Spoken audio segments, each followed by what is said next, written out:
before that, actually, I need to reroute the SCU. It's coming in between my safety tether. Okay. Take your time. Make sure it's right. So,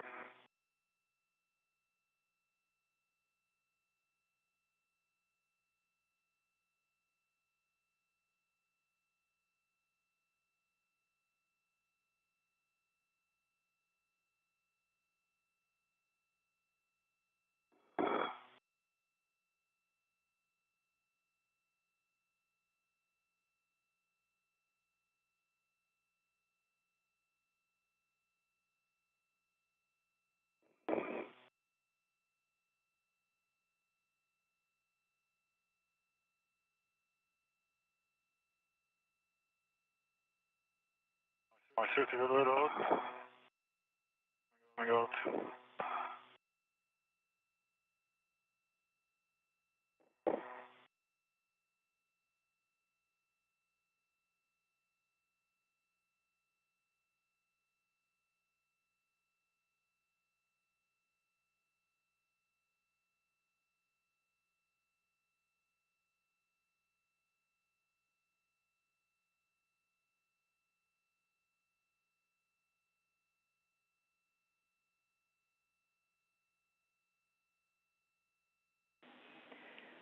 And Sultan, once you get out and set, your next step is to receive crew lock bag 1 and stow it if you want to do that right now. Otherwise, you can leave it temp stowed for translation adaptation.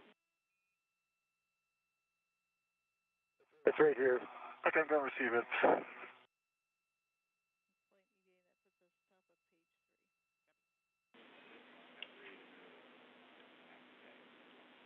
At 30 minutes into today's spacewalk, UAE astronaut Sultan Alneyadi has egressed the hatch, the first ever spacewalk for an astronaut from the United Arab Emirates.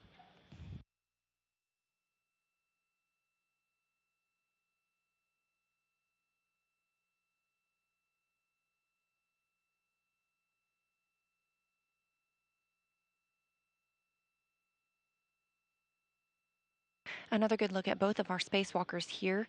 On the right, you see NASA's Steve Bowen with red stripes around the legs of his spacesuit. That'll help you tell the difference from him and Sultan Alneyadi, who's on the left side in an unmarked suit.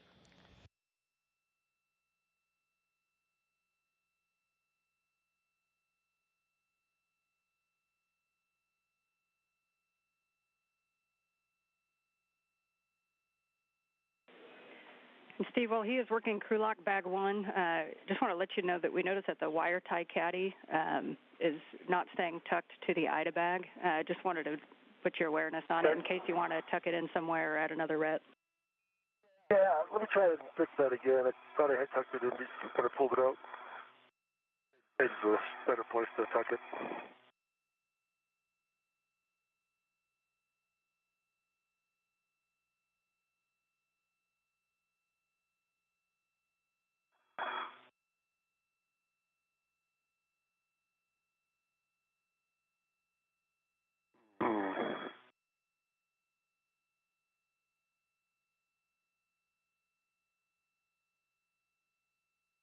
Okay. Look back, still to my BRT. Okay, copy, Sultan. You can now turn on your HECA.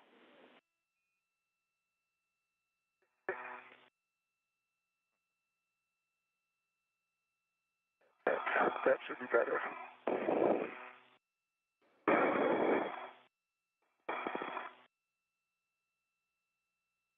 See green LED hacker.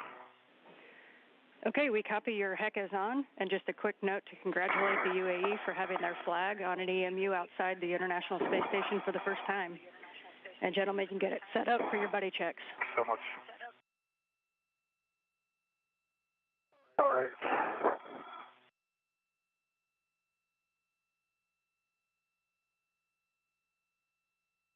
Okay, so I see 2 green lights. I see 2 latches up. The 3 latches up, 1 is taped. Yep, that's a BRT. And I see your right space tether fender. Going to the airlock. And that one goes back to the airlock, the gate closed slider lock on the small hook.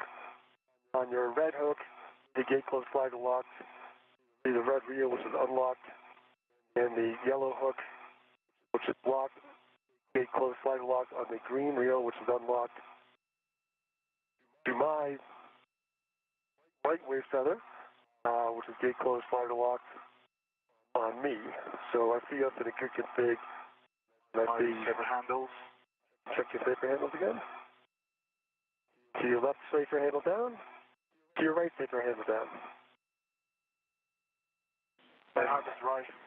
Good All right. checks on Sultan. Secures. See. It'll be Heka. WS.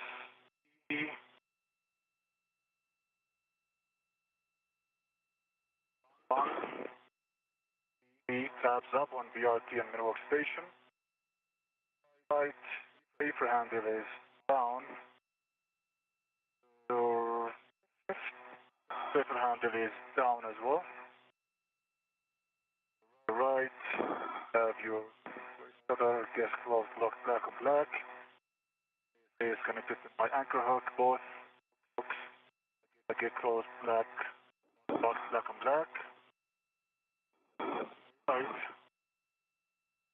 All right, my half is dry. Left. Have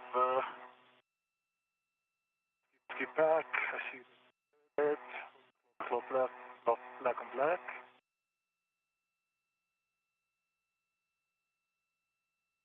Okay. I'll check those when I drop them. Okay, cool. I think you're in a good config. Thank you. If your half is dry. My half is dry. All right, nicely done. My gloves are nominal. Steve, your next step is going to be to translate out to the anchor hook location, up the CETA spur and out face 1, and you're looking for mile marker 5760. Sultan, you're going to hang out right there. Once Steve is clear, you can tend the thermal cover hatch closed as much as you can. Obviously won't go all the way, and you can perform translation adaptation as needed. Copy that. All right, heading out to mile marker 5760. Steve, a reminder as you go along face 1, we have those tusk cables out, so just avoid inadvertent contact on the zenith and nadir CETA rails. Understand, avoid the test cables. I'll be looking for them. The astronauts have completed their buddy checks. Along the way, we heard a handful of acronyms that we'll continue to hear throughout the spacewalk. One of those is the HECA.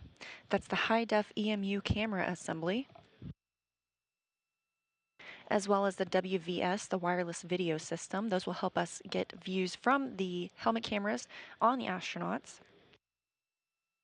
Additionally, we heard the MWS, that's the mini workstation that's attached to the astronauts themselves, as well as the BRT, the body restraint tether. The top of the CETA, we're going to use the CETA cards. And we copy, Steve. We see you out there. Just for your awareness, we have all the external cameras. We do not have your helmet cams yet. We're working the issue. Oh, okay. Right now, Steve Bowen has moved to the CETA cart. That's the crew equipment translation aid. Meanwhile, on screen here is Sultan Alneyadi. He's working to close the thermal cover.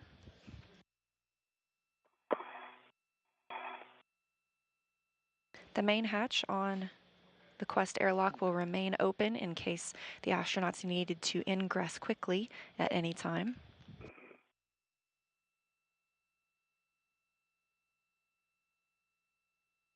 As this is his first spacewalk, he also has a little bit of extra time to get used to maneuvering outside in the vacuum of space.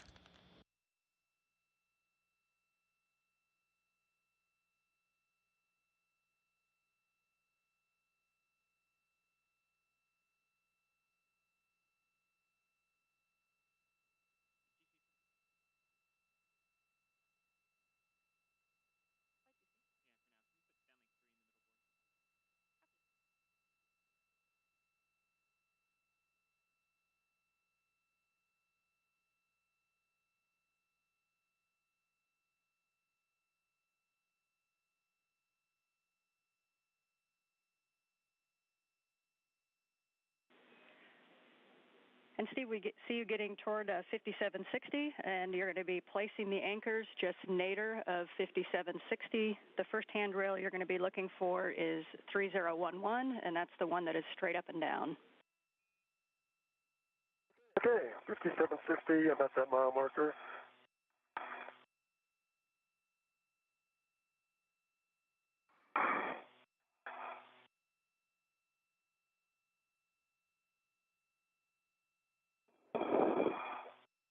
All right, 3011. That's what I'm looking for, correct? Affirmative. On 3011, you're going to drop your anchor hook, EV1 anchor hook, ensuring the gate closed and hook locked. Yes, stand by.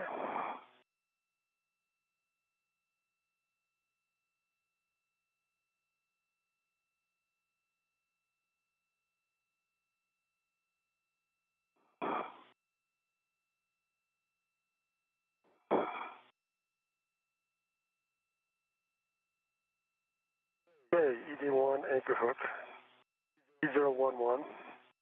It is closed. Lock on block, it's locked. The green reel is unlocked. Okay, good word, Steve. You're now going to go just inboard to the diagonal handrail 3217, and you're going to put Sultan's EV2 anchor on handrail 3217. Okay, handrail 3217, EV1 anchor hook. An EV2 anchor hook.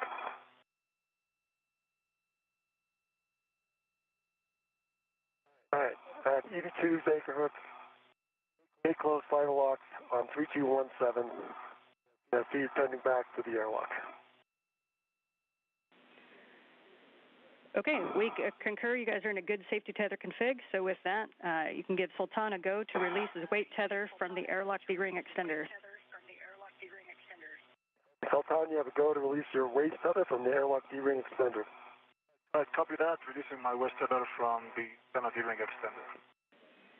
Steve, you can continue outboard toward S6. Reminder to give us a gauntlet call prior to crossing the Sarge, and your next step is going to be to drop your green hook at out on S5, and reminder that at the Sarge you're going to translate zenith. Sultan, once you have your waist tether... Sultan, once you have your waist tether off, you can close the thermal cover. Okay, copy that.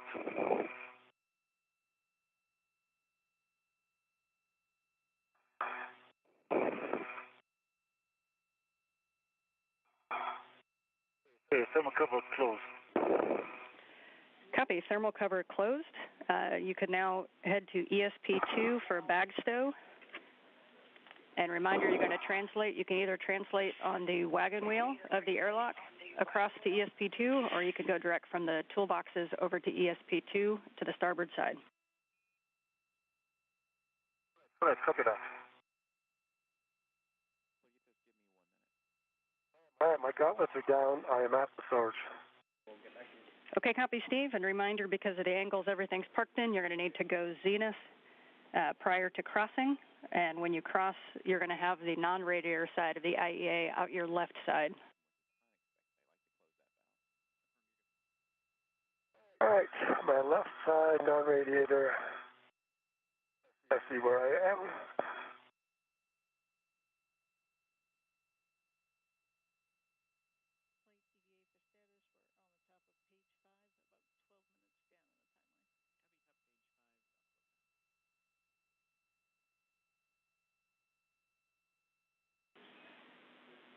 And Steve, as a check, once you cross the struts, you're going to, the first whiff, you're going to see our whiff 2 and 6 and handrail 2203, and then you know you're on the right path. At 2 and 6, I'm on the right path, and that's a great cue. Thank you. Sure thing. You can just head straight out starboard now. You're going to be going all the way along that edge until you get to the S6 handrail 2003, which is going to be the first one on the S6 long spacer. 2003, first one S6, and that's where I dropped my green hook, I think, right? Good words.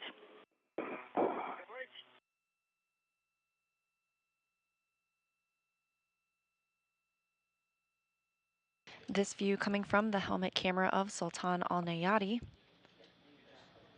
The International Space Station currently flying. ESP2, you're going to be going to the starboard side, just forward of that trunnion pin. The good news out there is that there's no NBL structure to get in your way, so you should make that corner nice and easy. And you're going to be looking for handrail 8007. For that, 8007, and I did notice that NBL structure here. Thanks. All right, I'm at 2003, stopping to drop my green hook. Copy, green hook to 2003, and just note the barber pole on the one side.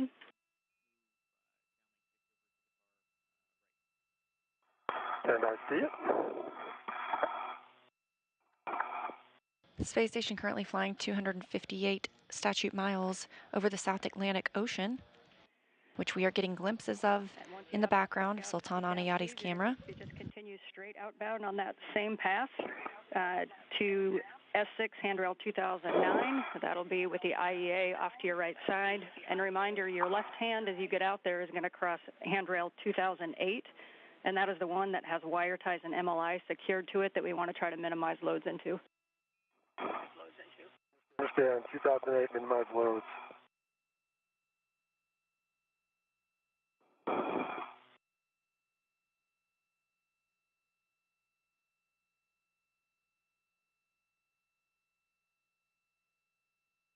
Okay, green hook.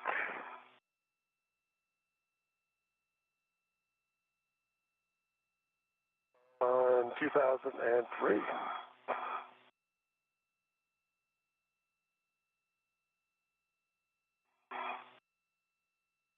It is gate closed, fire lock.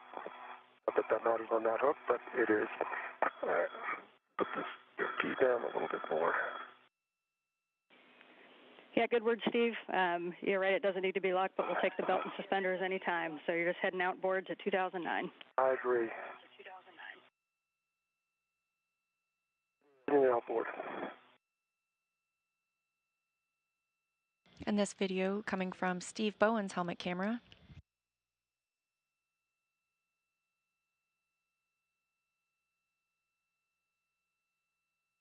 He continues to stow bags where needed outside the International Space Station.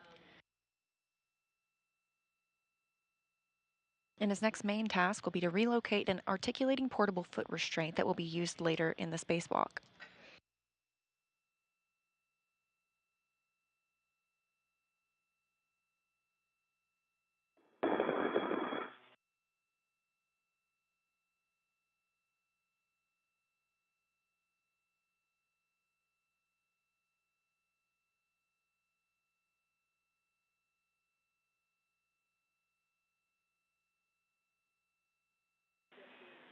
And Steve, that's you're passing that BCDU MLI right now on 2008, and that's what we want to try to not put loads in. I think you saw it as you went by.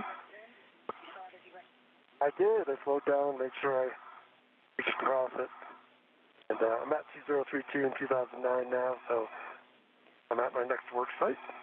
Copy. Yes, you are. You can stow the IDA cable bag right in front of you, and there's going to be an integral tether to 2010 on your left and another to 2032 on your right. All right. I'll get that in work. And then reminder, we are going to have another large, small adjustable from the lid of the bag over to 2032 as well. So there will be two connections on 2032. Copy.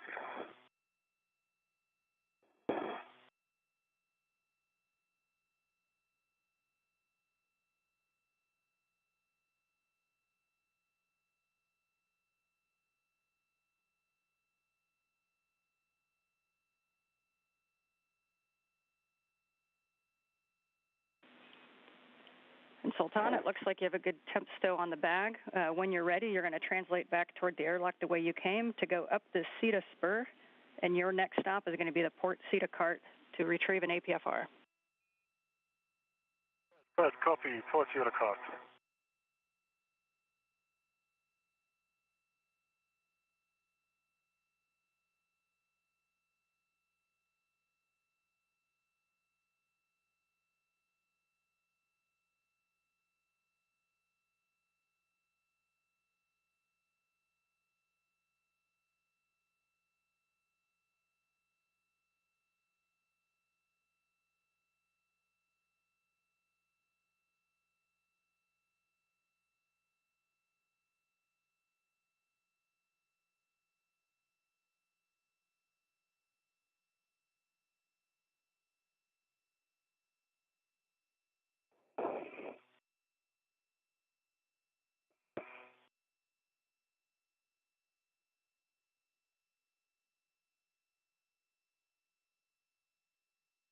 And is it the inboard or outboard handrail expansion on 2010?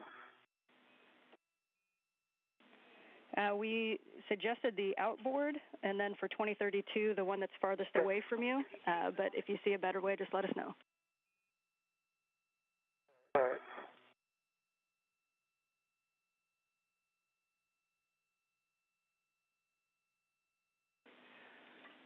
And actually, Steve, I had that backwards. On 2010, we suggest the inboard, but again, whatever you need to get it tacked down tightly. All right. Have it down on the inboard.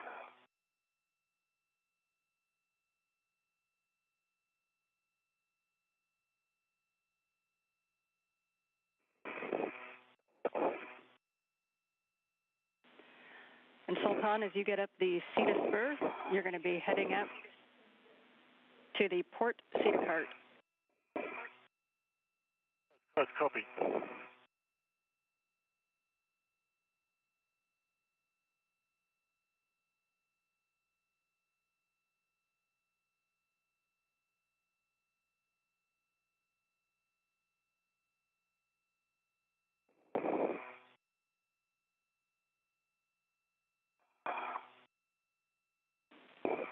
And as you get up on Phase 1 Sultan, that port Cedar Cart will be off to your right side. And a reminder for you as well of not touching the test cables. Right, I got it.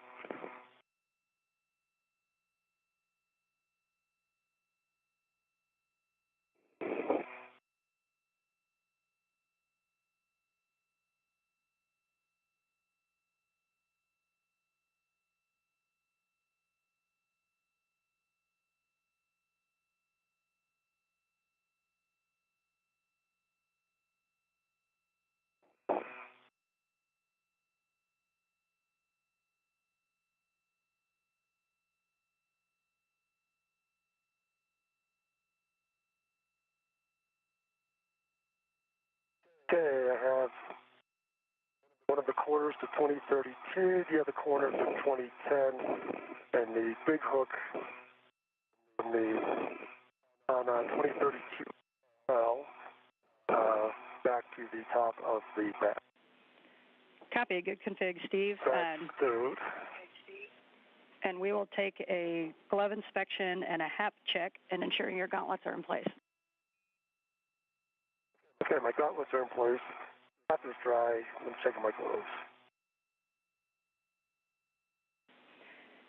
Okay, copy, Steve. Then you can continue your tour of station, and you can translate back inboard to the starboard Cedar Cart to retrieve an APFR, and you will retrieve your green hook on the way.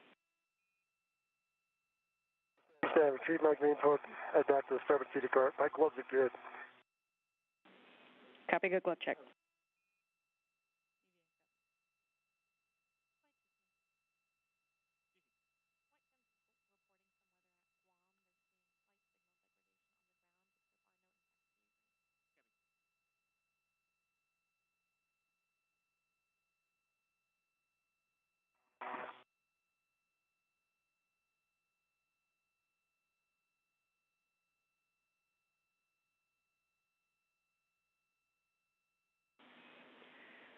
And nice work, Sultan. And we can head to the up the Cedar Spur when you're ready. Nice work. Copy.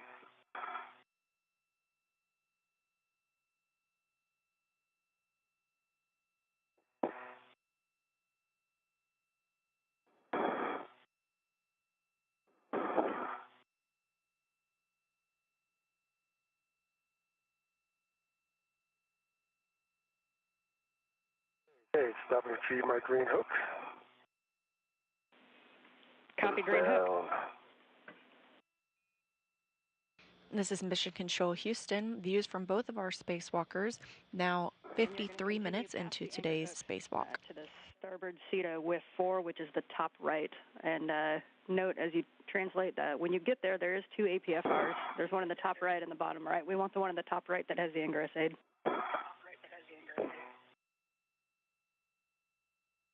All right, I understand.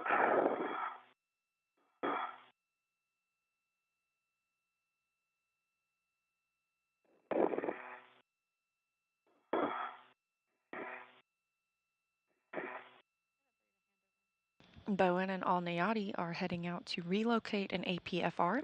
That's an articulating portable foot restraint. It's often used during spacewalks to help astronauts secure themselves in one location as they work on a specific task. Back on. Safety color. Bringing my translation. We copy the green hook.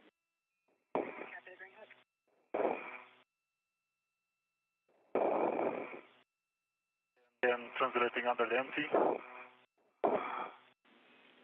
Copy, Sultan.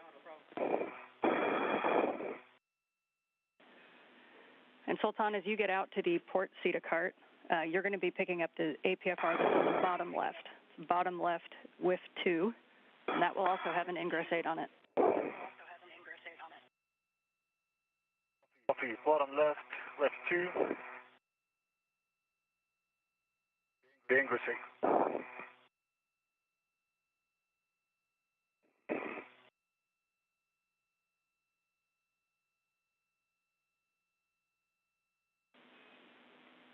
Ten seconds to a handover.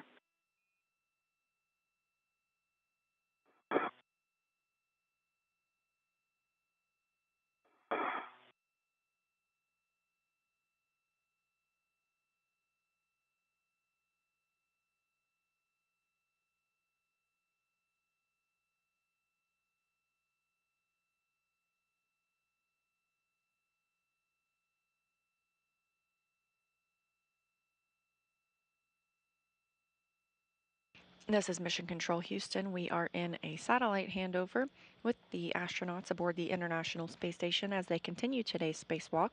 Again, they are heading out to relocate an articulating portable foot restraint.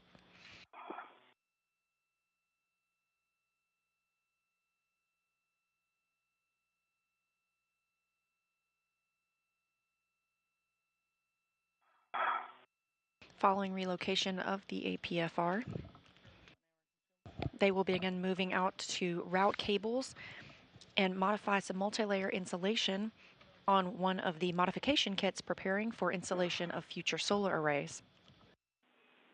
We're back with you after the handover.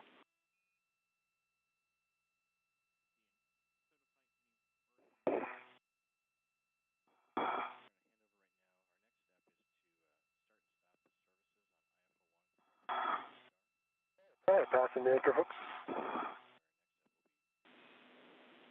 Copy.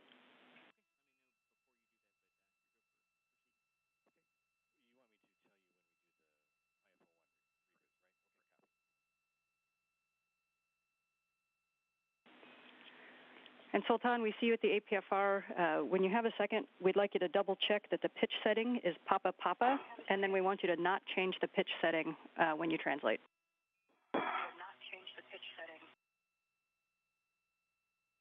Right, we'll check for Papa Papa, we'll not change it.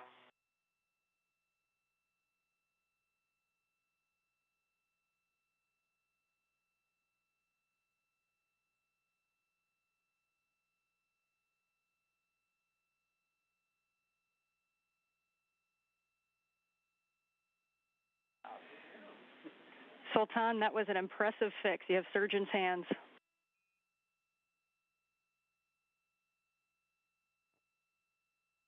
Thank you.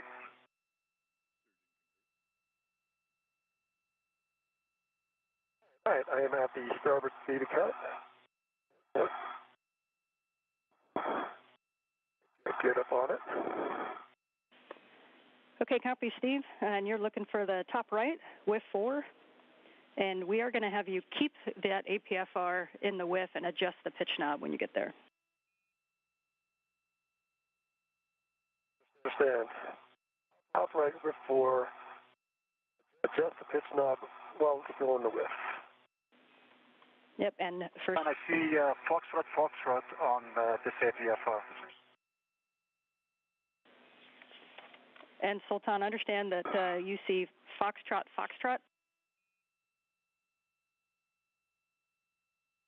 That's affirmative, yes. Copy, Sultan. Standby 1. Steve, for yours in width 4, we're going to have you leaving the APFR in the width, adjust the pitch setting to Fox.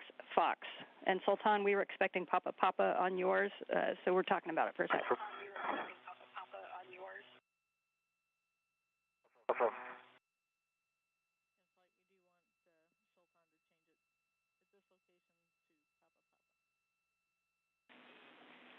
And Sultan, we would like to have you adjust that pitch setting to Papa Papa. So just the pitch setting, and you can leave it in the with if you'd like. And so Steve, Fox Fox, Sultan, Papa Papa.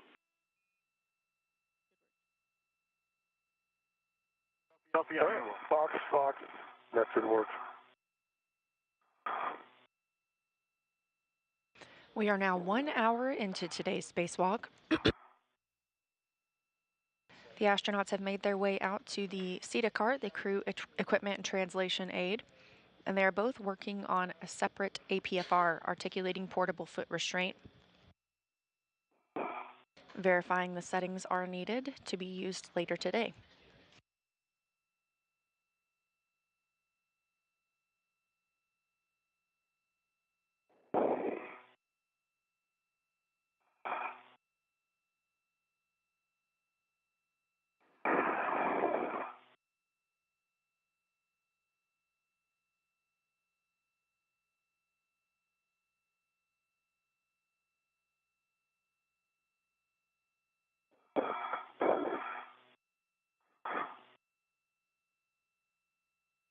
Okay.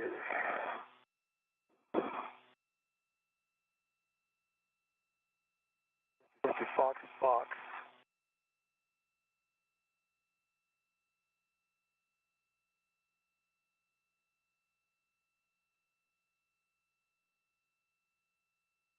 All right, I have the APFR in Fox Fox, and the pitch knob is locked and able to be depressed. Those are great words, Steve, as you know. So you can retrieve that APFR now with the ingress aid and stow it on your BRT. All right, that's going to be in work in a minute.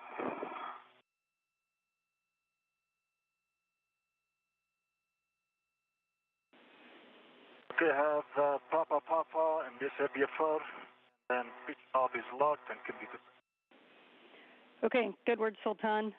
You are now going to pick up that APFR with the ingress aid and stow it on your BRT.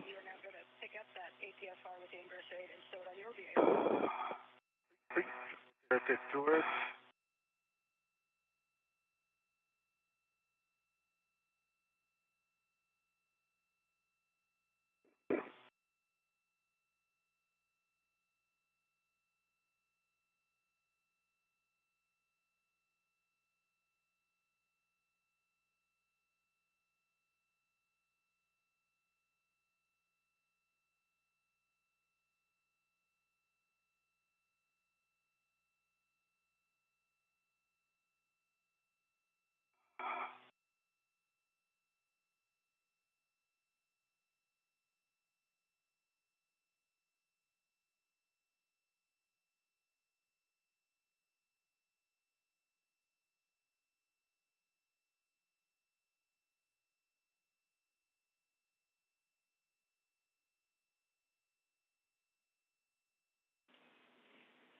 As you both work those APFRs onto your BRT, big picture, you're going to be pretty synced up now. You're going to be heading out to S6.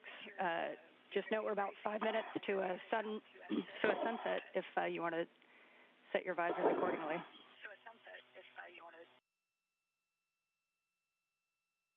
Thank you very much, sir. Copy.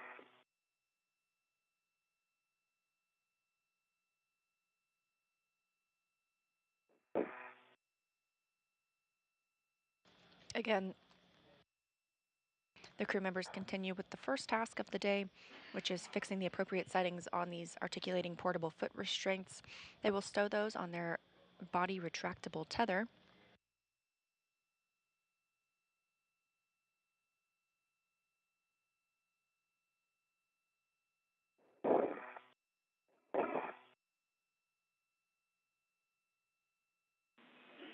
The APFR will be used later in the spacewalk. Same as before. Copy.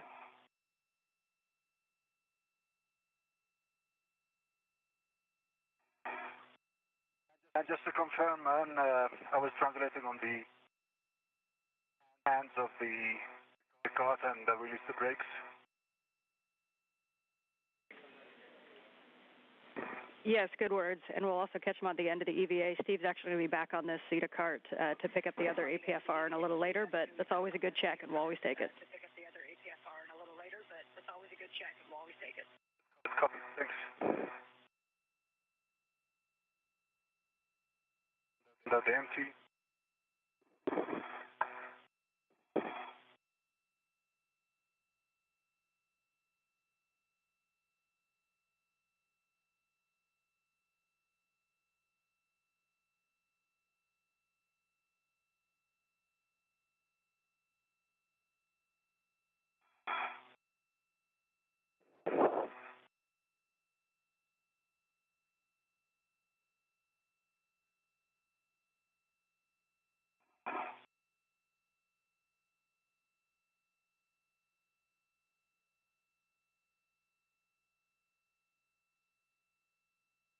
Hey, I've rep the APFR. APFR is in my jaws over my BRT.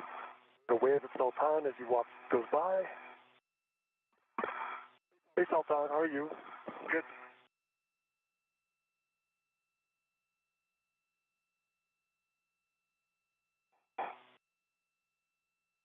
I assume I'm good to translate ahead of you, Steve, right? I think that's the plan, yep. Yes, we were just talking about that. You are going to translate ahead of him, so you're going to continue outboard prior to crossing. You're going to cross where the anchor hooks are, and then a little bit outboard of that prior to crossing the Sarge. We'll make sure your gauntlets are in place, and you're going to be translating zenith from there. And so you're going to go kind of up face one and then across the Sarge. Right, copy.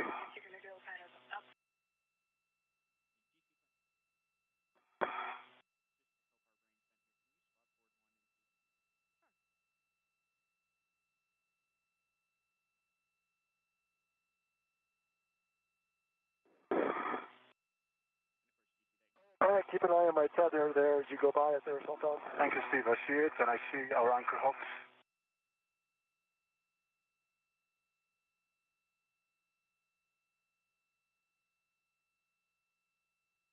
Now that both crew members have the APFR, the articulating portable foot restraint, with them, they're heading out to the S6 truss where they will install those APFRs and prepare for the next task of routing some cables to prepare for future installation of new International Space Station rollout solar arrays, also known as IROSAs.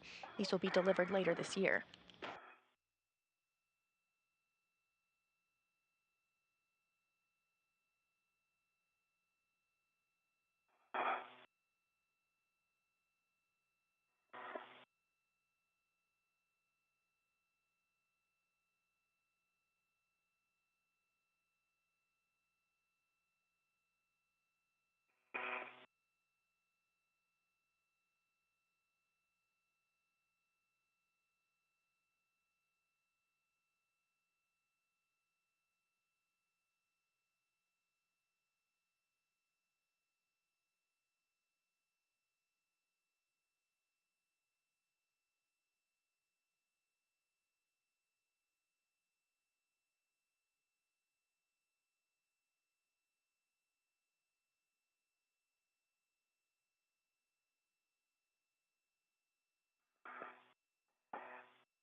Man, my gauntlets are down.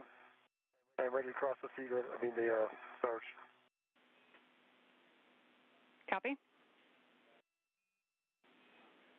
And for both of you, it's the same translation path as Steve took out the first time. So as you cross the Sarge, you're going to come zenith, and then cross onto S4.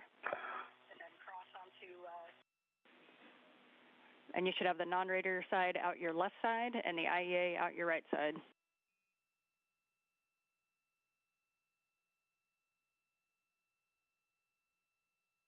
And I copy, thank you.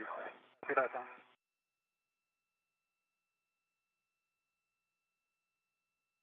As you can see, Can we confirm mile mark or handrail that we brought the green?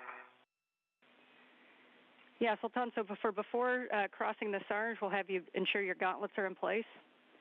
And then you're going to translate zenith.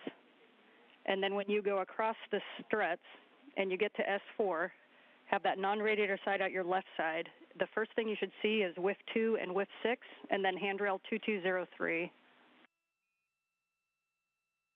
All right, you're ahead of me, Sultan. You're on the right path. When you cross over, what if you cross over to the other side, Ed? And I concur, and I checked my gauntlets were down. I took the expected route, and I'm by the handrail 2103, heading outboard. Okay, we copied 2103 and heading outboard.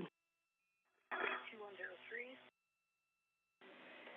As you can see, the Sultan, when you get out there. Our handrails for anchor hook, I see 2003. Yes, so you're going to hook to your green hook to 2004, which is one handrail outboard of 2003, and then two handrails outboard of that is where you're going to actually cross on the inboard side of the BCDU that's open. So the first thing you want to do, though, is get your green hook on 2004. Right, copy. Green hook on 00. Can work.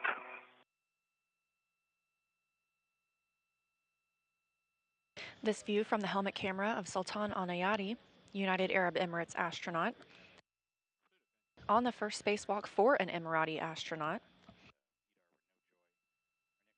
Lighting looks a little different outside the International Space Station right now, as the station itself is in an orbital nighttime.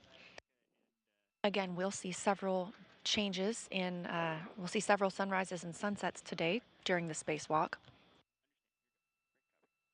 as it currently flies 265 statute miles over the Indian Ocean.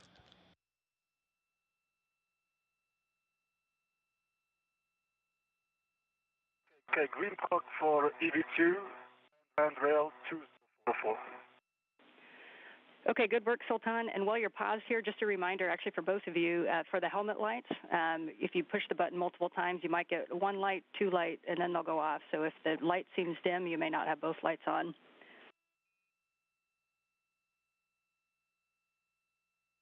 Thank you, Ed. Copy. And Sultan, you're going to continue out along S6. When you see whiff 9, you're going to take a right, and you're going to see handrail 2024, and that's going to be just on the inboard side of the BCDU. So you're just going to head straight across. Just on the inboard side of the BCDU. Copy that. And Steve, you're just heading out to where you were before to drop your green hook on 2003, and then head straight all the way outboard. And then head straight all the way outboard. And I'm working on that now.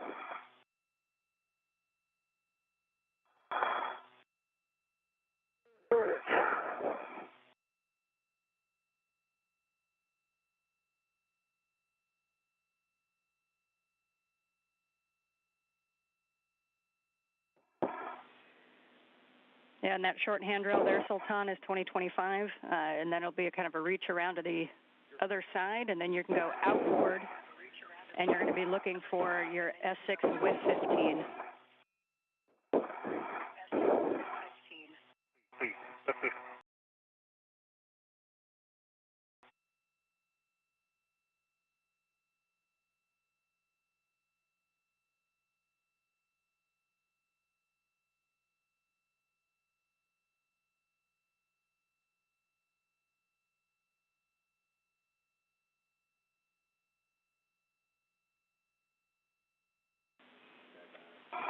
And Sultan, one more body orientation reminder. When you get out to S6 and you find WIF 15, we'd like you to position your body over the IEA and ensure that your safety tether is on the IEA side of that WIF.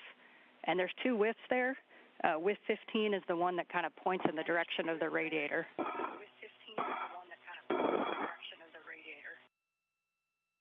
That's copy. I see WIF 15.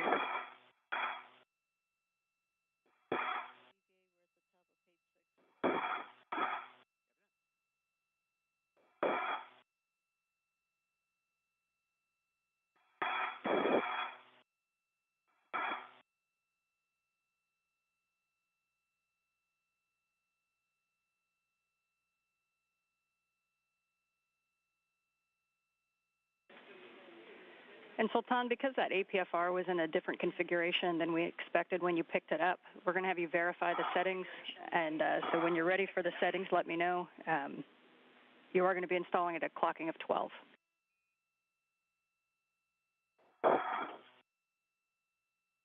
Without 12.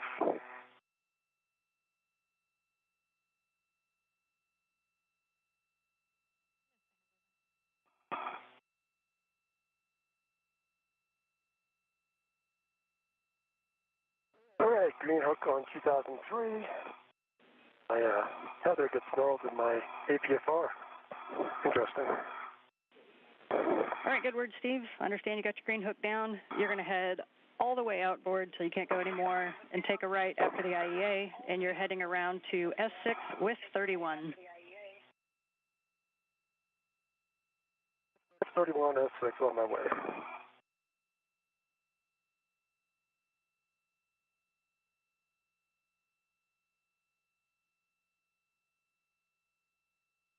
Yeah, and I see Papa Papa, and on the all I see call currently and ready for the settings.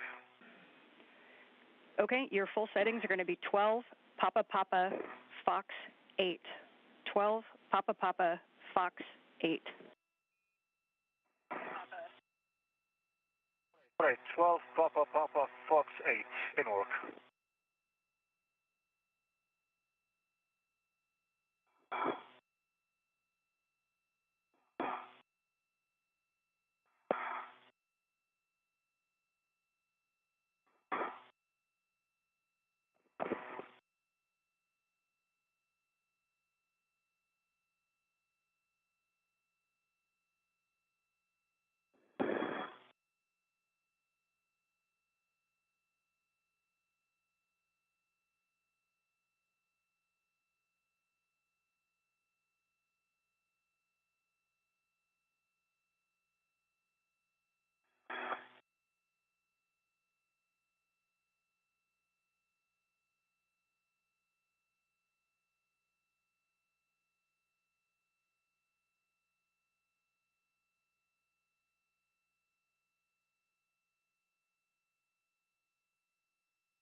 In a brief, loss of signal with the international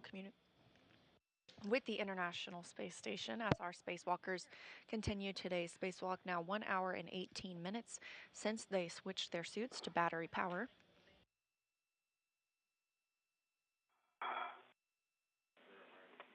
Back with you after a handover, so if you called it, I missed it. We've got Sultan working 12 Papa Papa Fox 8 and WIF 15, and Steve, you're heading to WIF 31. I am heading to WIF 31.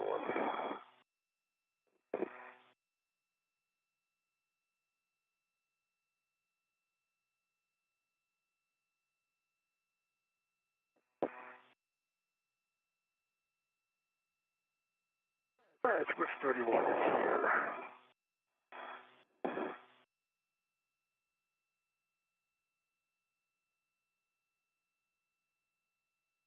Okay, and I have good installation. With full twist test. Check on the knob. And Sultan, we got a copy of the good pull twist test and just looking for black on black. It is black on black, sorry, yes. So black on black, we have it. Clicking on the Okay, knob. copy. And it's locked and can be depressed. Good check, thank you. And can you confirm 12 Papa Papa Fox 8? It's affirmative. 12 Papa Papa Fox 8. Copy, good work. You can hang out and take a couple pictures while Steve gets his APFR installed. Steve, you've got settings of 6, Fox, Fox, Fox 2. Fox, Fox, Fox 2. Okay.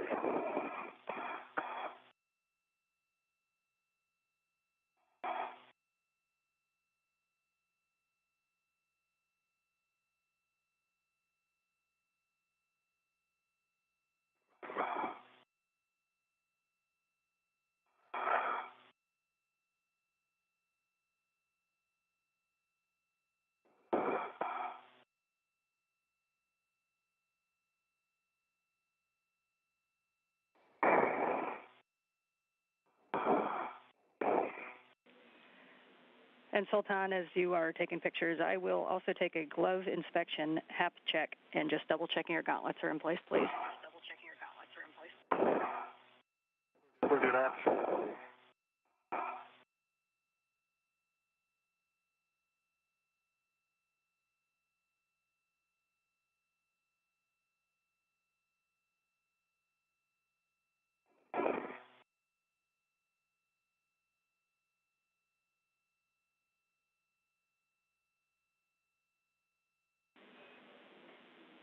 And again, for Steve, your settings are 6, Fox, Fox, Fox 2.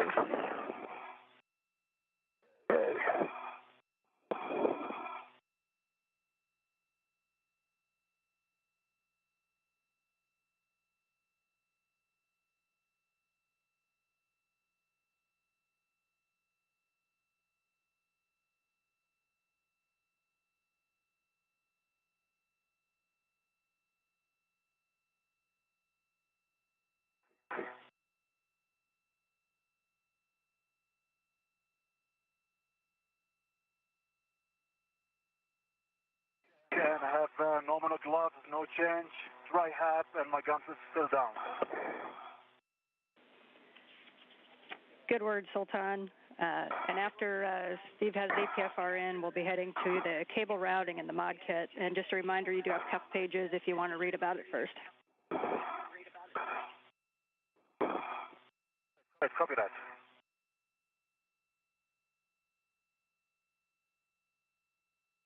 As the astronauts install their articulating portable foot restraints, they will then begin moving on to the next task, one of the major tasks today, which is routing cables in preparation for future installation of International Space Station rollout solar arrays.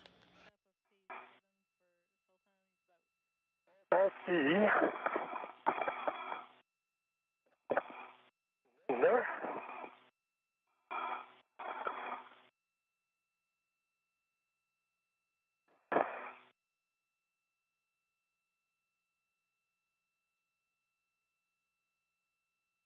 Okay. You're clocking at 6. In this view from Sultan Alneyadi's helmet camera, on the left, on his left glove, you can see a small, what looks like a notebook that includes some reference information. Affirmative. Fox 2. Yeah, I got Fox. Go to 2.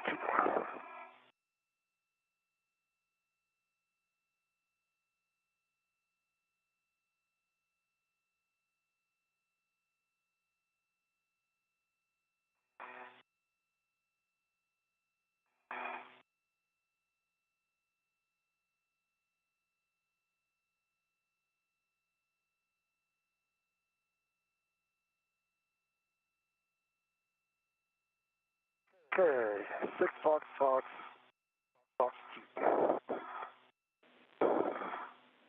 Copy, Steve. And we get a pull twist and black on black. Twist, pull, black on black. Thank you. Copy and verify the pitch knob is locked and can be depressed. All right, hold on, I'll get on the other side.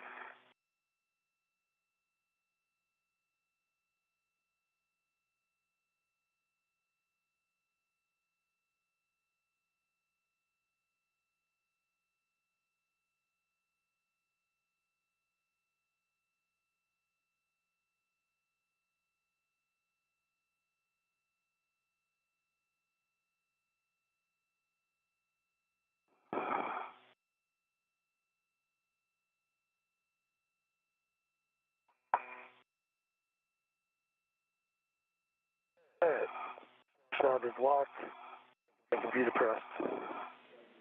Copy, good word, Steve. That completes the installation, and so we'll take a glove inspection, hap check, and gauntlets, please.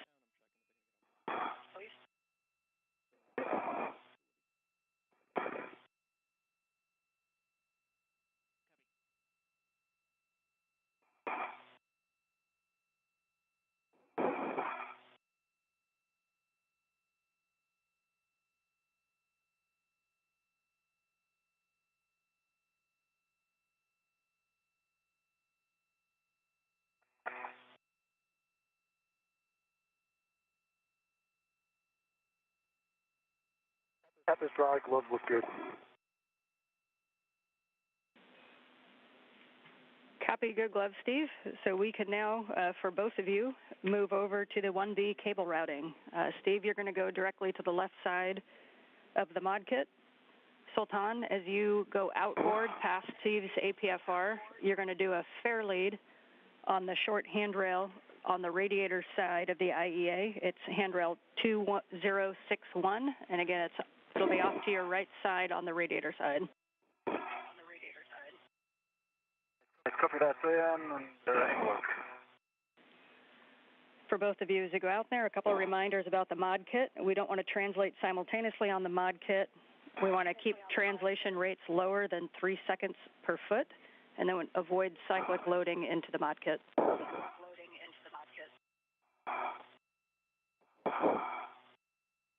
Copy? Copy that, man.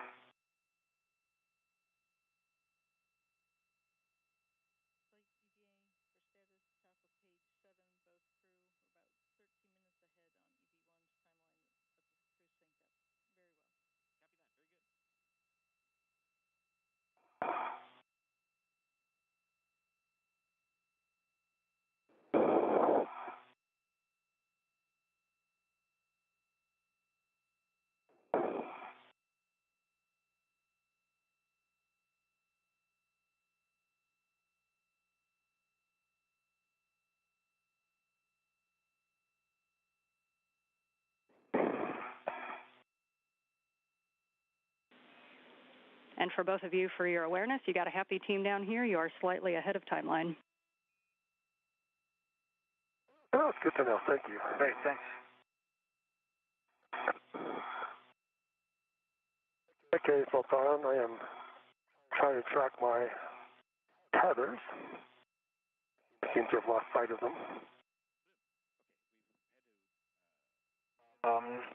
See it, and it's clear up to the anchor hook. I don't see the anchor hook, obviously, but it's going that way, and it's clear for my tether.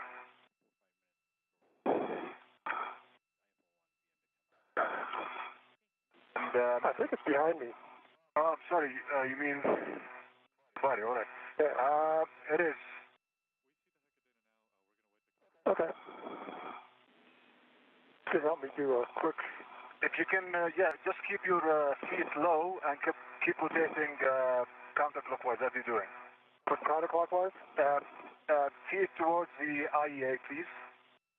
Towards the IEA, towards structure. Yeah, continue. Your feet down, bring your feet down.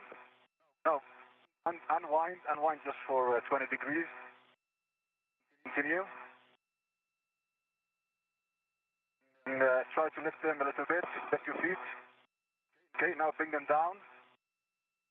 And then do counterclockwise rotation. Yes.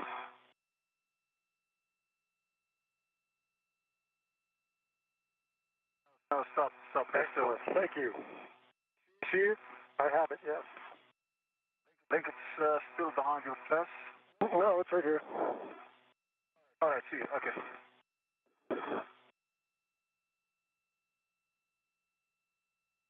And am I translating inboard of that APFR or outboard towards the radiators?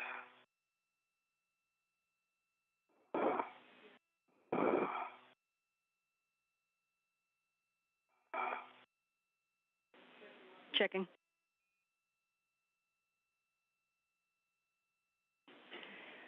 And Sultan, you want to stay on the IEA side of Steve's APFR, and then just past the APFR is where you're going to kind of drop and look down on the radiator side, and that's where you'll see the short handrail 2061, and it should be up and down, so kind of perpendicular to the radiator orientation.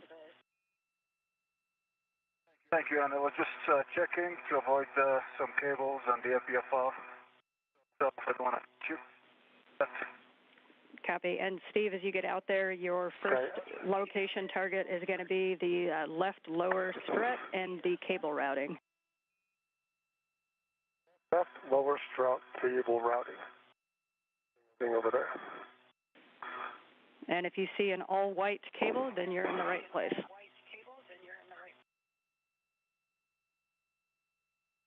I see an all-white cable come to the center, and then connect it next to the barber pole cable. Copy. That is your bundle. So you're going to retrieve and route that left IROSA cable bundle. First, wire tying it to the left mid-strut handrail with a pre-stage wire tie. And for both of you on these cables, I just want to draw your attention to the wing tabs where the the cables are connected to themselves, and we want to make sure that when we finish that they stay connected to themselves. Understand. Good.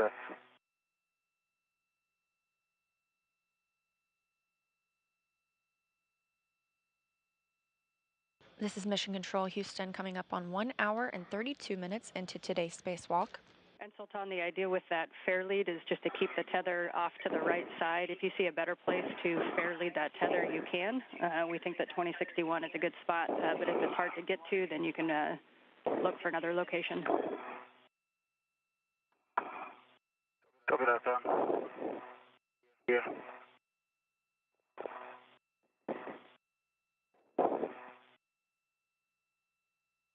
Both crew members have moved to the S6 or starboard 6 portion of the International Space Station. They're going to be starting on the first major task of today's spacewalk, which is to route these cables to prepare for future installation of solar arrays.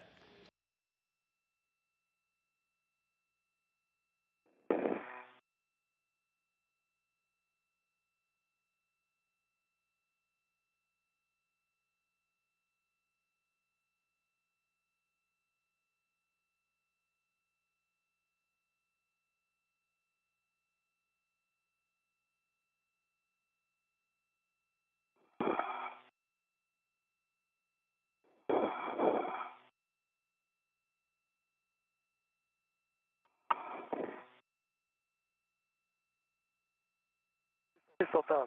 Hi, so... See where my safety tether comes in? Here. On my left, in front of you. extender.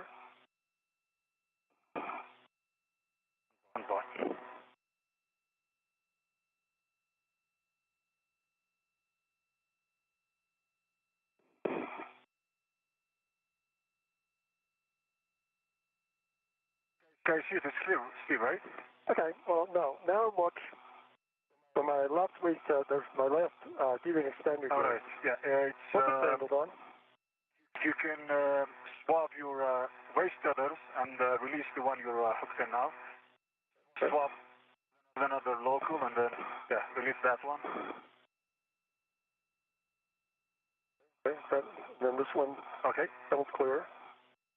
And your session end effector is also catching that tether. Release it and just bring it under it. Release it. Okay. All clear now? Yes, you are. Thank you.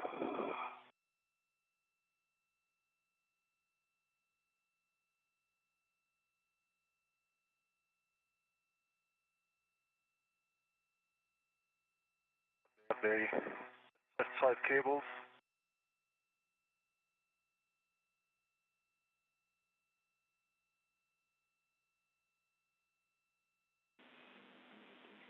And Sultan, we see you get into the work site as well.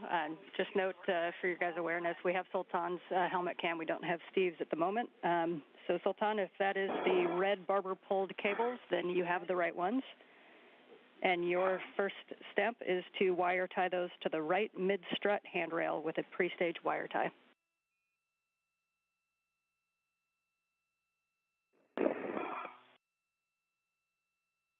Right, I see the right cable, and I see size 1 Bravo with the Sharpie line.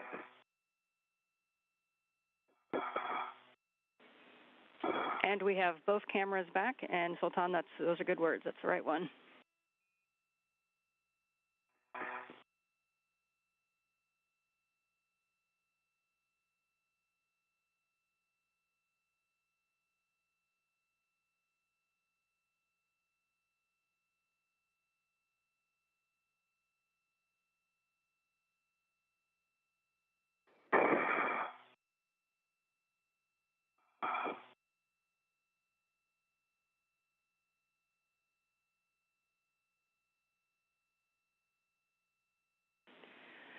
And just a reminder, as you're routing these, the wire ties will go to the mid-strut handrails that are pre-stage, and then all of the slack will be back toward the mass canister on the long handrail.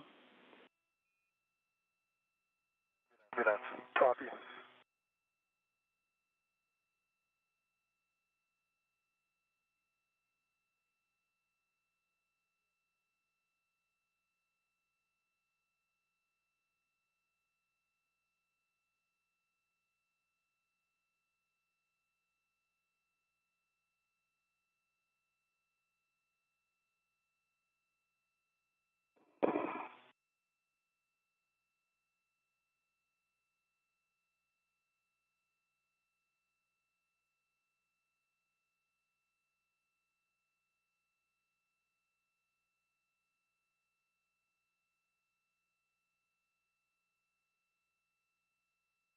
In this view from Steve Bowen's helmet camera in the background, you can see Sultan Alneyadi, both astronauts now at the S6 truss working to route cables that will be used upon installation of future IROSAs. Those are International Space Station rollout solar arrays. The modification kits that they're working on were installed on a previous spacewalk.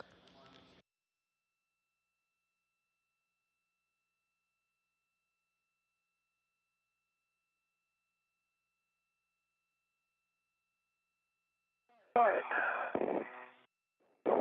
3 turns on the mid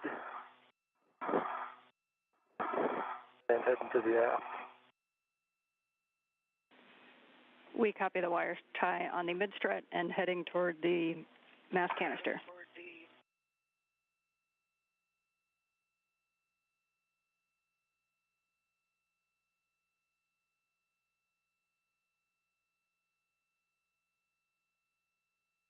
Okay, and I have the same on the mid-strut and the pre-stage wire tie. I've got 3 twists into the long handrail. Copy 3 twists on the mid-strut handrail, and you two are tending slack outboard to the mass canister long handrail with long wire ties. All right. Long wire ties all the way out.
In this view from both astronauts' helmet cameras, you can get a glimpse at that mirror that they wear on their wrist. The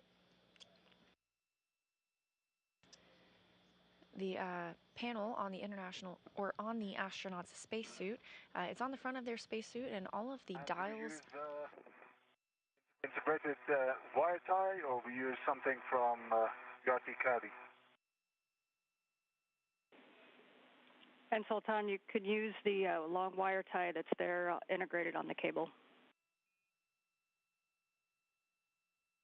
Oh, thanks. And that's 3 turns. In the aft, try to make it look pretty.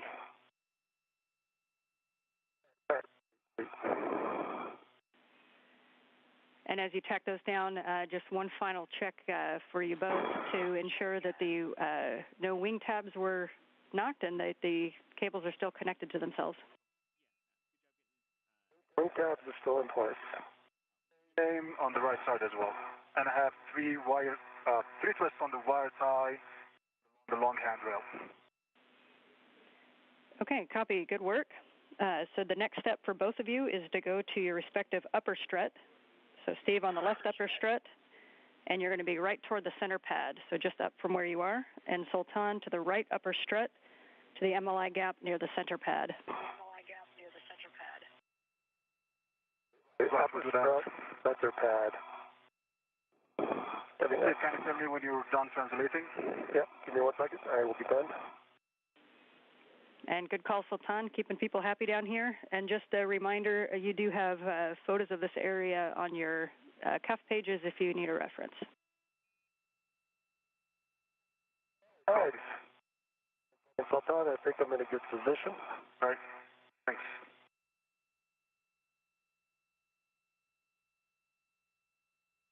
In the background of this view from Steve Bowen's helmet camera, you can see the curvature of the Earth as we prepare for an orbital sunrise on the International Space Station. All right, Steve, you're going to be closing the MLI gap that's near the center pad. You can use integral MLI wire ties or wire ties from your BRT as needed.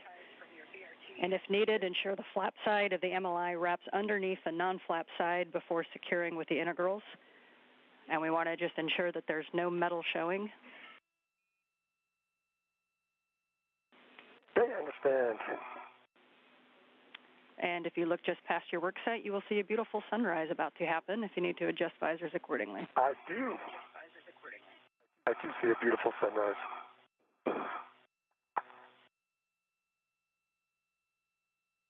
That sunrise coming 1 hour and 43 minutes into today's spacewalk as the station is flying over the North Pacific Ocean.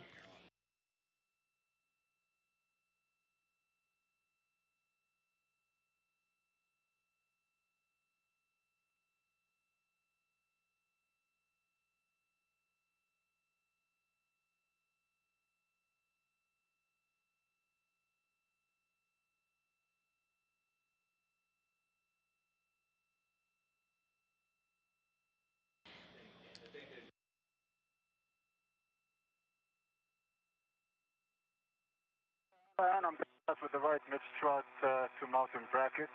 That is okay.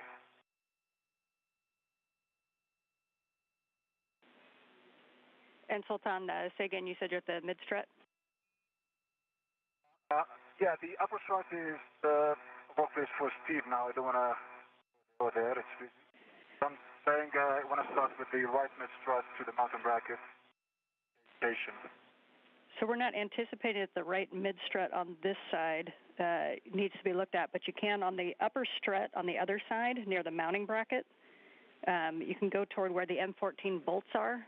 So it's just on the left side of the upper bolts. So if you pull the square MLI with the 2 bolt holes over the M14 bolt boss. Okay, copy that. And I think I'm complete with this MLI if you all want to take a quick look. I see no metal showing. And Steve, we're taking a look at that right now. We'll also take your call. The right upper strut is kind of right in front of you. If you're in a good position to get both of them, you can. I want to get that one too.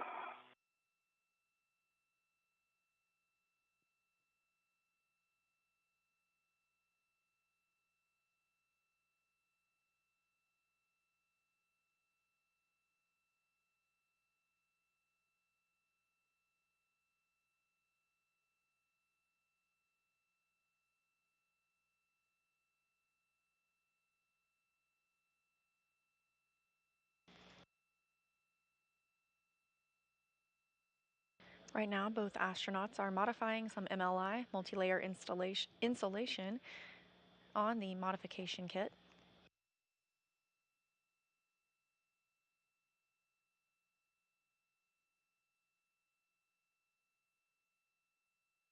This view in Steve Bowen's helmet camera, and to the right of your screen you can see Emirati astronaut Sultan Alneyadi.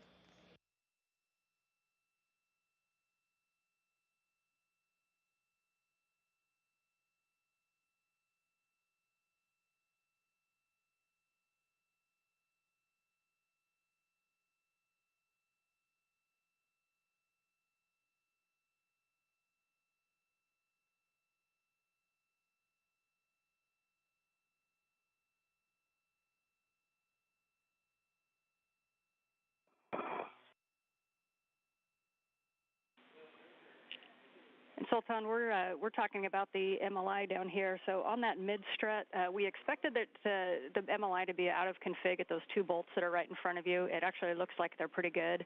But right by your right hand, it looks like there's an MLI flap sticking up on that strut. So we're just wondering if you could maybe adjust those wire ties and get that flap more securely down on the whole mid strut. I copy that. I just did is a mid-strut 2 bolts and integral wire tie is secured under them. You're saying there is a flap on my right-hand side that you need to be secured? So now it's off to kind of your left, but wherever you see a flap sticking up, you can go ahead and tack it down. Right, I see it. Head in, and how does that look on the other side? That's right there. Let's stand a little bit more.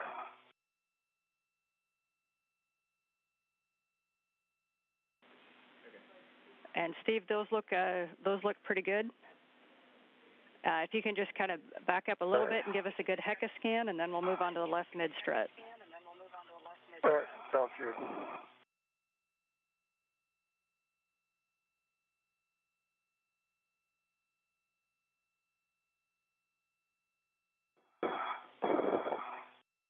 Okay, so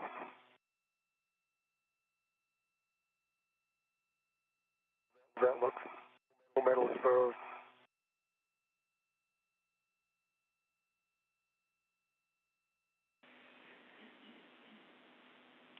And for Steve, we're good with the MLI on the upper struts. Nice work. So you can move on to the left mid strut. We expect there was an MLI gap between the collar bolts and the mounting bracket. But similar words to what I gave Sultan, if you see other MLI that looks out of config, we would love it if you could snug it up a little bit. But we're expecting the left mid strut between the collar bolts and the mounting bracket. Mid strut between the collar bolts and the mounting bracket. All right, I'll take a look.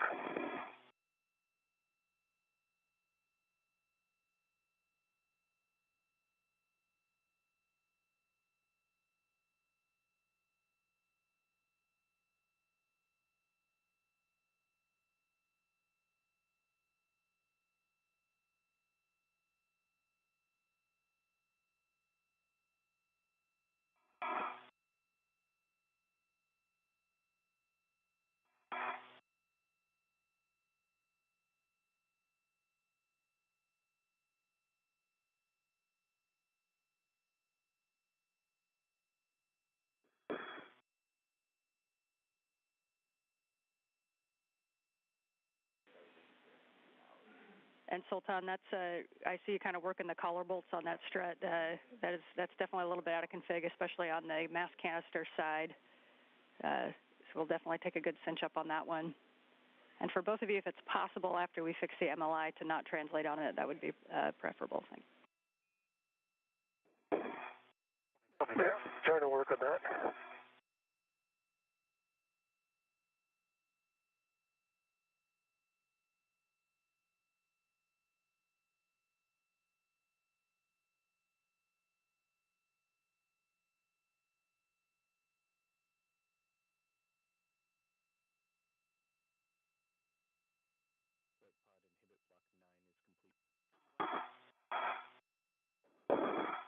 And on this mid-strut to upper strut, I see no metal exposed. And I'm not sure about the mid-strut middle area, the one you pointed just now. To me, from this side is covered. Do you have a view on it, Steve, from this side? There's a gap on this side. Okay. You may have to come inside to look at that. How does mine look, by the way, since you were looking across at me? Yours is covered. I didn't see any that point, but between the two wire ties, the middle is exposed from here. Okay.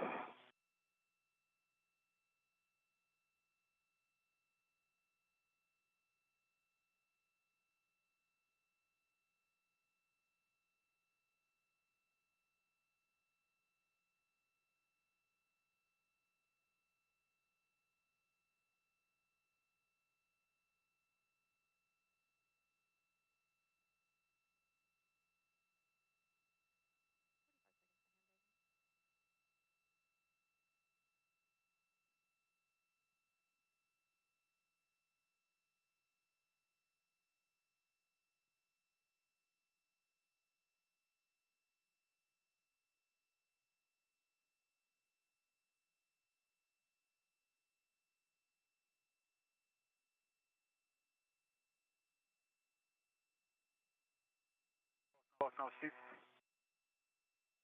Hold on, I'm not in a good spot. A second.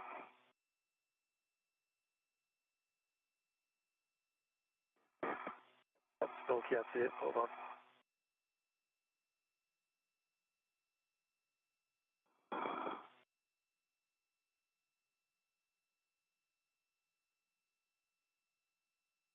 This is Mission Control Houston, 1 hour 52 minutes into today's spacewalk. The 4th spacewalk of the year, 8th for Steve Bowen and the 1st for Sultan Alneyadi. We are in a satellite handover with the International Space Station. Expect to regain communications shortly. The astronauts are now working on routing.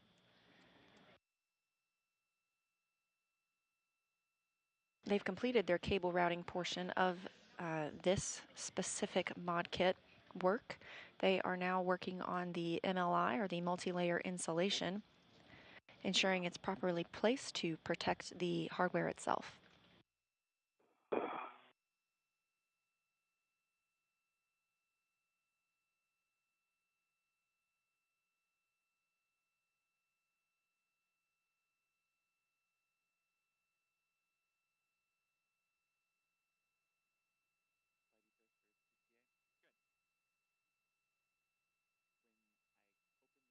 After the astronauts complete the work on the 1B MLI, they will move over to the 1A mod kit and continue the same type of multi-layer insulation work.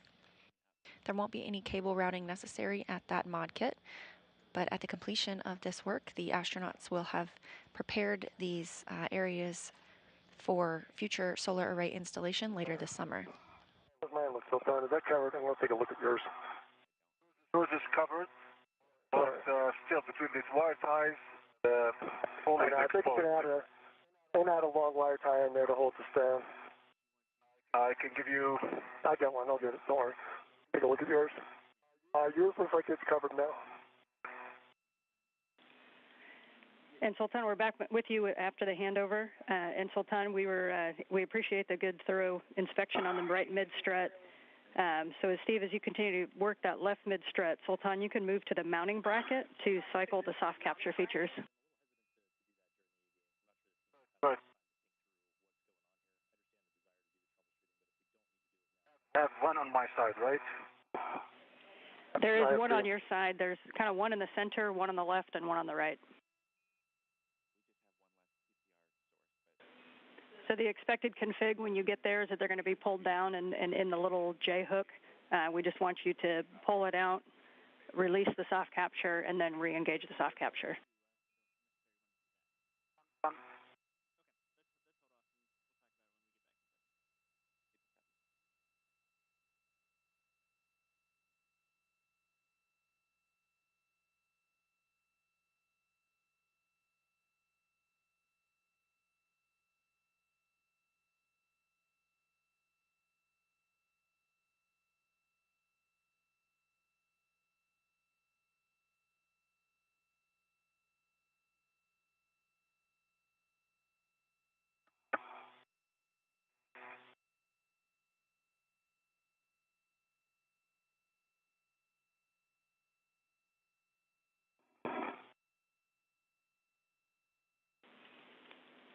Just for your awareness, we are back with you on voice. We don't have video quite yet. Okay.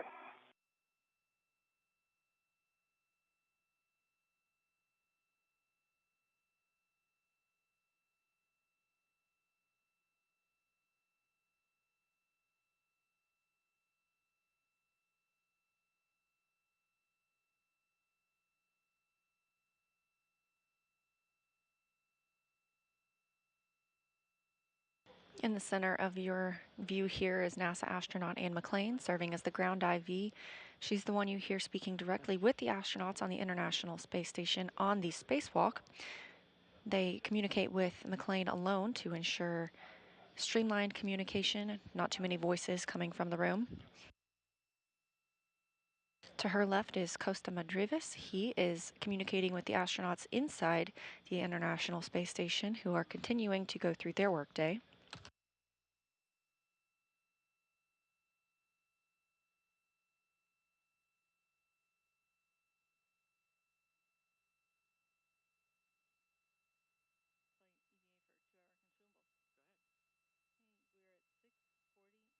Yeah, get a long wire tie on there with 3 twists.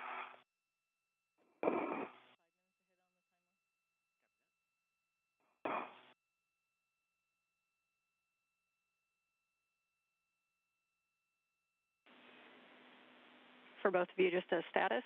You're at 2 hours, or just about at 2 hours PET, and you're still slightly ahead of timeline. Thank you.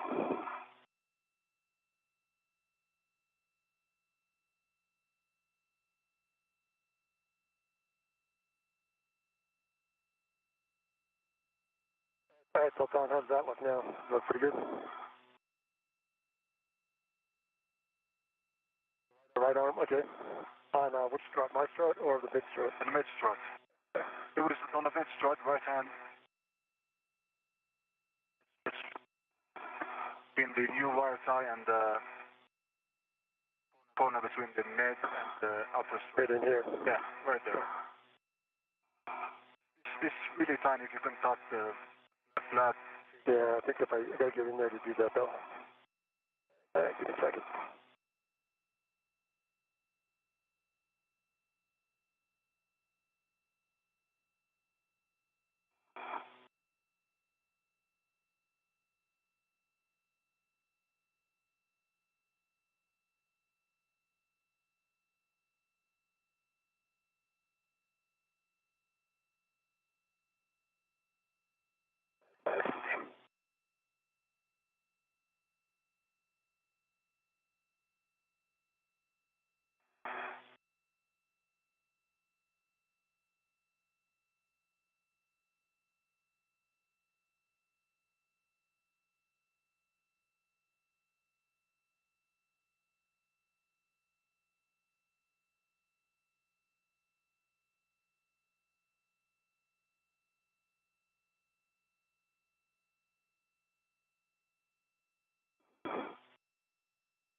And Steve, good catch. We were just looking at the same thing.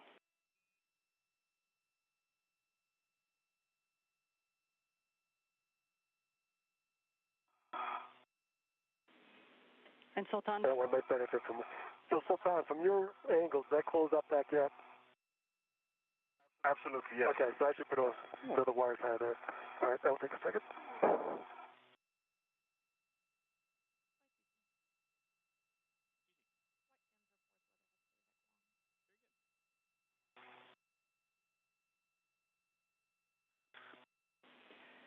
And Sultan, correction to my last answer, you asked about the soft capture features. There's one on your side, and then 2 are kind of tended more over toward Steve's side on the bottom of the mounting bracket.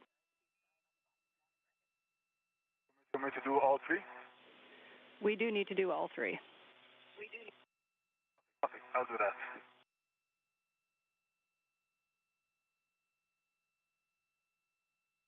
that. Astronauts continue working on the multi-layer insulation. Sure. The get around the corner here.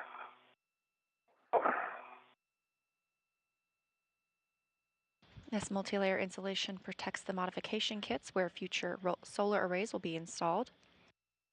And that view that we had from Steve Bowen's helmet camera, International Space Station, flying over Illinois.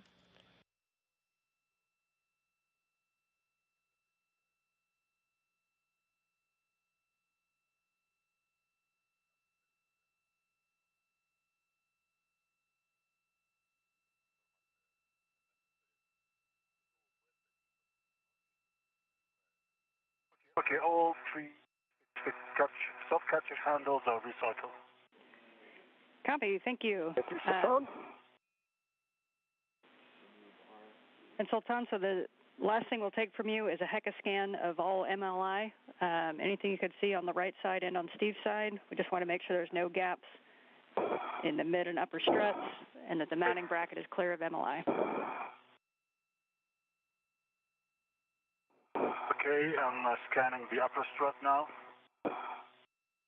Then the other side that I can't see covered.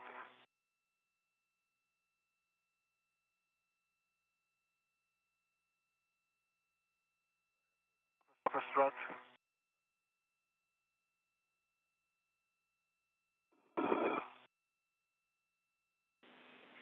And Steve, as you finish up, same thing. Same thing from you, Steve, just a good HECA scan of any of the MLI pieces that you can see and a verification that there's no MLI on the mounting bracket. There you go. All right, let's see what we got here.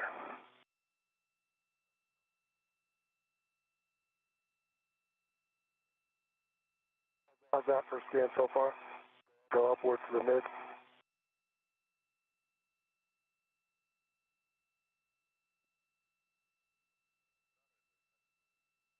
This one up.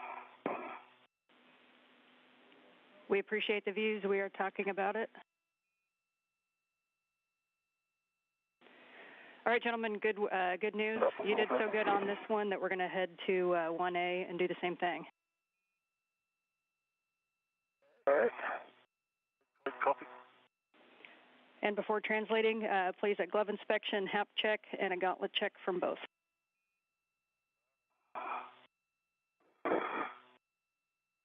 All right, let me get back down on the structure here, and then I'll do that. I'm ready to close the inspection. So on my left hand, I see a rubber RTV. On my index finger is closed. My right hand, no change, but blood is fine. My habit is down still. Okay, Sultan, we copy your left index finger, and you can confirm that that's only the RTV.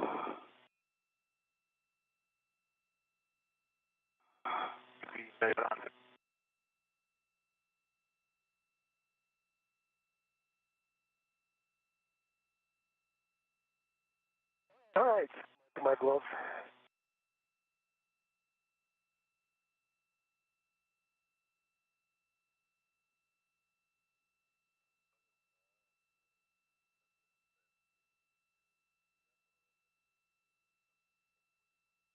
The astronauts are conducting a glove and HAP check.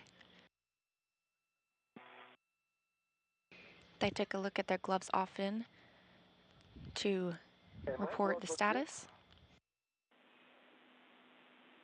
We copy, Steve. Reminder on your way to 1A to pick up. Dry. Good check, HAP dry. And reminder, Steve, to pick up the wire tie caddy on your way. Thank you. I will do that.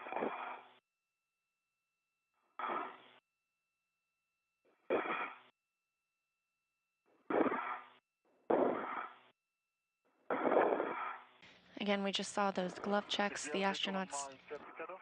I do. It's clear? It's clear. Thanks. You can come back this way and follow me. Is it already over the box? It's already over the box. Okay. So wait for me to grab before we can move on.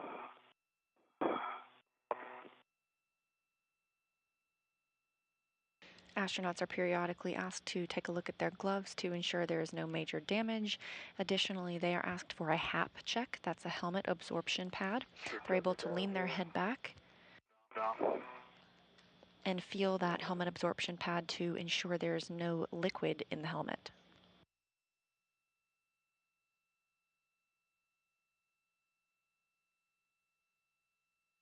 This is Mission Control Houston. It's 2 hours and 6 minutes into today's spacewalk. The astronauts have just completed the work at the 1B mod kit after routing some cables and modifying the multi-layer insulation.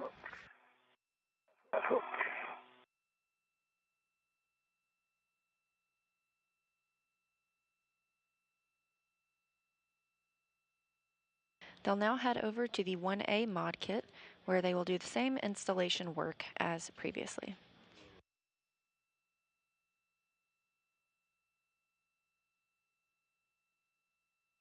All right, I have the wire tie caddy ready for me. Copy. Your next stop for both of you will be to pick up your green hook from yours from 2003, Sultan's from 2004.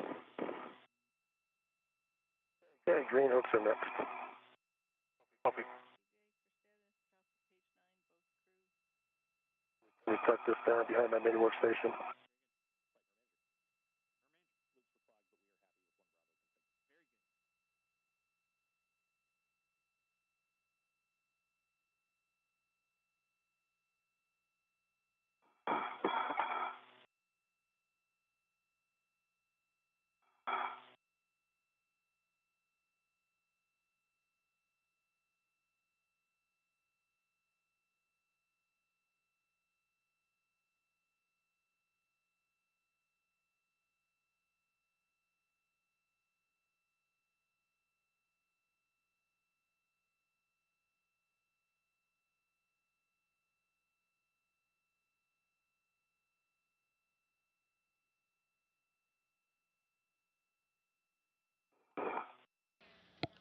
These beautiful views coming from NASA astronaut Steve Bowen's helmet camera.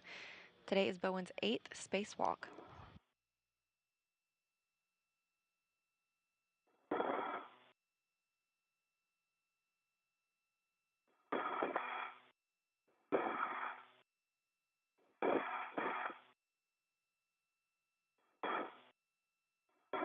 Looking down below, the International Space Station just flew over Puerto Rico. You can also see the solar arrays stretching out from the International Space Station. So as you come up to your green hooks, after you pick them up, you're going to be moving nadir kind of down towards your feet the way you're oriented right now, next to the A-frame to get over to the 1A side. Okay. This side of the A-frame? Yeah, okay. Yes, we recommend outboard of the A-frame.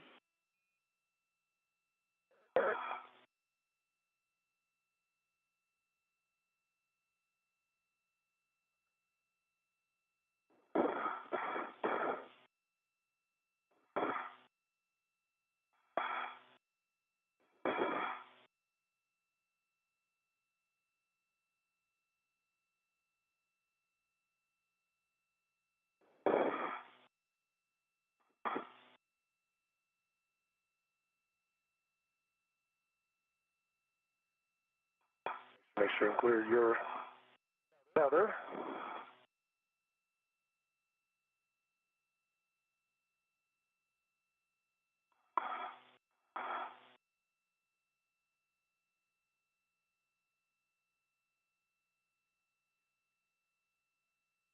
Okay, green hook back on. We copy Steve's green hook.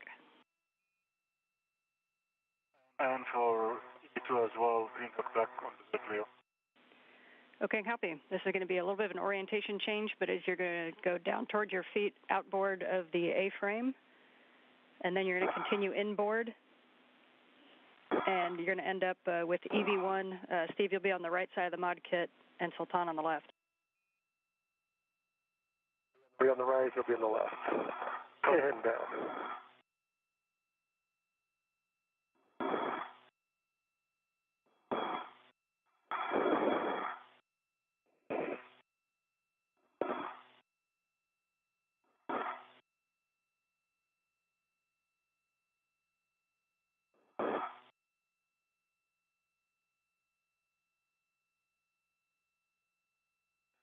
Okay, so I am on the right side.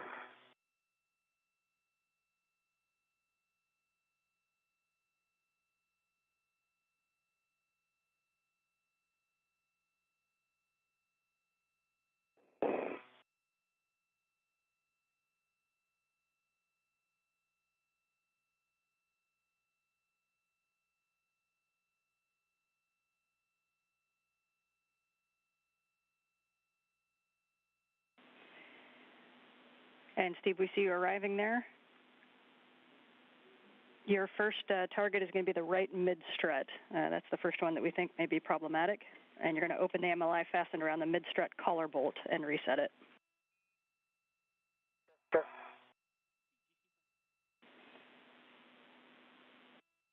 The astronauts have now arrived at their next work site.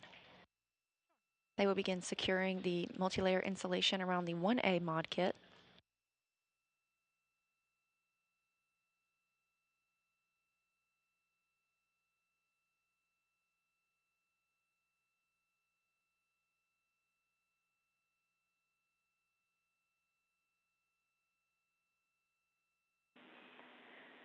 Sultan, your first target is going to be the center pad of the left upper strut, so kind of the area that Steve worked out at the other area. Copy, center pad.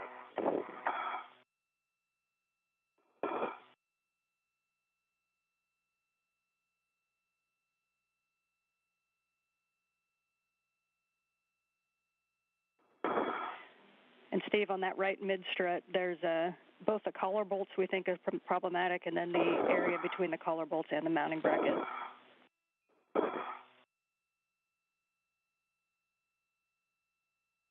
Okay, let me take a look.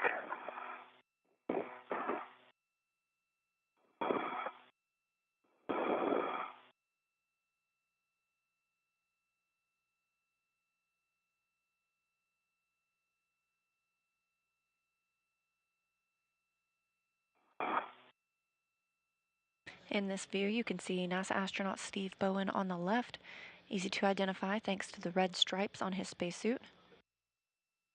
On the right is UAE astronaut Sultan Alneyadi. He's wearing an unmarked suit, but if you look closely, you can also see the Emirati flag on his left shoulder.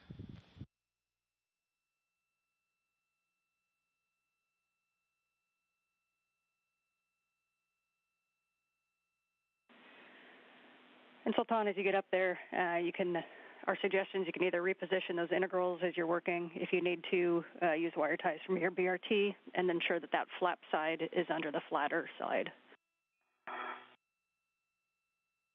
Let's copy that on. I'm opening the whole thing and start to.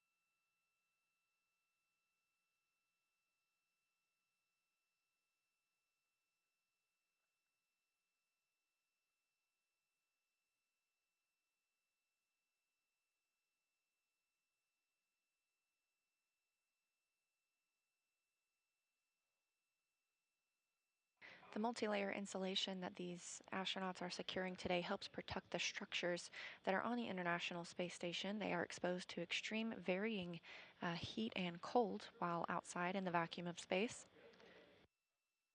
And this multi-layer insulation helps protect against any extra stresses that those temperatures can cause.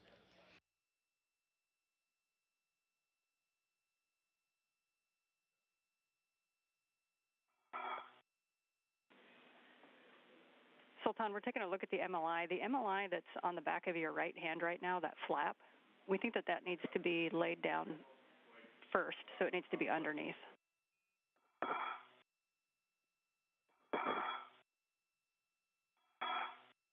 Talking about the mid-strut?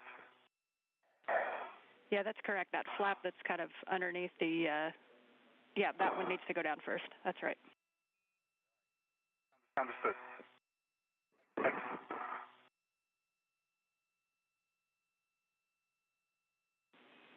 And you may be able to kind of pull those integral ties around the strut, and then before laying down the second one.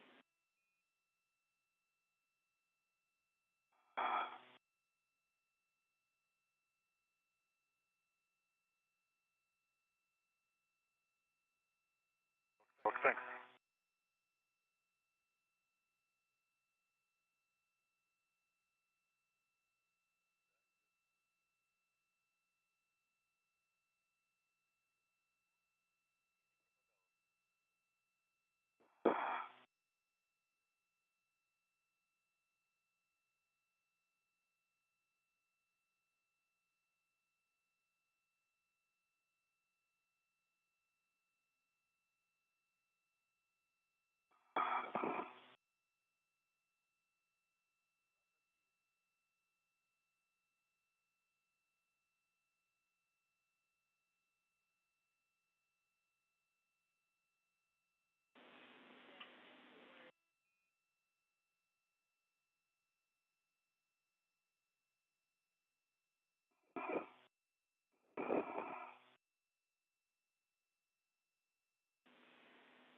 And Sultan, we know that one's a little bit challenging, and that there may be some metal exposed. You may need to use a wire tie. If you do, just a reminder not to put the wire tie over the actual collar bolt, but or over the actual bolt, but put it on one side or the other. Let's copy.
Output power LED is on, but the white LED on the back of the laptop is not on. Okay, and how does that look? And Steve, that is buttoned up nicely. You got to go from the MUR on that one. So if, on your side, we can have you move to the right side of the mounting bracket to cycle the soft capture features. Okay.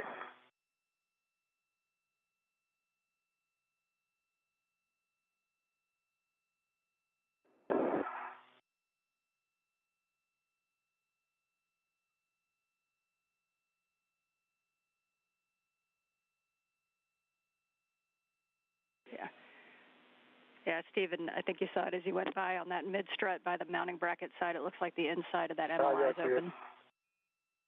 Yeah. Look at that. Let me cycle this one, and then I'll share that. Thank you. Right, that's cycled and back in the J. Almost back there it is. Now it's back in J. Yeah, make it a better angle on that to fix it.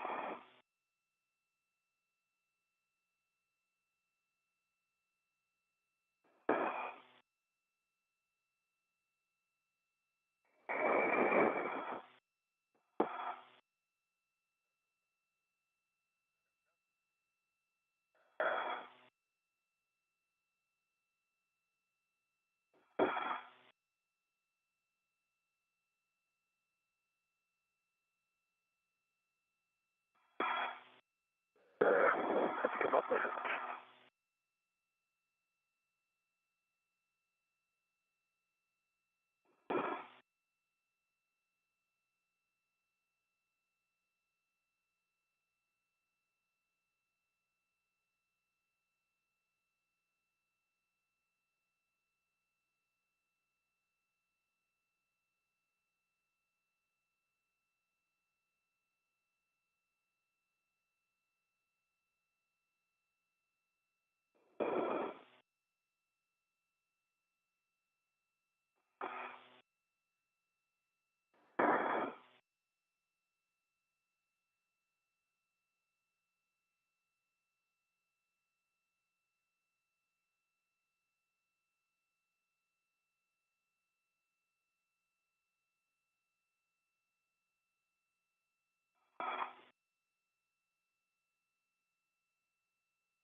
And I don't know if you see a view on my camera, but long wire tie on the section of the mid strut.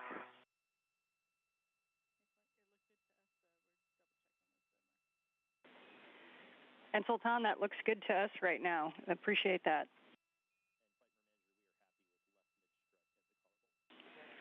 And so, Sultan, if you would just take a look along that whole left mid strut between the collar bolts and the mounting bracket and just ensure that there's no metal showing.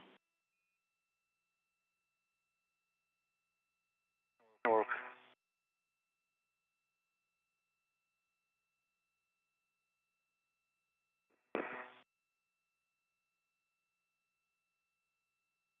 Let's see if this looks better.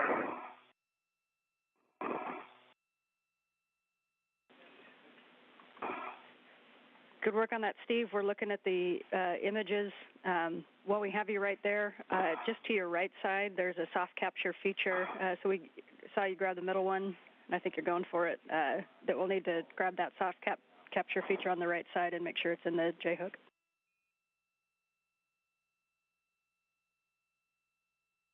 That one's in the J-hook. And so that's the middle one, and yeah, there's one kind of over.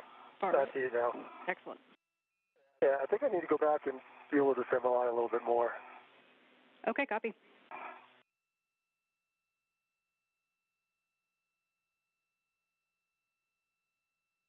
I want to stay in the J here. I pulled it down. I had to cycle it in. Got it that time. I think I have to go back and take a little look at this thing. Okay, copy. Thanks. And Sultan, when as you move off So of that there, one's cycled. oh, you got all three of them. Okay, thank you.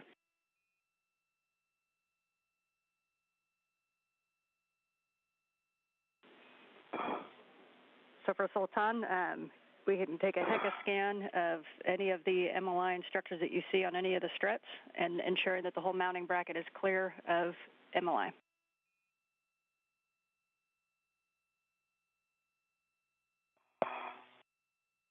Right, didn't work. But the heating port between the mid strut and the strut are covered now. No metal exposed.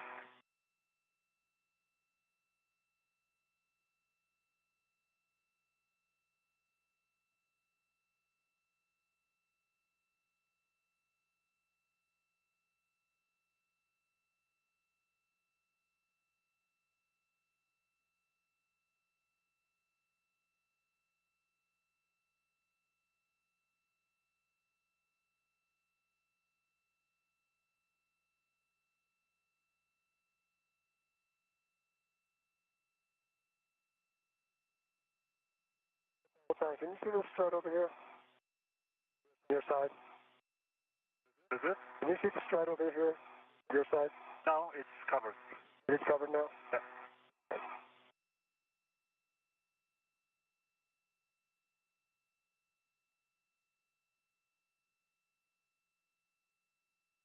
And on the upper strut, I see good MLI. I don't see any exposed metal except for the screw. Covered, but I can that tighter, but I don't see any metal exposed. Okay, we copy. So as we await the that's not good. as we await the final. Yeah, we copy. We're waiting. Yeah. Looking at the cables that they've got here, I think I need to go back and redo that whole section.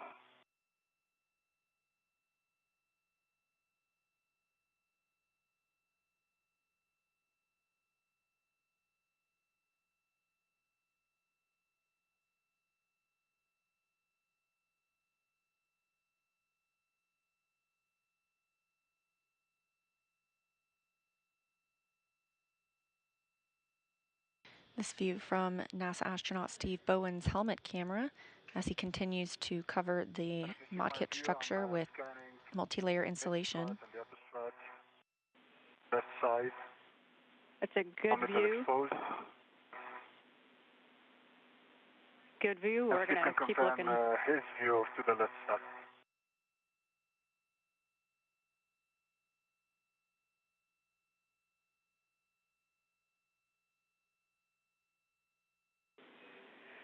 And Sultan, the flap that's right in front of you, that you're kind of the one you're playing with, we may ask it to, we will ask you to put a wire tie around that, please. The end work.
Now 2 hours and 30 minutes since the spacewalkers switched their suits to internal battery power, kicking off the start of today's spacewalk.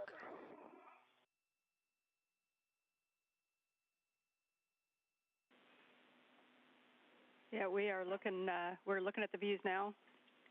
Steve, Steve, while you're paused right there, the next thing we'll need is a wire tie count on the caddy. Yep, hold on. I'm going to pull this one piece that's hold it down here now. Okay.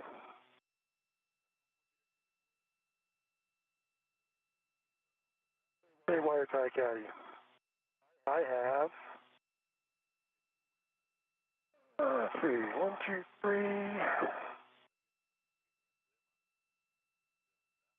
1, 2, 3, 4, 5, 6, 7 long, 2 short.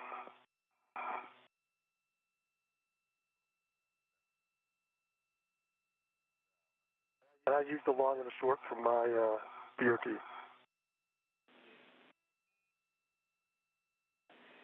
And Steve, sorry, can you repeat the quantities again? It's 7 long, short. What is it? 1, 2, 3, 4, 5, 6, yeah, 7 long, 2 short. 7 long, 2 short. We are there with you. We appreciate that count. And like I said, I used 2, 1 long, 1 short from my BOT. Okay, we copy.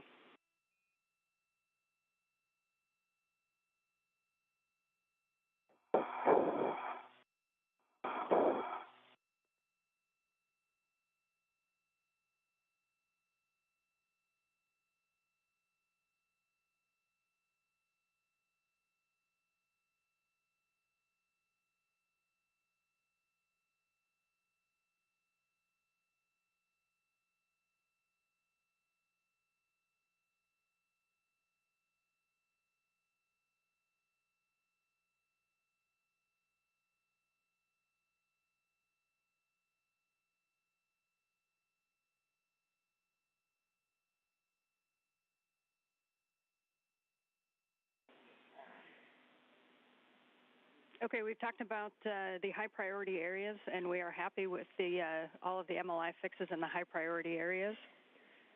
We have one area that we'd like you to take a look at if you think you can get there without translating on the nicely tacked up MLI, and that's on the upper strut near the mass canister, the areas that you worked out at the 1B, Steve. On the left side, we think that the MLI might be open just a little bit. Left side, upper strut. Okay, let me get back up there.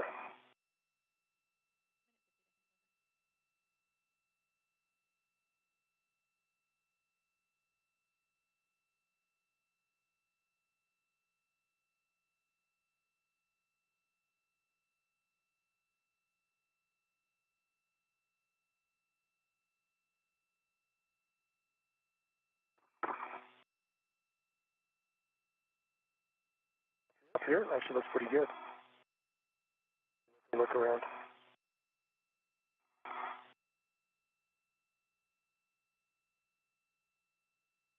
Push that left side, I think looks pretty good, maybe from the inside. Copy. Yeah, if you get a good look on both What those. do you think? I think the upper strut looks pretty good. And Steve, are you able to get an eye on both the left and the right uppers? Yeah, just did his left, let me go look at the right. And I'll tell you the kind of problematic area that we're looking at is the left upper strut, but kind of on the back side from where you're looking at, so on the mass canister side, and just if you can try to get eyes on it. It's kind of the area that you worked out at the 1B. Okay, let me take another look out here.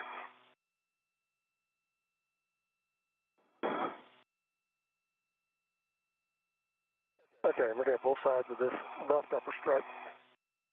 That looks good. The right upper strut up at the top. Let me go take a look up at the very top here.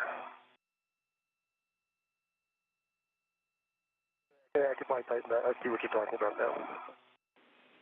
Copy. Thanks, Steve. A second to get sure.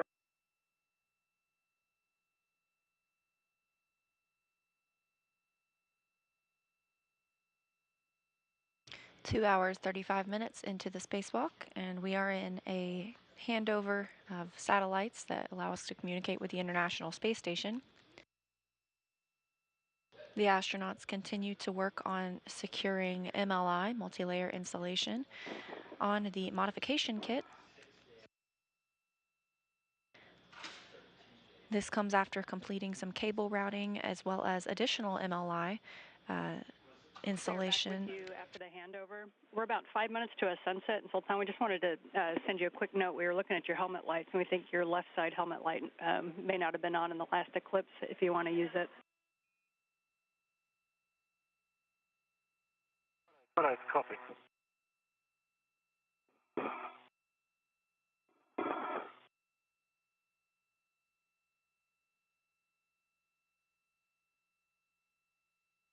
The modification kits where the astronauts are working today are where we will have future IROSAs, International Space Station rollout solar arrays installed. I don't know if you see a view of my camera. We see it now. That looks beautiful. Thank you.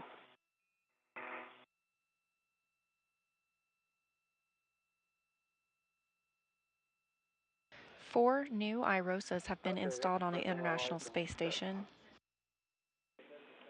Copy. Good work. Thank you, Steve. And for both of you, we can kind of back off of the mod kit and take a look at all of it.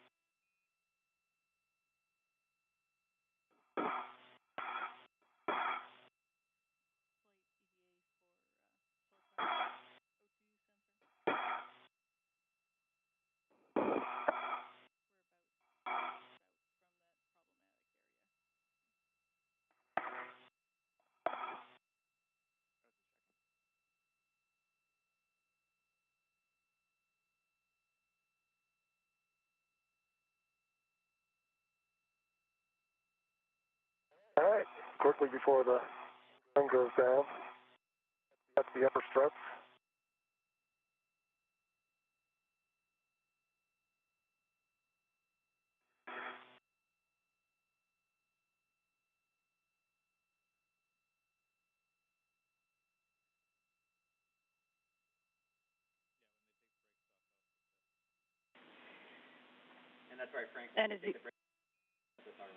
And as you guys get reset off of that work site, Sultan, just a couple systems notes for you.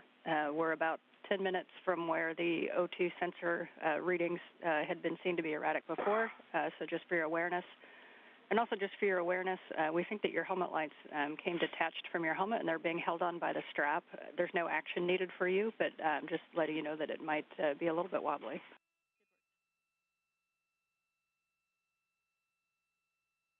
Okay, copy that. Keep an eye on it.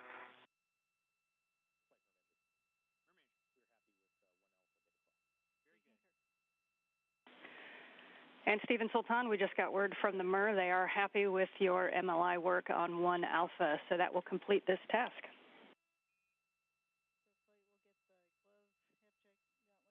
Okay. Yes, thanks. So to get done with this work site, Steve will have you hand the wire tie caddy to Sultan, and Sultan, you'll just carry it on your MWS, and that bayonet fitting might keep it a little bit tighter onto your MWS. And for both of you, glove, hat, and gauntlets before translation, please. Yep. Right, copy.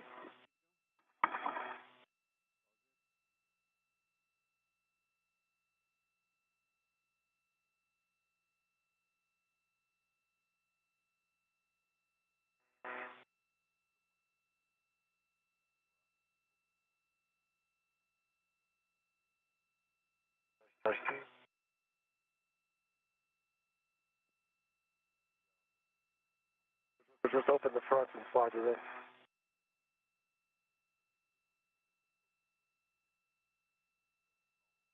You read? Want to drop it back? If I can get it.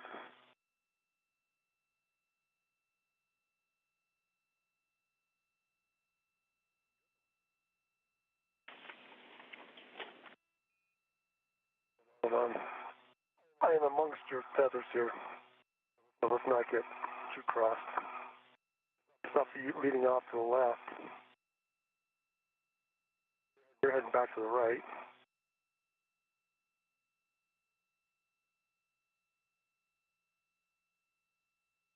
Do you want me to go ahead of you and then pose? Yeah, I'm trying to figure out how best to do that. I can do it. I'll just pick up my local and then I'll head. Let me double check where mine is. Okay. Let me get low so you can get by me. Okay, go ahead, bye.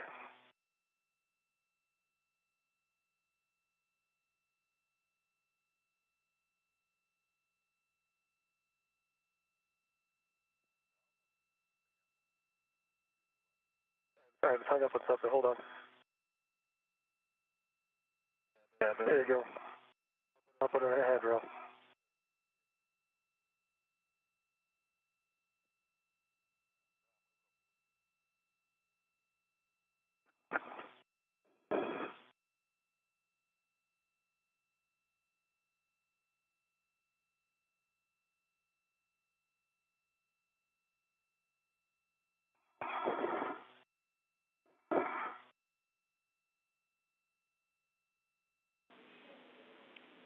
And for the translation, this is where you're kind of change positions as you get to where your green hooks were. So Sultan, our recommendation is that you lead back out to 2004, and then Steve follow him out to where your green hooks were, and then Steve will lead the translation back in. Big picture, Steve, your next task is arm setup, and Sultan, yours is ESP2 setup. All right, copy.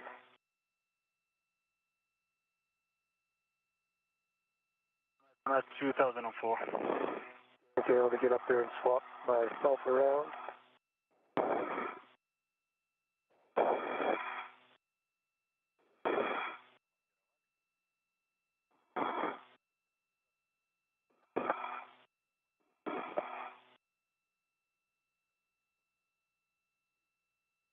All right.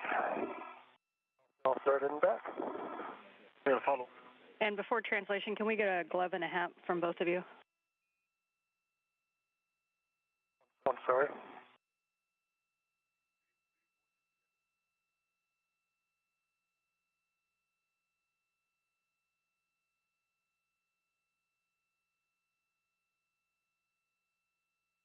Both gloves look good. Half is dry. Copy. Thanks, Steve. And for EV2, no change on the gloves. For EV2, no change on the gloves, and half is dry. Okay, copy. Thank you. So, Steve, you'll lead the translation in. You're heading to the port CETA cart. And you will leave your anchors right where they are. So you're going to pass the anchors. And Sultan, you're going to be heading into the ESP2 work site. So you're going to follow Steve until you get to the CETA spur, and then you're going to go down the CETA spur. All right, so follow Steve until the spur, then we'll head down to the ESP2. Good words, and you're actually going to go down the CETA spur, and we're going to have you fair lead near the port airlock toolbox when you get down there, and this would also be a good time to turn on the GoPro.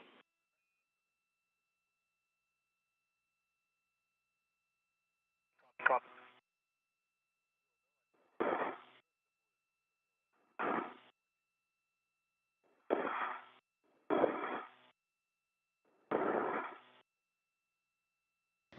Coming up on 2 hours and 45 minutes into today's spacewalk. This view from NASA astronaut Steve Bowen's helmet camera. Both spacewalkers have accomplished the first major task of today, which is routing cables and modifying/securing MLI, multi-layer insulation, to the mod kits where future IROSA arrays will be installed.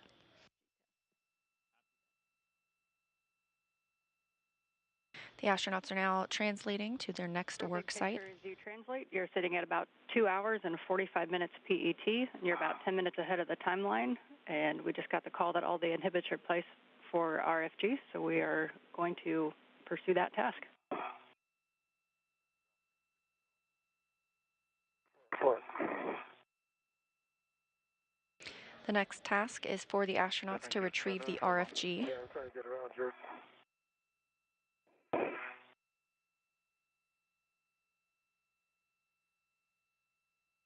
I think it's close on the cables. Hold on.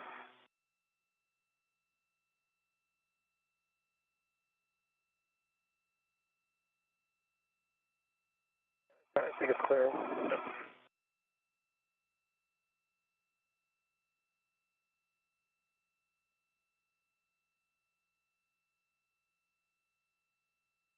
What that's going on. It's behind, yeah, clear now. Okay.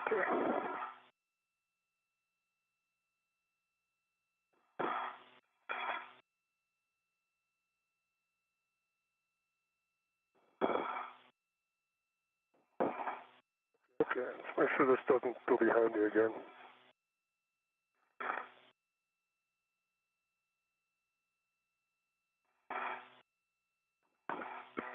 Okay, hold on, Sultan. Let me get I know a spot here.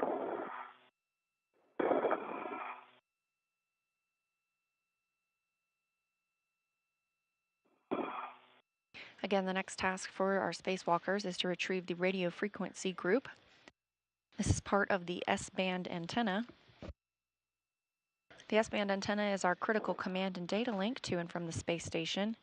Of course, we do have redundancy, but the RFG is the brains, essentially. Where are mine? And why? Sultan, can you go back and unhook mine? It grabbed onto something back there.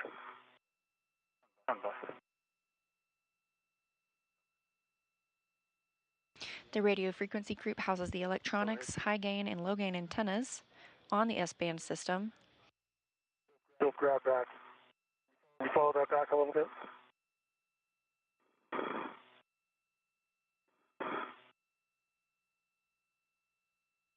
The astronauts will remove the RFG and bring it inside the space station. Okay. You see, the wire is folded, so it's caught back on something. So if you follow it back a little bit, you'll see what it's hooked on. Okay, let me span it.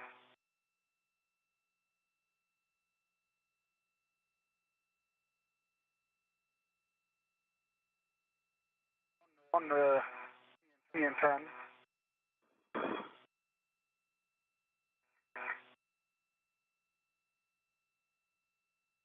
Okay. Bar Steve. Yep.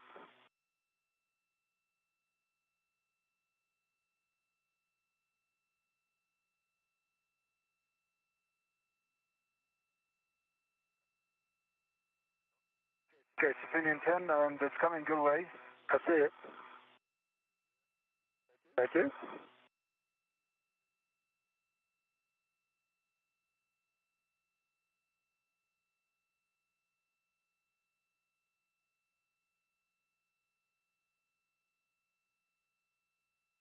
Thank you very much. Problem.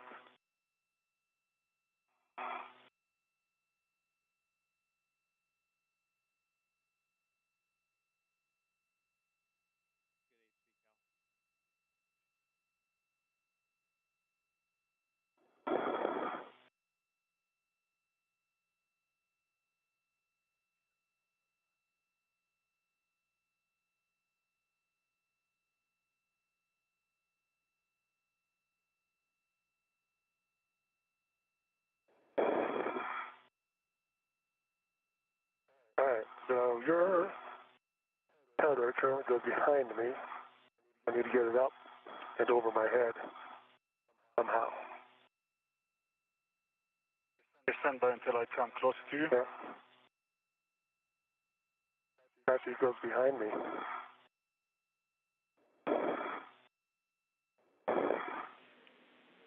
So where we want it for the next setup for these tethers, just for awareness, is Sultan should go from the anchor down to a fair lead by the port airlock toolbox.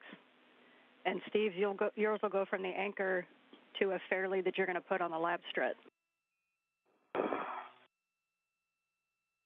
Yep. All right, so Sultan, the way to solve this problem, because your tether goes behind me, but it's underneath my safety tether.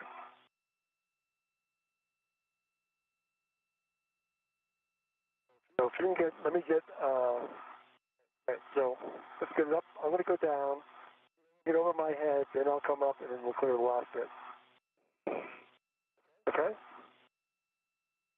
Okay, are they crossed now, or just behind Yeah, they're crossed now, so can you get your tether up from behind me and above, put it back above me?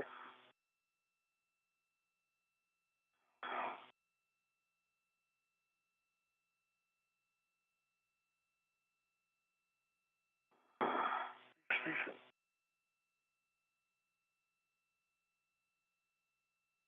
Can you go a little bit neither as well? What? Yeah. Towards me, just a little bit towards me. I don't know. Let me see.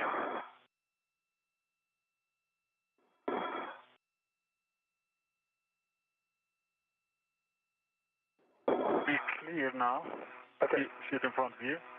Let me get back up here and take a look. It's clear. Right now, I press 2, and that'll be fine. I agree. Okay.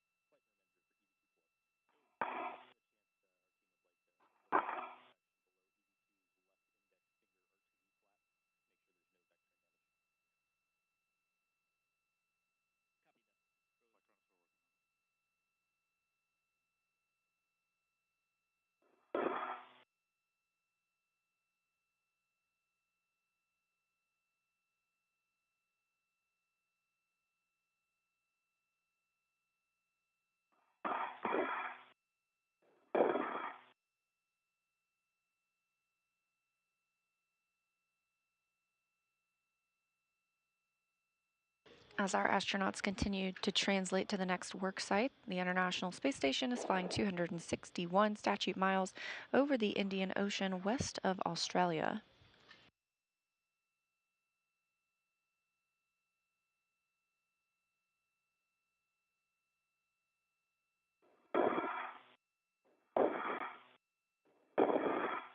As you can see in the view, the astronauts do have lights on their helmet to help them work during these nighttime passes.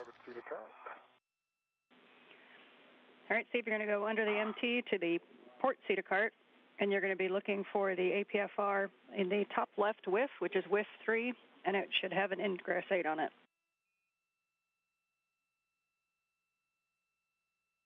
All right.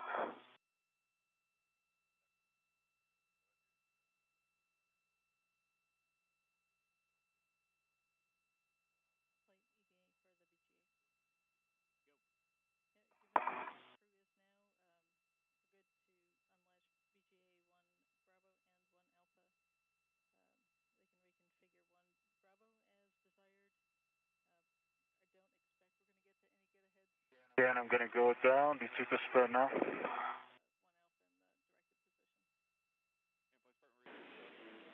And copy, Sultan. Yep, you're going to head down the CETA spur, and then you can turn on the GoPro, and you're going to fair lead on the port whiff near the port airlock toolbox. And when you pause, I have a couple words for you on your glove.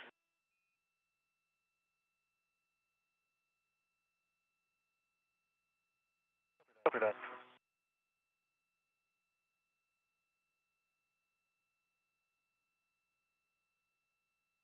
Hey, whiff 3 is the one that's currently in the middle on the swing arm, correct? Yes, whiff 3, which is... And it's set. Papa, papa. That's correct. Papa Pampa, and then we ask that you don't change the pitch setting for translation, and you can stow that on your BRT.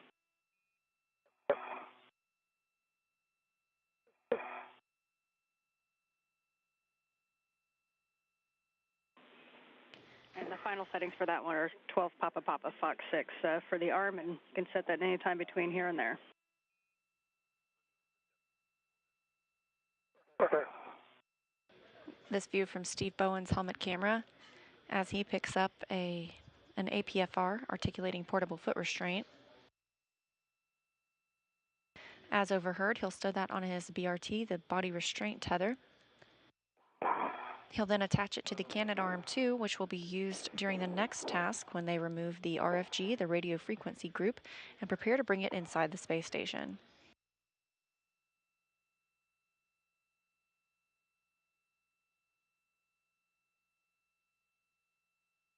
And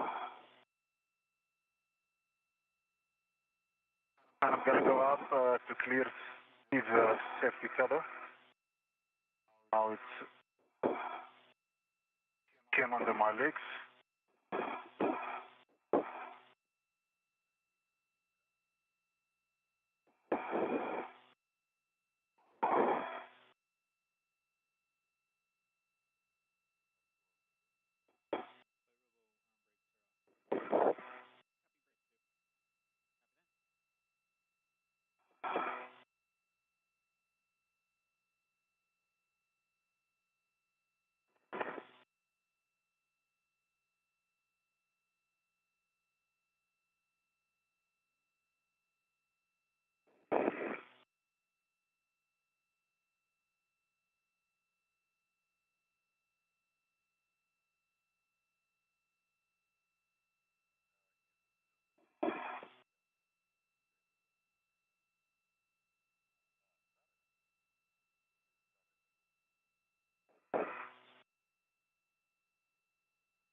And Sultan, we see you trying to clear that safety tether. Let us know if you need any assistance.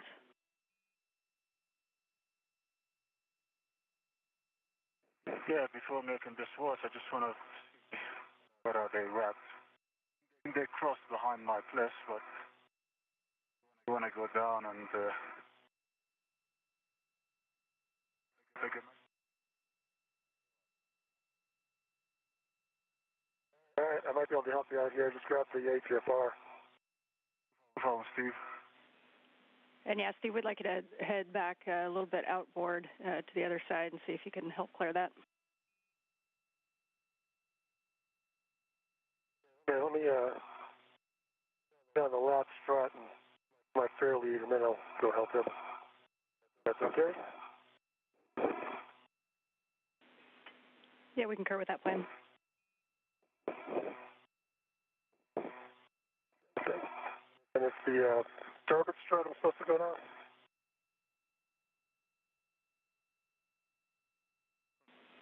It's the And fair lead. on the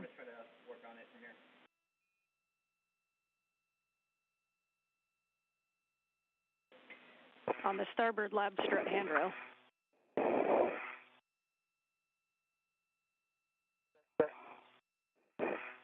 Didn't work. It'll take a second. Where are you right now? I'm at the seat spur. Okay, I'll be up in a second. Just wanted to see where your tether is routed. Is it behind my place or?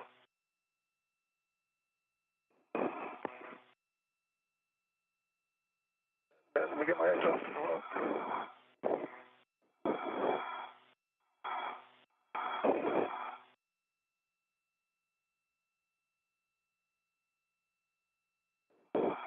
I'll just wait for you. I think it's behind my place.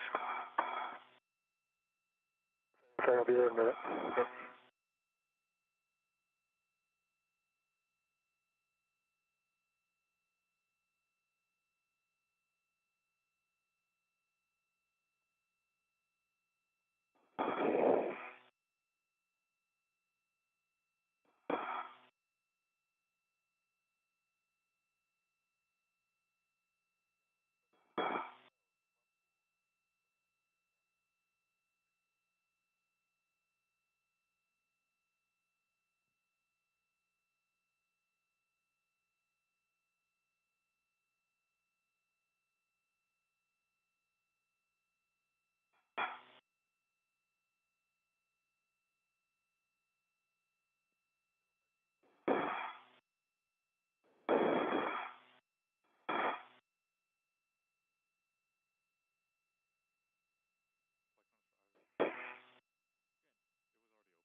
Steve, I think we're clear.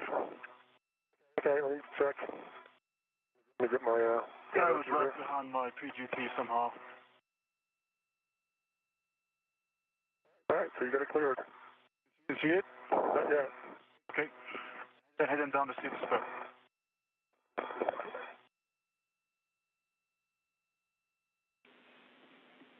Okay, and we told Sultan, or we monitored Sultan. You said that it is cleared. It is cleared, and it was wrapped around my PGT, unfortunately. All right, nicely done. So you can continue down the port airlock, or toward on the Cetosphere to the GoPro, and you can turn that on. And Steve, you can go down to the front side of ESP2 via the lab and then the gap spanner.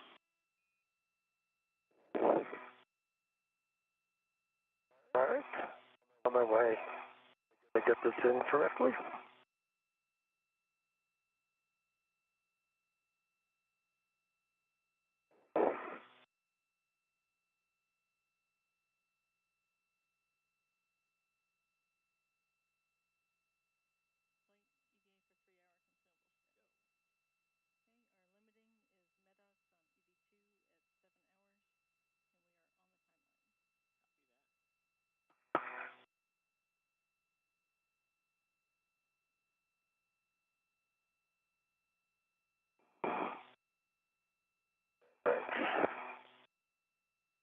Got you.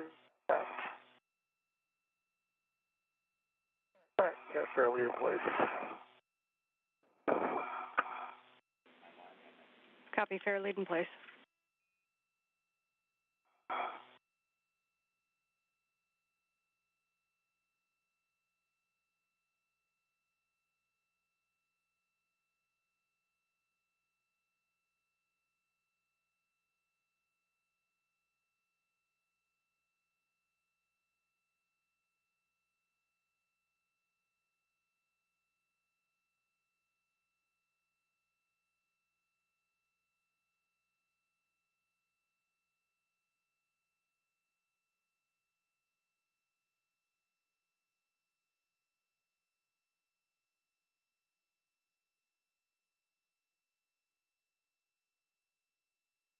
Okay, cameras on.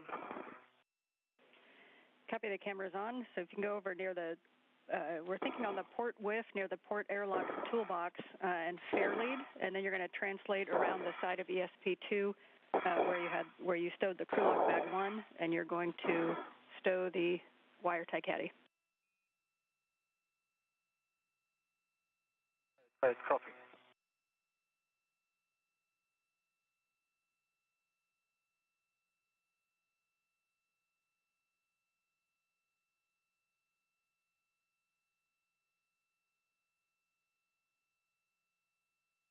Okay. I'm going.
And Steve, as you get in a good position on the front of ESP2 there, your next step is going to be to give Frank a go to GCA to the APFR install and ingress position. So you just want to position yourself to where you are clear but can see everything. Okay, let me get myself there.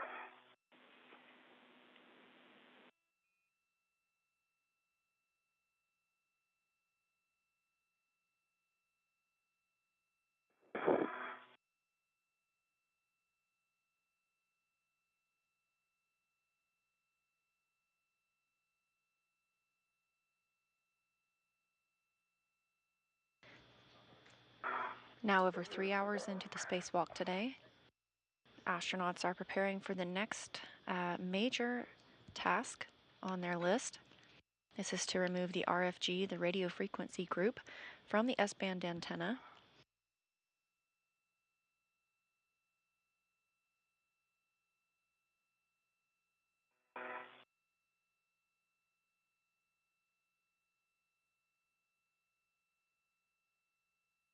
Again, the radio frequency group is the computer and electronics that control the S-band system. And this portion of the system will be brought inside the International Space Station before being returned to Earth for refurbishment and eventual return to the space station.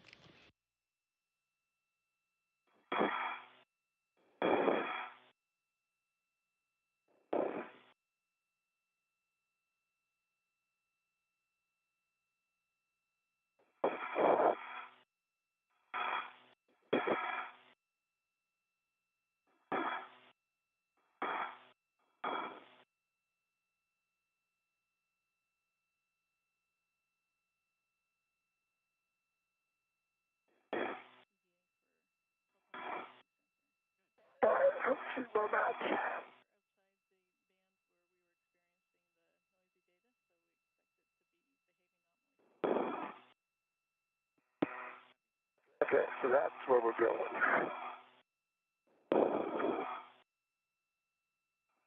My tether.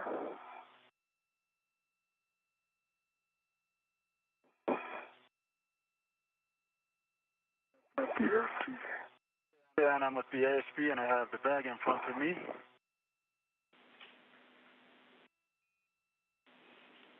Okay, Sultan, you can stow the wire tie caddy, and then I have a couple systems words for you when you have time to look at your left hand again. All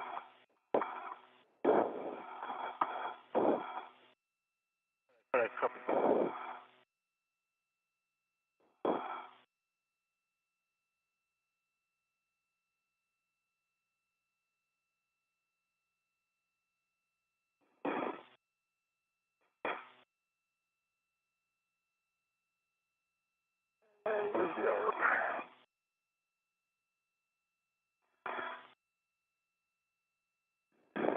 And then that's why caddy will go into integral red.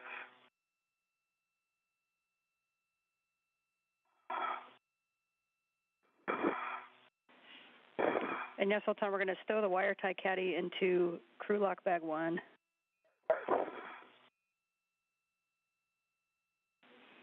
At the same time, you can The grab... question is, are they going into integral red?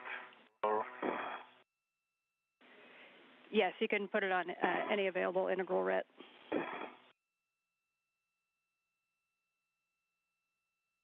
Okay, Frank, you have a go to GCA to the ingress, the install and ingress position. Steve, we copy GCA to published. Our published position is 1.1 meters station aft, and we're starting motion. Okay, I'm watching.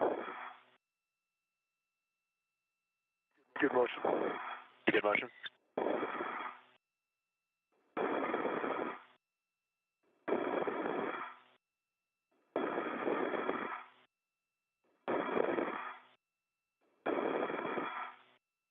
Half a meter to go. Continue to publish. Copy, continue to publish.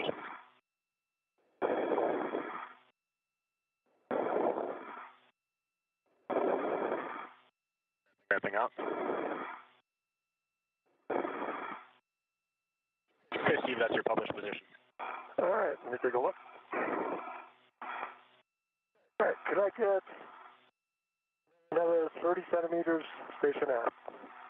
The additional 30 centimeters station aft. Multiple voices in the mix now as NASA astronaut Woody Hoberg inside the space station is commanding the Canadarm2.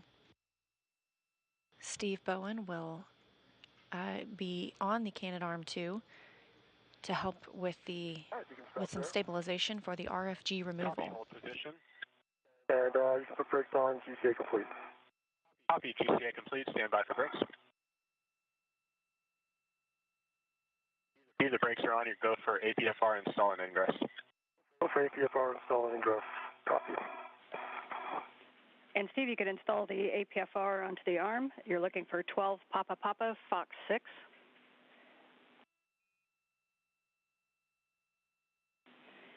For Sultan, while you have that... Papa Fox 6, okay. Yep, good read back. For Sultan, while you have that bag in your hand, you're going to retrieve the large small ret that's on the handrail of that bag, and you're going to put the small hook onto handrail 8007, which is the same handrail that your temp stowed on. 8007, copy, small hook on... Copy.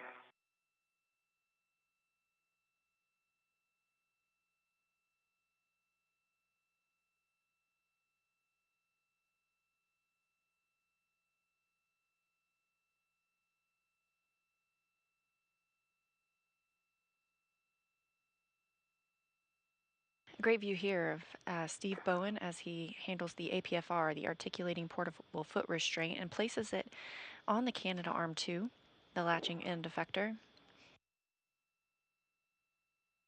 Okay.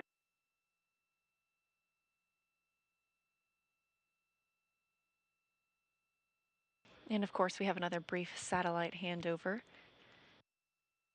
Teams here in Mission Control Houston continuing to monitor everything about today's spacewalk, including the status of the astronauts inside the space station, of course our astronauts outside and keeping up with those tasks, as well as the consumables for the astronauts, including their oxygen rates inside the suits.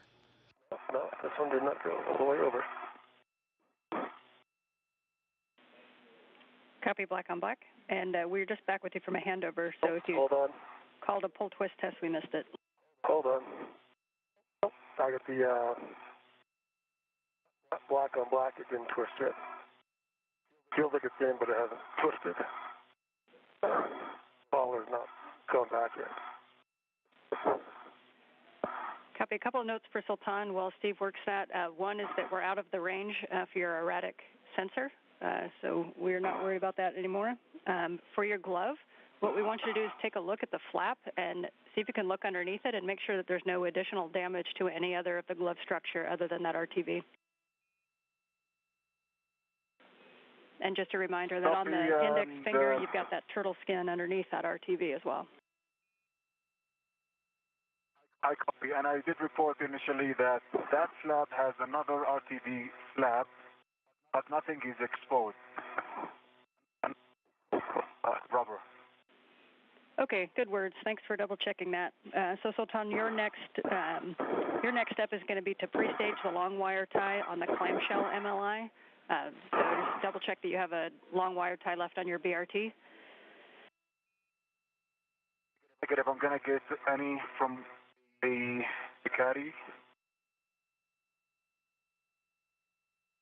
Only have short on my BRT.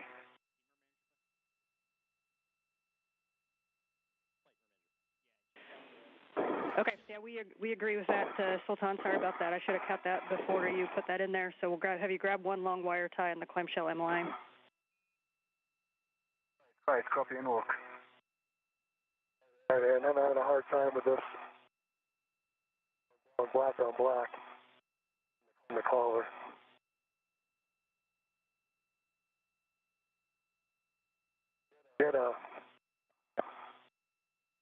Looks like it's in there. Collar does not want to move.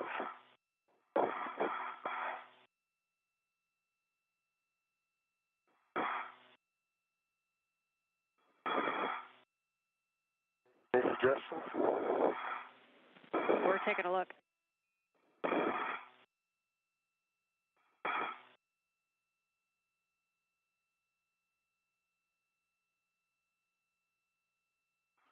Cycle it. That moved it a little bit. There we go. Now it's black on black. I cycled but then it came out. Well,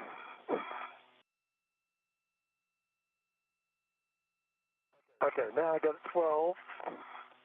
Got it black on black, but it's not in. Okay, we copy that it might just be on this soft capture. It's in soft capture. Hold on. Yep, and that's 12. All right, now I got a good twist. Got black on black. Yeah, collar is very stiff. I think that's a big part of this. It is in place. Got a okay, Steve. blocking of 12, black on black, good wiggle pull. And we're checking, Steve. We may have you double check it. All right.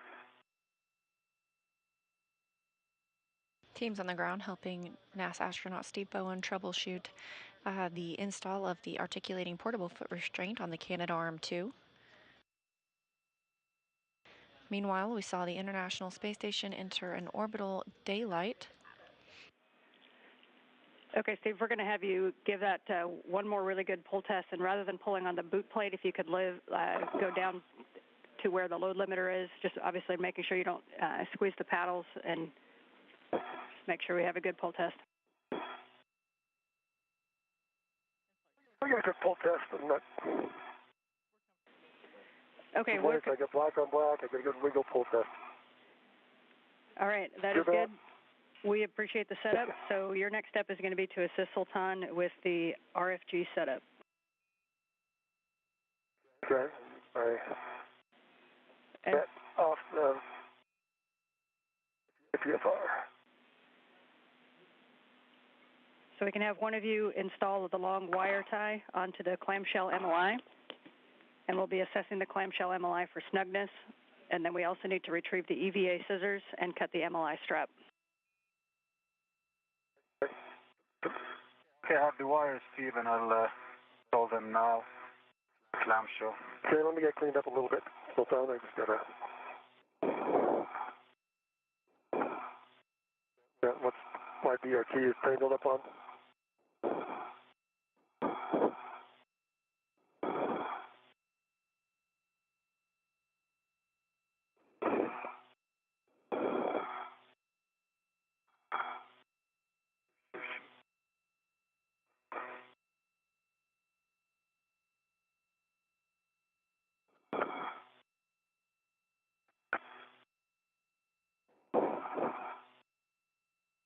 There it goes.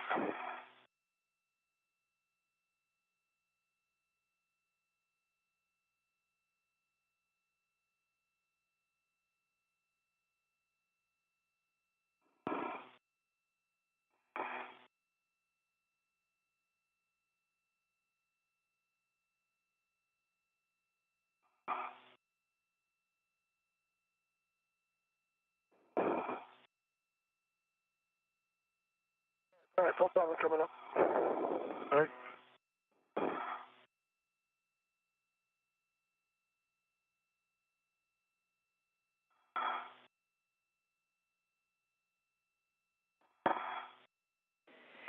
And Steve, we think what you could start doing is undoing the quarter turn fasteners on the MLI tent. I can do that. And Sultan, you can move over to that clamshell MLI for the long wire tie.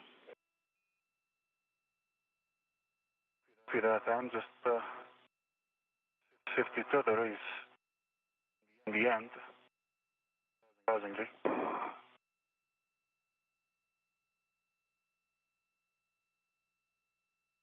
Can I drop a green hook somewhere? Feel the tension that the green hook is, green wheel is, which reached the limit.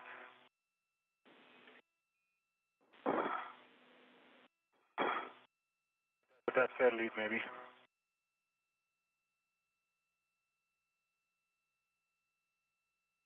We'll check. And Sultan, yes, you can drop your green hook. So we recommend one method would be to fair lead over by the port airlock toolboxes. But you can also put your green hook down to get your tetherers out of the way wherever you see fit, probably toward the airlock on ESP2. Disregard that, and I think it was the red wheel caught behind the ESP structure. Now I have enough room to work. Yep. Yeah, we copy. And I do not see the quarter turn. I don't see the quarter turn fasteners on the backside, correct? Nothing on the back, just the ones over here and the ones in the front. Yeah. Yeah, that's right. It's just ISS forward in port and on the high gain side. There should be 10 total.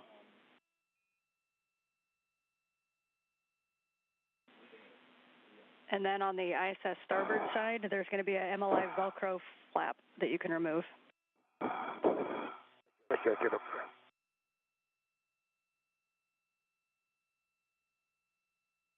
All right, let me see what I can do.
Okay, wire tie installed on the handle. I'll feed it through the loops. We copy, Sultan. And just a reminder on the, a couple cautions for you guys around the antenna. We don't want to exert any more than about 7 pounds into the high gain antenna. We want to minimize loads on the low gain antenna. And once we open it up, we want to avoid the white paint on the RFG and minimize loading into the flat face of the clamshell. All right, we copy. Everyone copies.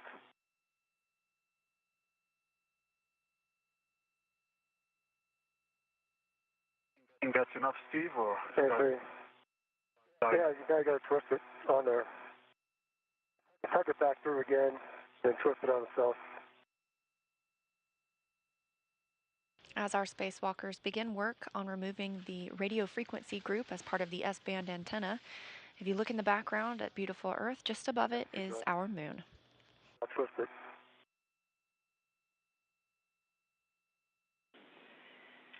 And Sultan, once you get on there, or once you get that on there, you can kind of put your hands on the clamshell and assess how much it moves on the antenna itself.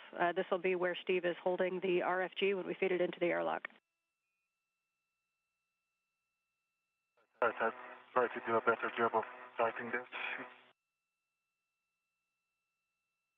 I think Steve. Just take the open end and tuck it around it 3 times. Just tuck it in and around it and then fold it down. So bring it back up. No, you don't have to do that. I'll do a flap maybe. Okay, that's fine. That will help.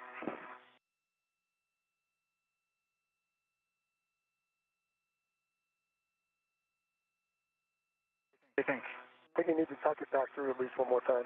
Sure. And Steve, by your left hand, there's kind of a Velcro seam along the RFG. You can open that up, getting ready to peel it back whenever you're ready.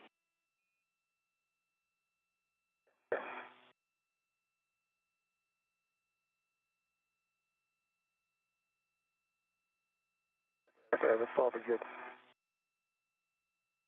All right, you can get to the last 2 quarter turns there on this side. Okay, we'll do that.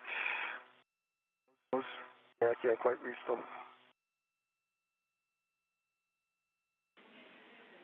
And Sultan, your next step, you can retrieve the EVA scissors from the crew lock bag 1, and we'll be cutting the MLI strap.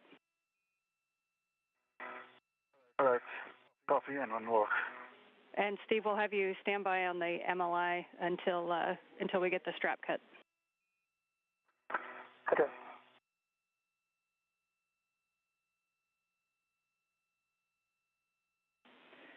As we get that MLI open, reminder to both of you that we've seen some MMOD strikes on the RFG, and so we want to minimize touching any potential MMOD strike areas and that Z93 paint area.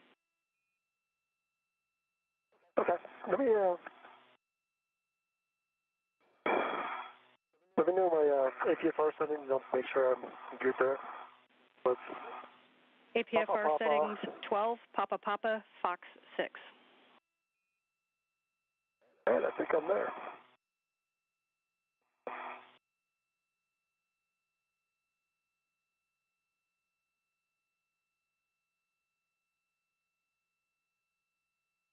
Okay, I have my scissors, EVA scissors in hand.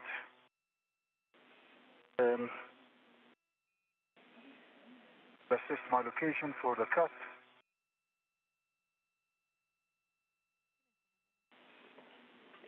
Copy, Sultan. And when you're at the clamshell, can you give us any words on how snug the clamshell is on the RFG antenna? But the wire tie is tight, and I don't think it's like a proper grabbing point, but it's definitely closed with the wire tie. Best effort, and it's tight. But it is rotating. If I do of that, it does rotate. Okay, with that then, Sultan, we are go for you to cut the MLI strap nearest the clamshell that connects the clamshell to the tent. All right, we'll do that. Cut near the clamshell.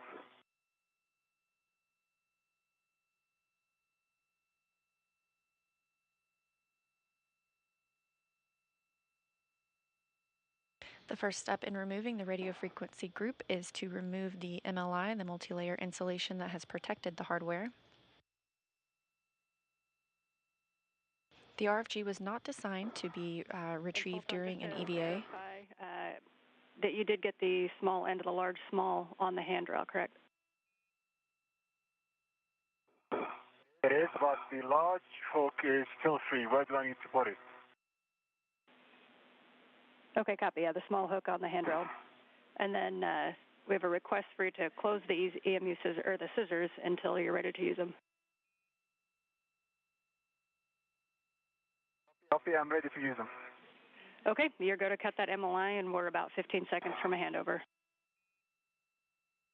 All right, copy.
We are back with you on voice, waiting on video. No problem, and MLI is cut. Waiting for words on that. It is cut and with no part, no residue on the both sides. Just a small flap on the RFG clamshell. All right, copy. You can stow the EVA scissors in the crew lock bag, and I hope that was fun. We rarely get to cut things on EVA. And your next step is going to be removing the MLI tent and attaching it to that large ret that you have staged. Right. Steve, we're going to have you move toward the arm and have you start performing your safety tether swap and getting ready for ingress. Okay, let's talk me through that real quick. Sure I'm doing it right. Yes. So for the safety tether swap, you want to make sure your waist tether is down. And your first step is to lock your green tether reel. Lock green.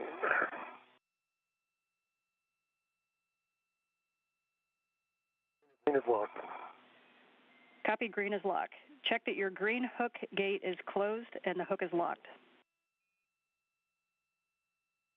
My green hook gate is closed and locked.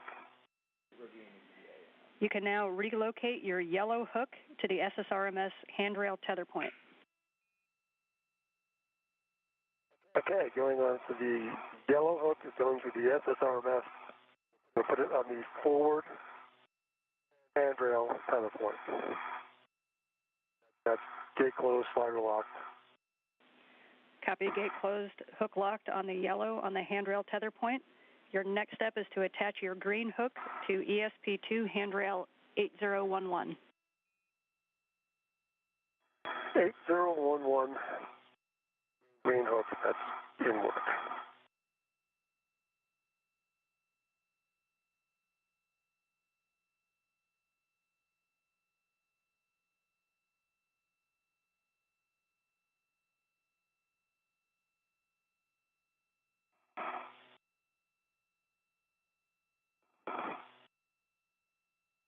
All right, 8011.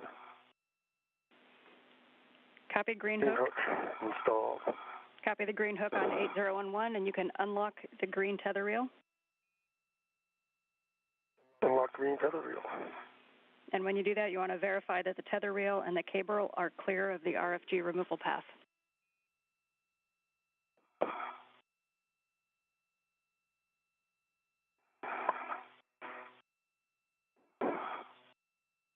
Yeah, it will be probably once I get the waist tether on that side clear of it.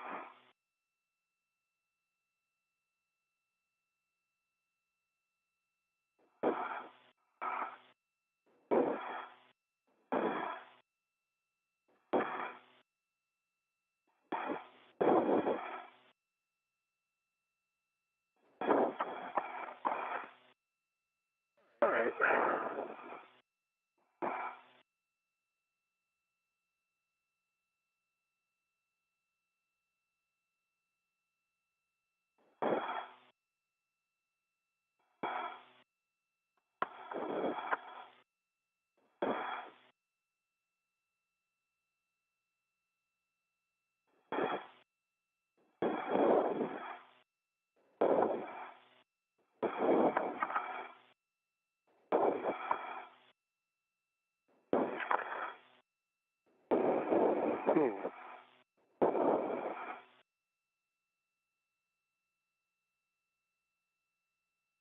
3 hours and 35 minutes. Drop my right safety tether, my right waist tether, 8011. I'm gonna lock it. I'm gonna undo my red hook from my left steering suspender and put it on the other side of the green hook. No, actually, I can just undo the green hook. Never mind. Now undo the green hook again, put it on the other side of my red hook. Yeah, that's where we're just getting to. If we leave your load path, and then we can just redo the green hook.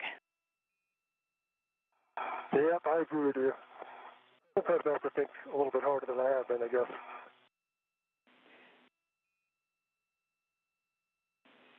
And with that, Steve, that completes the safety tether swap procedure. So you can just verify your load path is clear. Your next step is going to be to ingress the APFR. Sultan, we see you opening and restraining the 10 MLI. And let us know when you have that on the large hook of the large small red. It is attached already to the Velcro loop. Just want to tuck this more in a low profile for the removal and the NZGL operation. Copy, good words. And would also take a baseline inspection when you have a chance of the white paint on the RFG from what you both can see. All right, cool.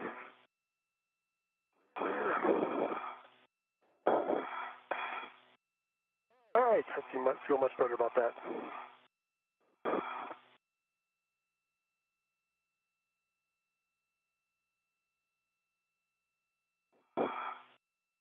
As Steve Bowen prepares to ingress the articulating portable foot restraint, Sultan Alneyadi is removing some multi-layer insulation from the S-band antenna. This will allow them to more easily access and remove the RFG, the radio frequency group, which will be taken inside the space station. For Steve, as you get to the ingress, you're going to make sure your tools and tethers are clear, that the ingress aid is stowed, and you can attach your waist tether to the ingress aid. Okay, my waist tether is attached to the ingress aid. I'm going to detach myself from ESP2 and ingress the APFR. Copy. And Sultan, when you're complete with the baseline inspection, we'll take any words on any damage or flaking that you may see, and then we'll go for the cables. All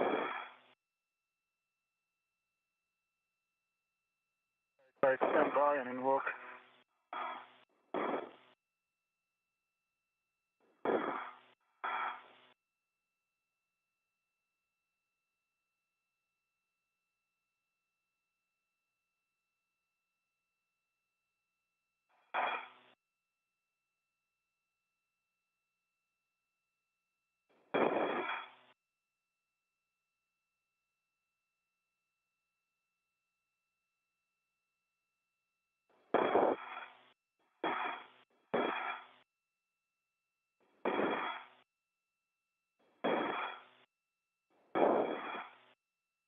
And I do see some MOD stripes.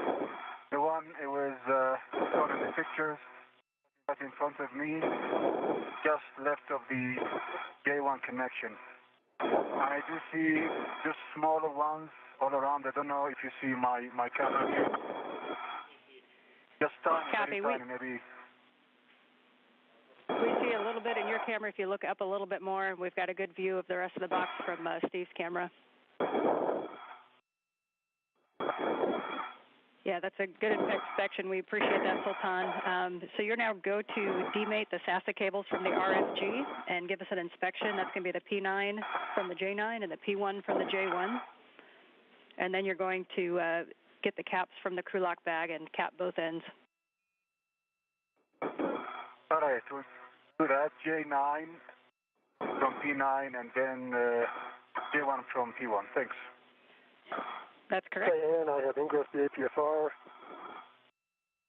I think I'm ingress the APFR. All my headers are clear of ESP, and I think I'm ready to go to the removal position. Yep, and from Steve, we'll get a glove and a hap check from you. But before we take the comm for Robo, Okay. Sultan, are you good for your next couple steps? You're going to demate those cables. You're going to retrieve the cap keeper from the crew lock bag, and then you're going to put the caps and the plugs on both cable ends and both box connections. Absolutely, and I did demate J9 and P9, and I see no fault, good fans, and good EMI band. Ever back, fully forward, fully backward, over center.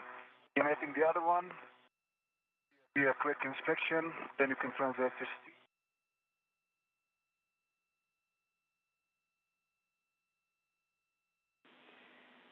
And Steve, if you want to give a double check on your feet on the APFR, we thought we might have seen a little bit of movement on your left heel. Correction, right heel. Right heel. I was checking it. I was trying to play with it. Right, and same thing here on the J1, P1, good pins, no fault, good EMI bands, ready to cover all of these.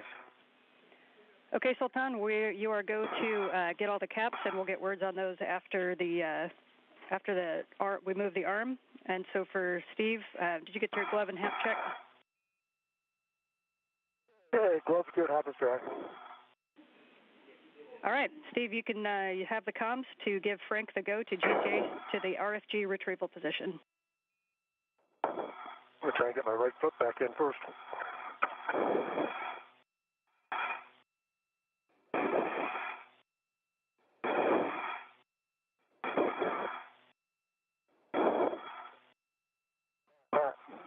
That feels good.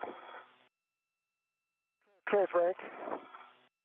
I need to go station forward 30 centimeters I gave you, and then you can go GTA to the RFG removal position. Steve, we copy. Brakes are coming off. Begin GCA to published. We'll start with that 30 centimeters station forward, follow it up with 70 centimeters station starboard. Starting motion station forward. That sounds good. Thank you. Actually, sorry, stand by one. We got to set up one thing. Okay. That's the voice of NASA astronaut Woody Hoburg, who will be controlling the Canadarm2 as he begins to relocate Steve Bowen on the end of the Canadarm2. It'll put him in a proper position to remove some bolts that are on the RFG.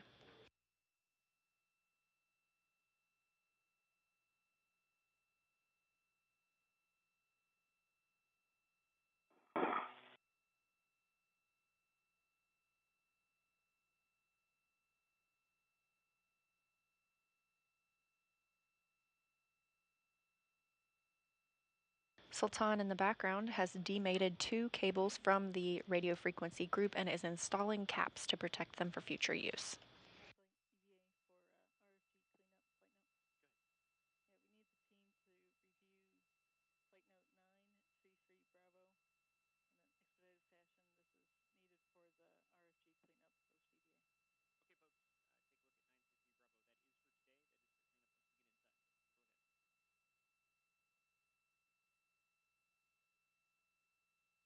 Steve, we're starting motion station forward for 24 centimeters. That sounds good. I'm ready.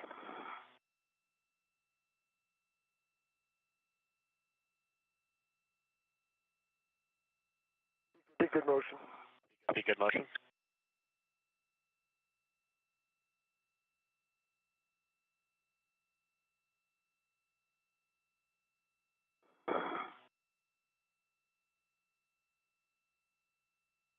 Okay, Steve, starting motion, station starboard for 70 centimeters.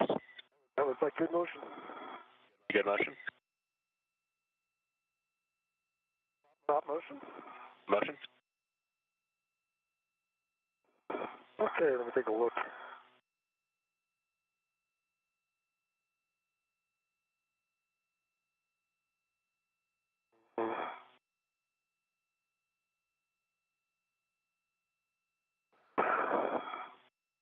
I think I need about 20 centimeters station starboard, and then 20 centimeters station.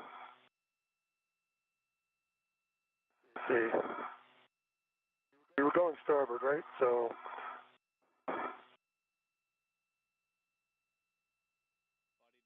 station meter. Okay, Steve, we copy 20 more centimeters, continue station starboard, and then 20 centimeters station nadir. I think that'll do it. All right, starting motion, station starboard. Motion. Copy, good motion.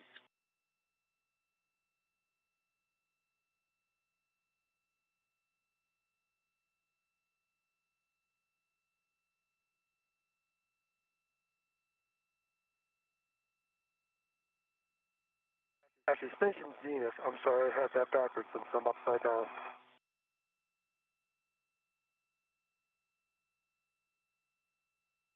Okay, Steve, we copy station zenith. That should be towards your feet and your left side. Thank you.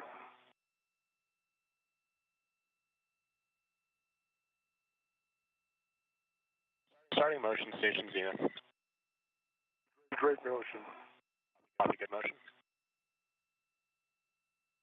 Okay, you can stop motion there. Copy, hold position. And you put brakes on. That's a great position. Thank you. We copy, GCA complete, stand by for brakes.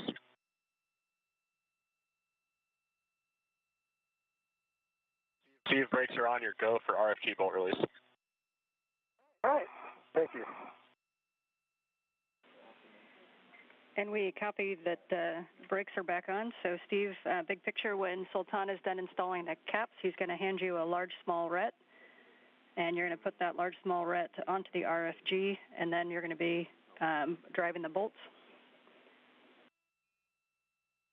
I understand.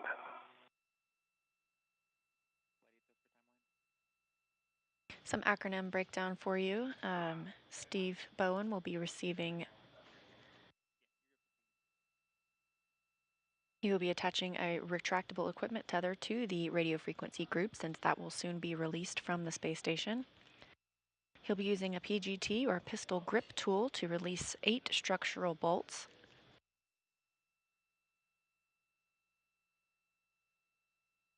After those have been released, he will release 1 jacking bolt.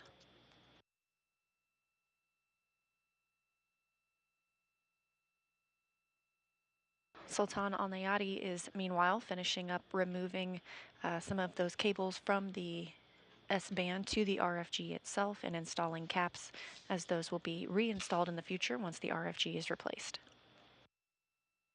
I see I'm finishing the last cap. Mm-hmm. For some reason it's not setting as I expected. We copy.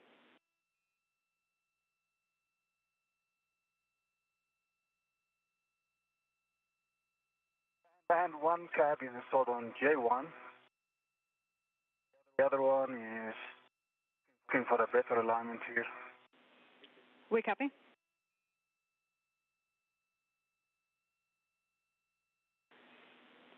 And Sultan, if it gives you a little more workspace, you can take the hook off of the cap that you have installed.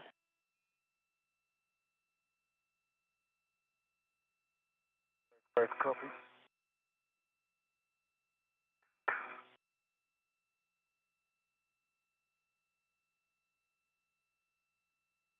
Okay, both cabs installed. Full test. Releasing the hooks. Nicely done. So you can release those hooks, and the caddy is going to go back to the crew lock bag. And then when you're the crew lock bag, you can pick up 2 large small rets, and you'll be handing one of those over to Steve. And we can have Steve start to drive bolts while Sultan continues to tack down the cables.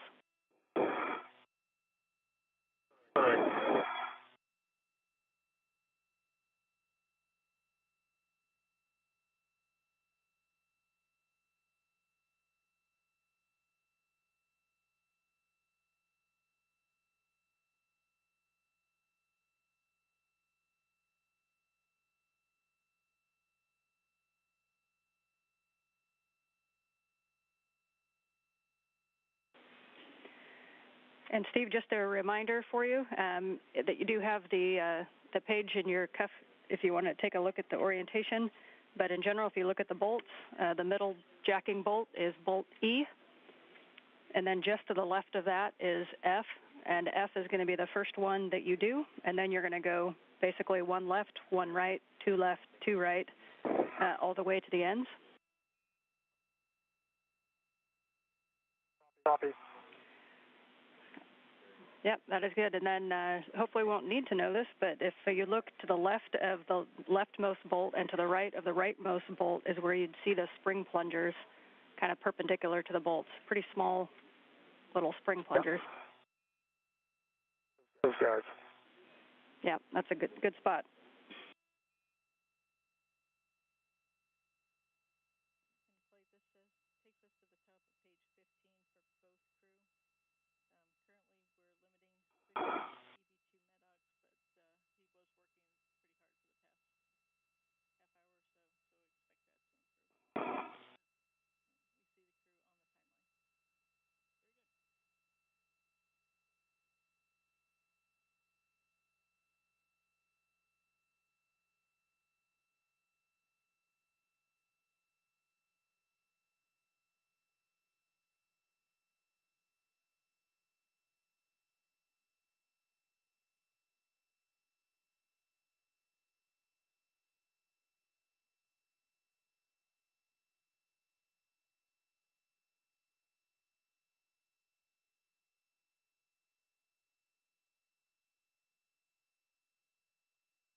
And one more orientation note for you, Steve.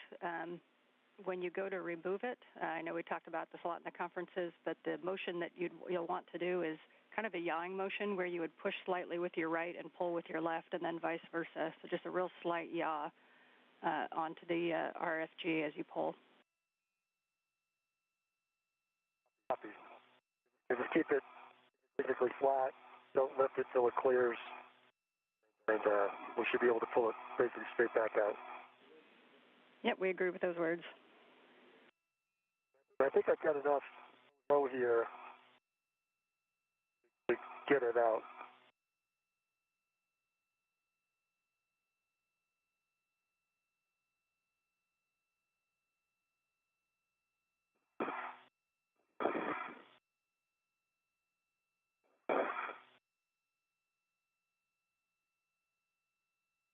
I think you're ready, Steve. Yep, just waiting on the long duration, the large flow. Bring it.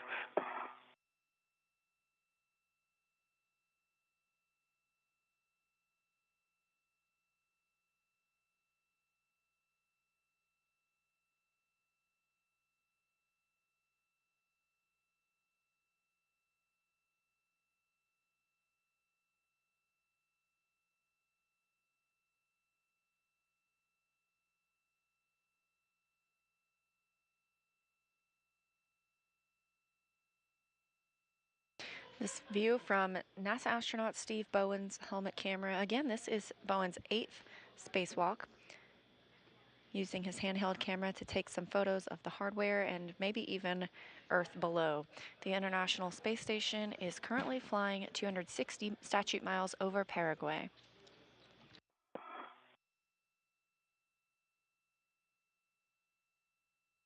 Give you a small hook. Copy. I have the small hook. And let me get that in place.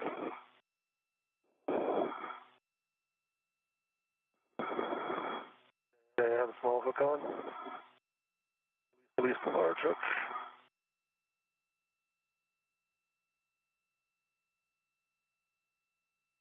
Thank you. The large hook is going on the RFG. Back in place.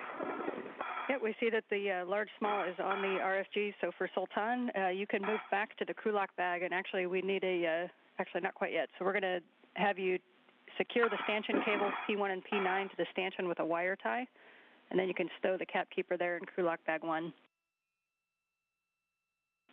Okay, copy. And for Steve, we are ready to drive the bolts. Just a reminder around the RFG to watch for sharp edges. Your PGT settings are Bravo 1, counter 2. All right, let me get the cal check done here. Powering on. The cal. Motor.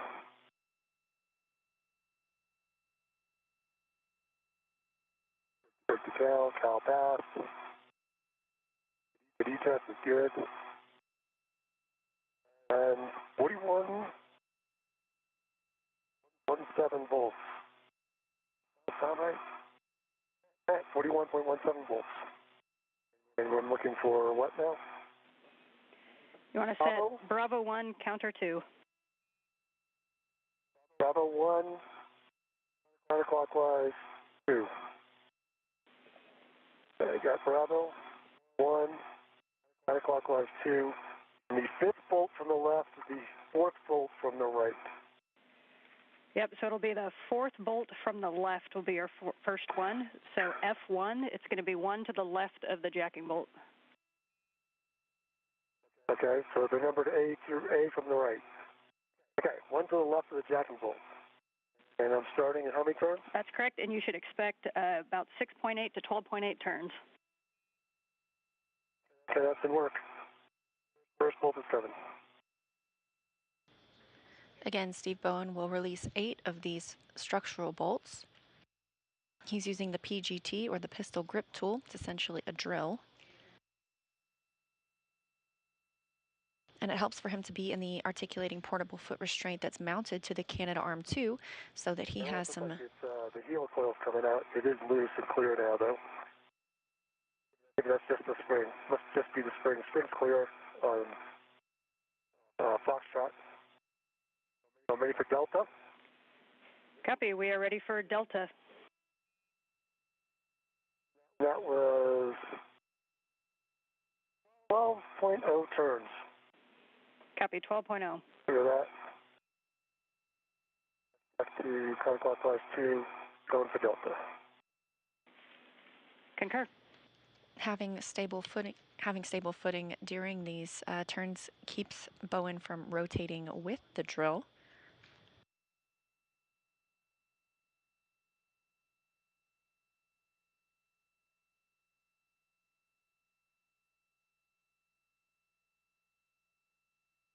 All right. That was 12.0 turns as well. Copy. 12.0 on bolt Delta. So you go for block Golf, third from the left.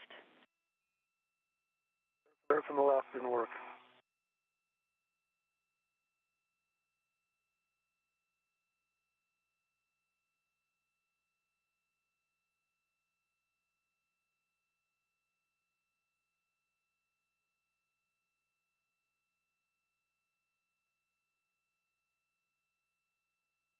That feels like it's clear as well. And another 12 turns. All right. Copy. Another 12 turns for block Golf. Your next will be block Charlie, third from the right.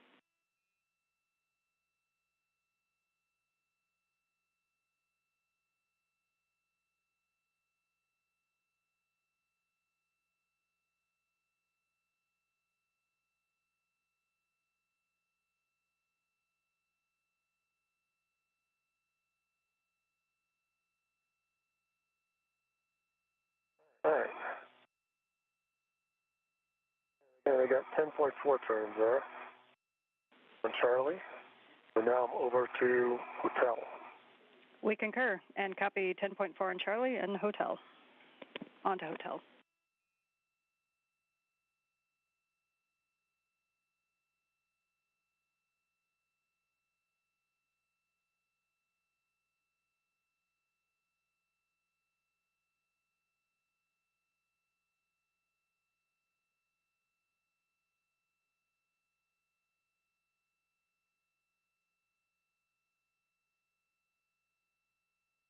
And 10.5 turns on hotel.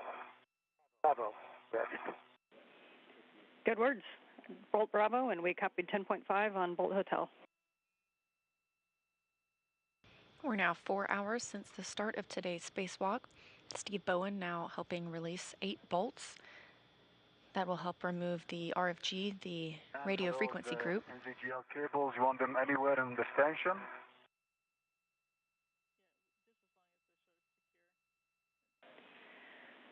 Yes, Sultan, you can go anywhere onto that stanchion so that they're secure and clear of the RFG removal path. And 12 turns. And now to India.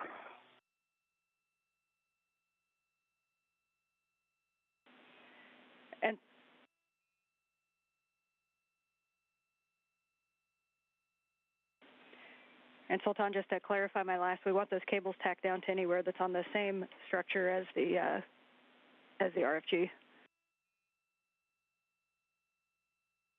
Understood. It's going to be on the same stanchion that's carrying the RFG. Copy.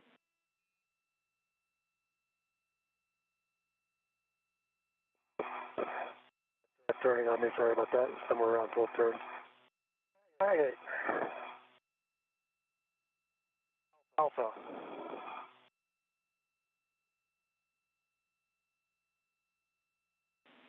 And we copy that you're on to Alpha.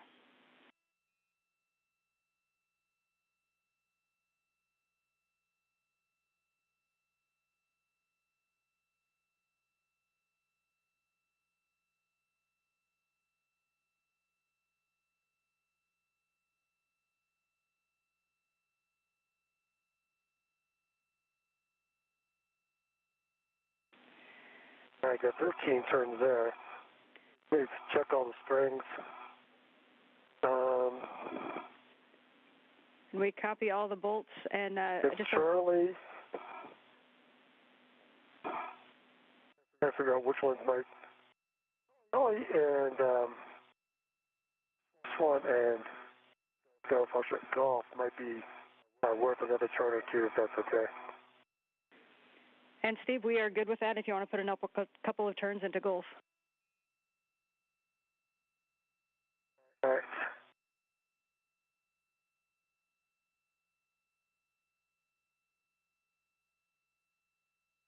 And they all seem wrung out. They're all pushed back.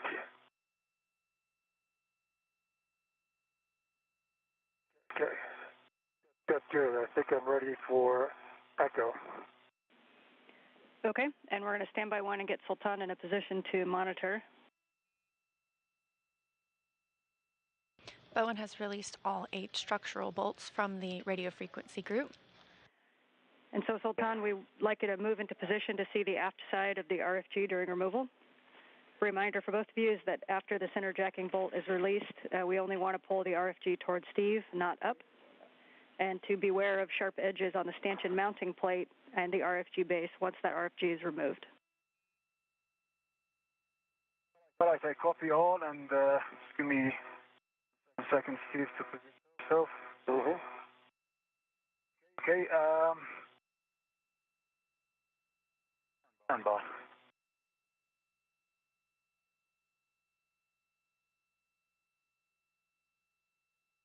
This view from Sultan Alneyadi's helmet camera, who's moving into position to help with the removal of the RFG.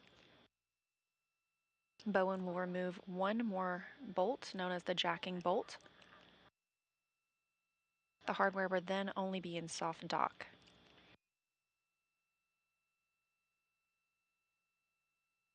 And if you're okay with this, if they're okay with this, I'd like to move the big hook to my right-hand side, just to make it easier when I go to grab the And Steve, you are go to move that. Thank you. Sultan, for your positioning, we specifically want you to look at the aft side of the RFG where that soft dock catch is and monitor it tracking. Right. Just repositioning myself here. Give me a second. No worries.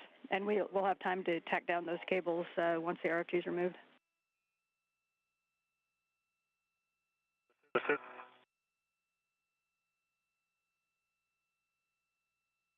Okay, Steve, I have the aft view of the RFG. You are go to release. Okay. And we concur. And Steve, just one note, you're about 8 minutes to a sunset if you need to reconfigure anything before you have your hands full. I think I'll be okay. And what about settings again?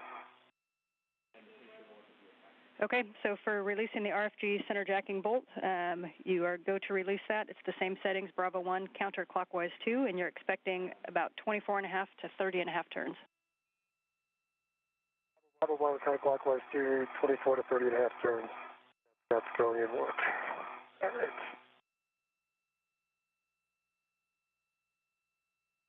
All right, getting turns.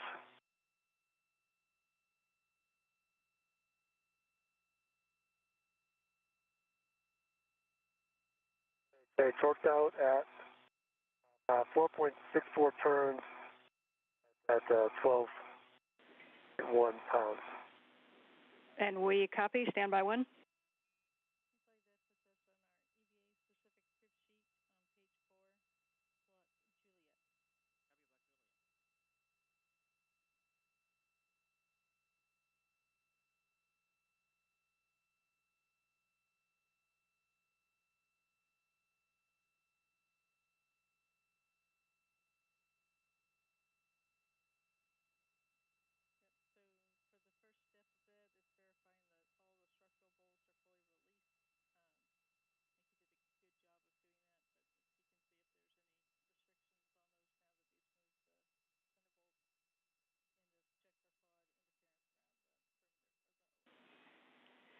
All right, Steve, as you can imagine, this puts us in a crib sheet, so we are going to run you through the steps here.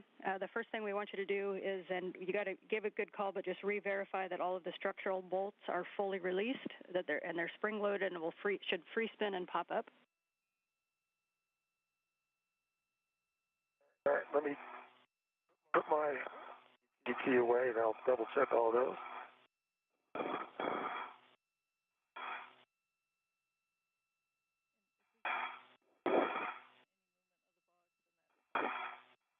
Okay.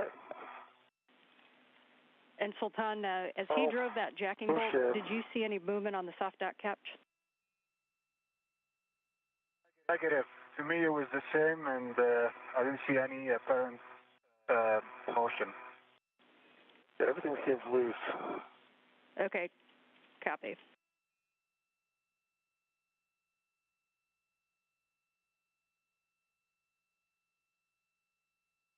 All right, and I think everything's loose. Good spring on each one of them. Obviously, sometimes hard to tell when you can't turn. But, they all seem to spin, actually.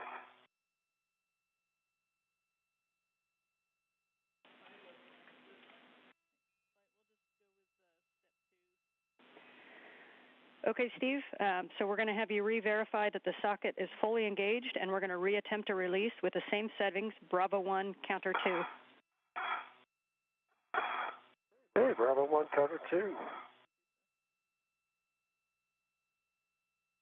Bravo 1, clockwise 2. It is fully seated. And torques out with a 2 additional turns. We copy it torqued out. Standby 1.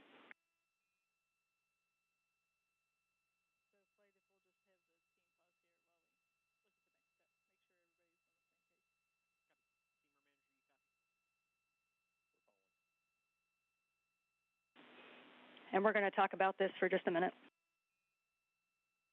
Okay.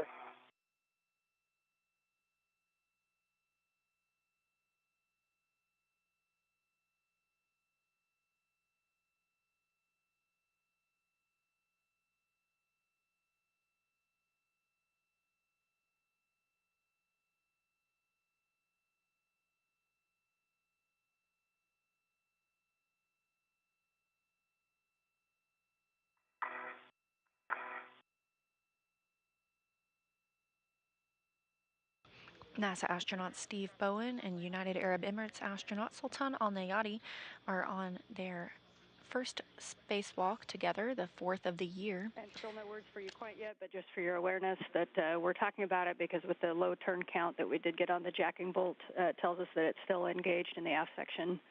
So we are talking about our next steps. I agree. Yep. The spacewalk began 4 hours and 10 minutes ago, and the astronauts are on their second major task, which is to remove the RFG, the radio frequency group, from the S-band antenna. The RFG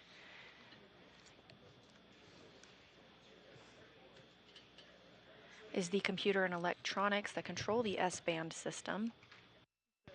Bowen just released 8 structural bolts and is working to remove the one jacking bolt.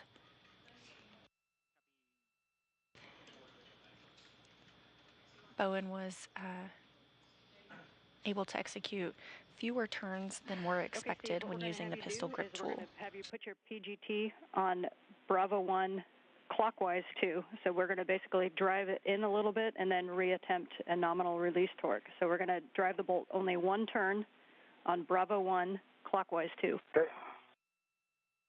Okay, Bravo 1, clockwise 2. You do one turn. Good words. That's fully seated. And it torques. And it torques out at 12.0 as well. And no 0.004 turns. Okay, we understand that it only went 0.004 and torqued out. Checking. And we're about 20 seconds to hand over, so you might want to take a picture. We're going to have to talk about this for a sec.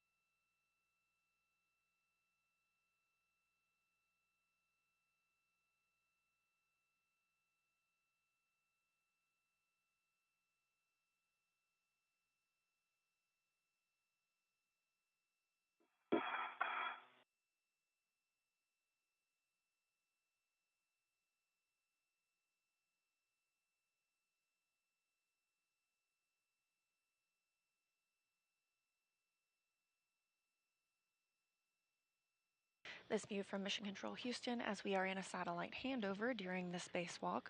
Teams here are troubleshooting the removal of the RFG, the radio frequency group that Bowen is working on. He's using the pistol grip tool to remove a jacking bolt that has given fewer turns than expected. Teams previously have outlined several different ways they can troubleshoot this, so they are working through those right now.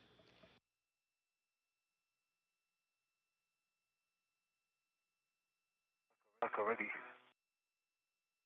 Robert's correct. We are back with you after the handover, but we are still chatting. Okay.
And Sultan, while we're waiting for words, you can go ahead and finish tacking down those cables if you'd like. All right, thanks.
Okay, Steve, here's the plan. We talked earlier about kind of the yaw motion to wiggle the RFG. So this is where you're going to gently push on your left and pull on your right, and then vice versa to see if there's any bit of play. It's really critical right here that we don't go up and down. So you only want to go left and right with a slight yaw. And once you've worked that a little bit, we're going to reattempt. I see no play. Copy, we understand no play. And right and left, I see no play. No play. Copy, we're going to have you reattempt one more time of the nominal release, Bravo 1, counter 2.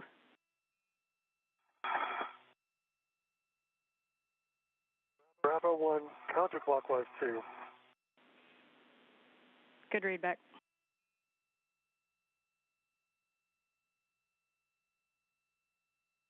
Bravo 1, counterclockwise 2.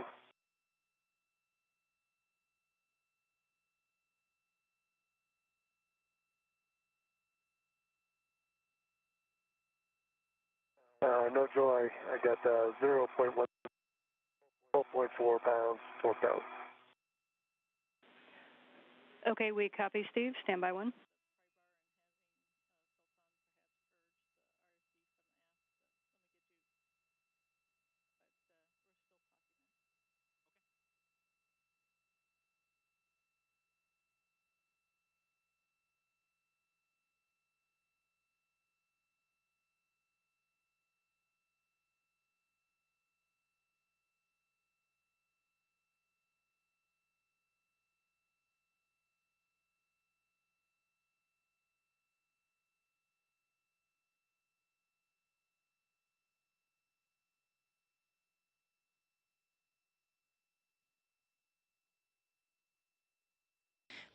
Coming up on 4 hours and 20 minutes into the spacewalk, again, Steve Bowen working to remove the RFG, the radio frequency group, part of the S-band antenna.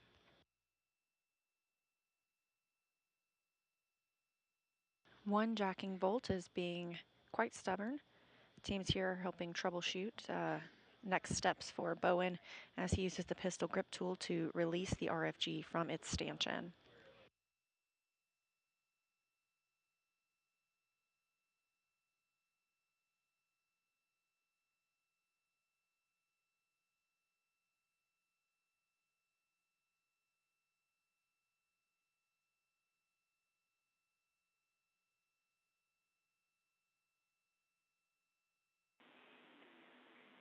And Steve, just letting you know, we are still talking about it. This is kind of a unique case that puts us in between a few things. So we'll get words back to you in just a minute. I understand. I am sure you do.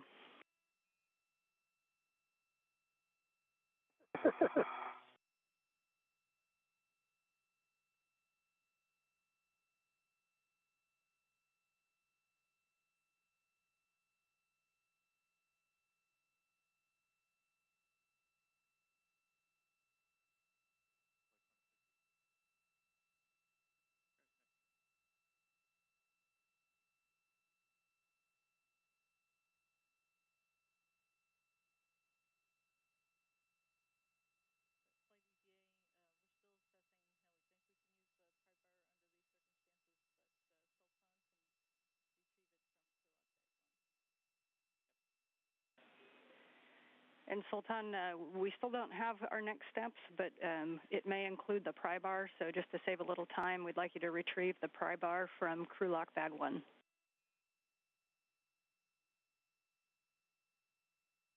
I understand, and I think I'll stand by for those cables because I don't have a mid-reach under this tension within the RFG without touching it. So I'll stand by for that and I'll prepare the pry bar. Good plan, Sultan. Thanks.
And for both crew, while we continue to talk about this, we'd like to take a glove and HEP check. And for your awareness, that's a time-based one. You're about 4.5 hours PET.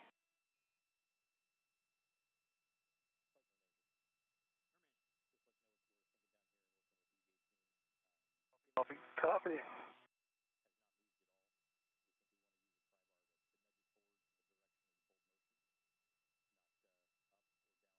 And easy one, good glove, half is dry. And for EV2, no change on the gloves, all the same, and half is still dry. Copy. Thank you both.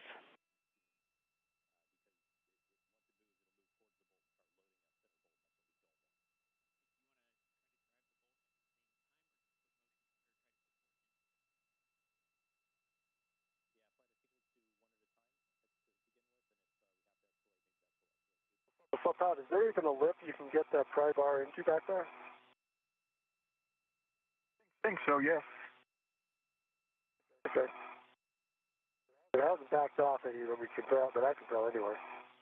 But will it work without removing the jack and bolts? I don't know.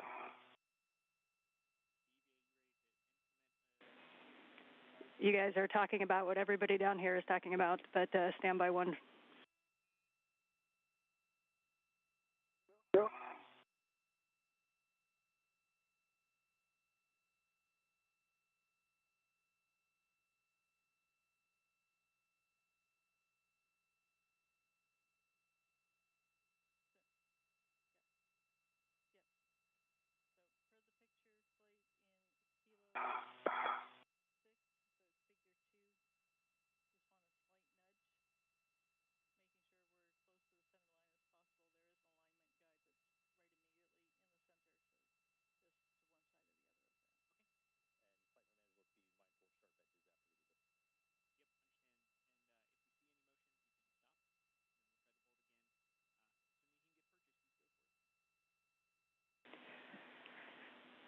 Okay, here's the next steps that we're going to try. Sultan, you guys were kind of reading our minds up there. We're going to have you go to the aft side of the RFG with that pry bar.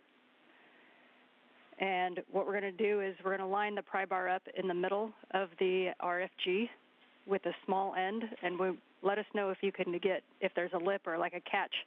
You want to put the kind of the tooth of the pry bar down, and then so that when you lift up on it, it'll push forward on the RFG only in the direction of the bolts.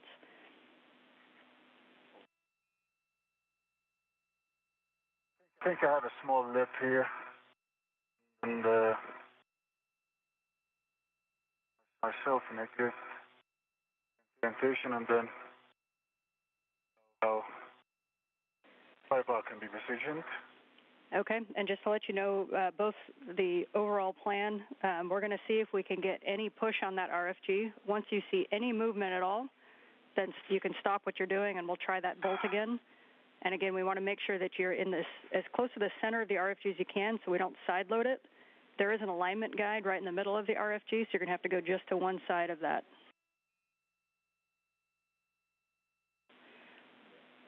And when you do put the force into it, it's going to be a slow, steady force. We don't want any impulsing.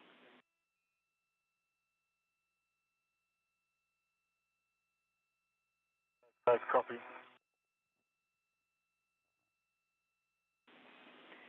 Yeah, and just a little further words, we don't want any kind of impulse hits on it.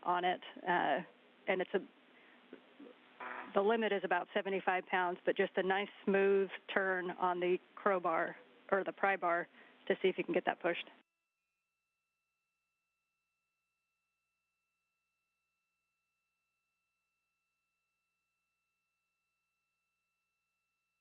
Yeah, I think it's positioned very well, but my orientation is not great for flying for force. I did push a little bit, and it did not move.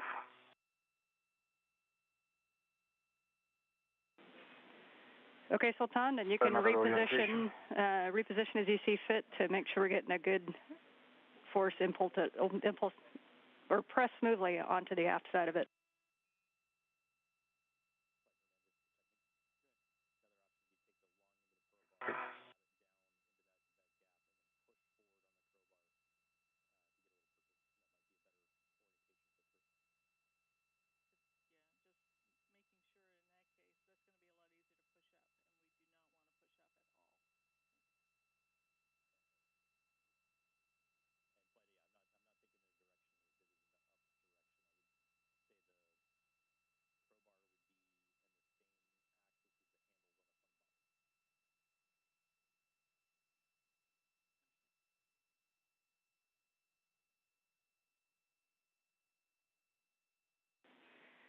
And Sultan, if it's easier at the work site, you can release one of the, it looks like there's 2 rets on the pry bar.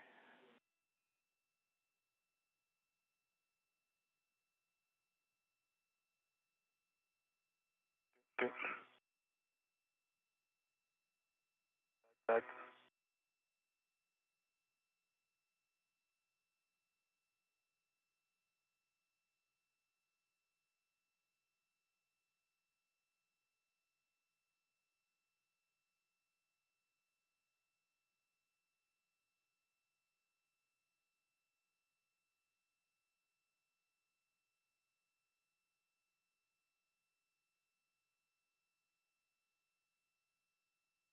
It's not moving. I'm going to force it too much.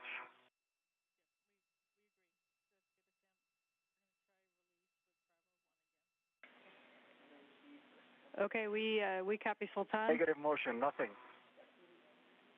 Okay, stand by.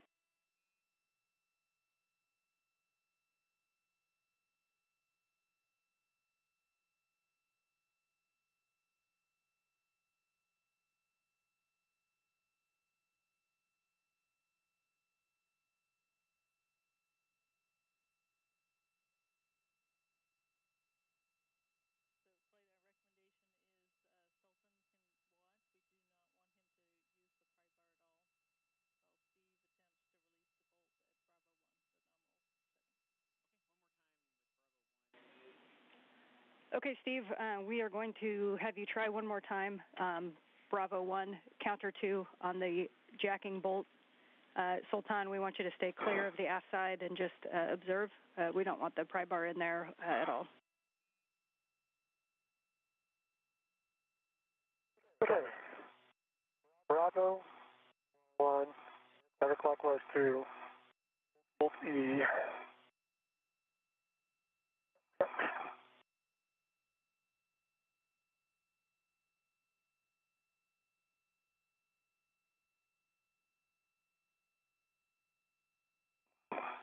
All right, I got 0.15 turns and torque down to 12.4. Okay, we copy.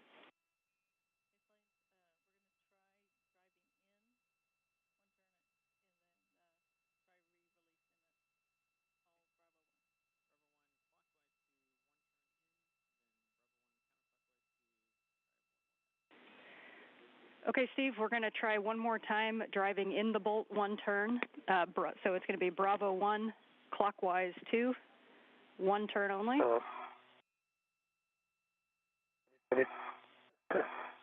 Bravo 1, clockwise 2, I need the cow, hold on.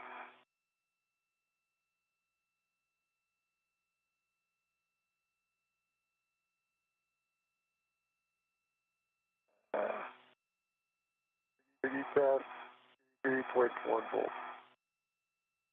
Okay, so clockwise 2, Bravo 1, clockwise 2. Is that correct? One turn. Yeah, and that's correct. Driving in clockwise, one turn. Okay, here we go.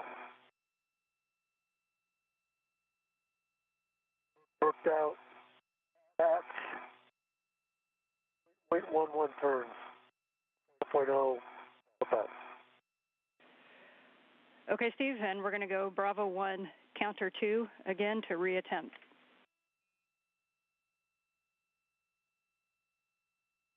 Bravo 1, counter 2, reattempt. Bravo 1, counterclockwise 2.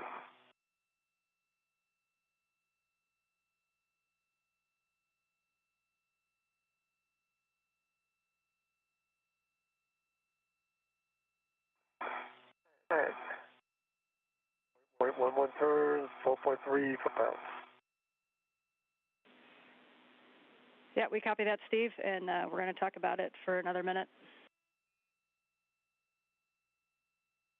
Absolutely. We're over 4.5 hours into today's spacewalk. Our two astronauts, Steve Bowen, this is from his helmet camera view right here, and Sultan Alneyadi have completed the first major task of the day, which was to route some cables that will be used on future IROSAs, some rollout solar arrays that will be installed later this year, as well as to secure some multi-layer insulation around the hardware in that area. They've moved on to the second major task of the day, which is to remove the RFG, the radio frequency group, from the S-band antenna.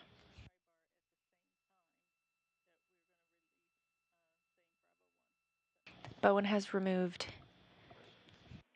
Okay, gentlemen, the next step that we're going to take is we're going to coordinate those two movements. So, Sultan, we're going to have you place the pry bar where you had it before, and Steve, you're going to reattempt to disengage with a nominal torque of Bravo 1, counter 2, and then coordinate your movements so that Sultan is pushing on the back at the same time that Steve is driving the bolt.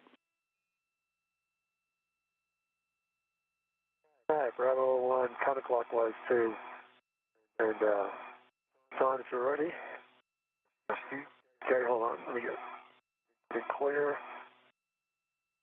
All right. 3, 2, 1, go. All right, I torqued out again. And no motion here. 0.7.16 turns. We copy. Stand by 1. The RFG was not designed to be removed during a spacewalk.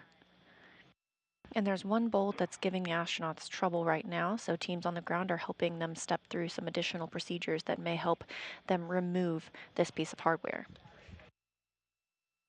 The goal is for the team to remove the hardware, bring it inside the space station, and eventually return it to Earth for refurbishment before it is launched back again.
Twenty seconds to handover, and we are still talking about this one. Okay.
We are still with you both, and we're still talking it. Mm-hmm. Okay.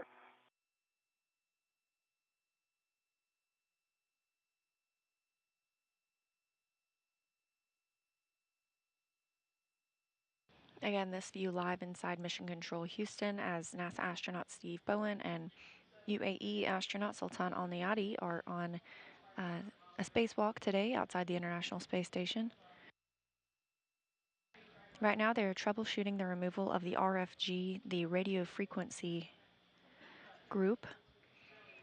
This is the brains, essentially, of the orbital replacement unit on the S-band system. It contains the computer and electronics that control it.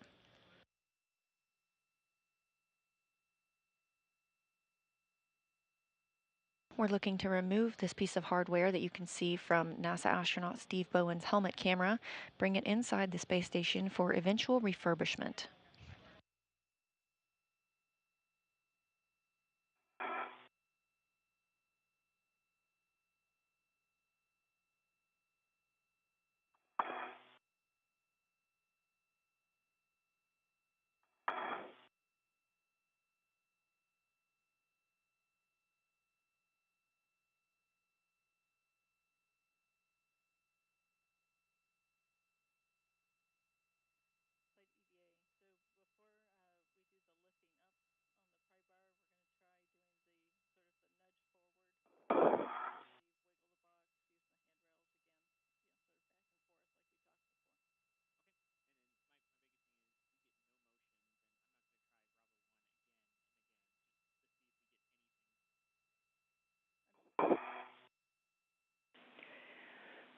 Okay, the next step that we're going to have you both try is a combination of the pry bar on the back with Sultan and then the wiggle on the front with you, Steve. We're thinking that we need to overcome a little bit of stiction between the RFG and the mounting plate. And so some gentle yawing at the same time as we use the pry bar on the back. Okay, tell me when you're in position, Sultan. One. Just get in a good position where you can be steady, with a steady push. 3.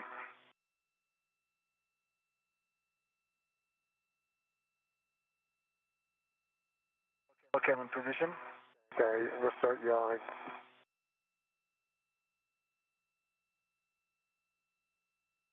Left, right. Seeing no motion. Are you seeing anything? Nope. Okay, good steady push on it? I am. Yeah, it looks like it. You can see your reflection in your helmet, by the way. Your visor. I'm seeing nothing. Continuing to yaw.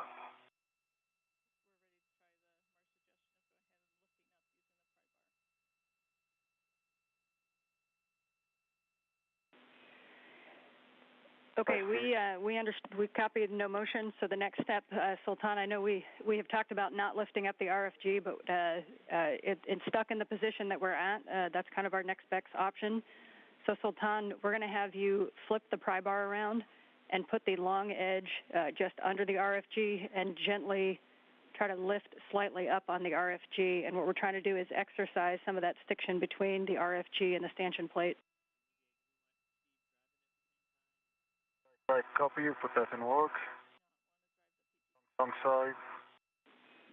And just to clarify, no action for you on this one, Steve. I'm just standing back there and watching.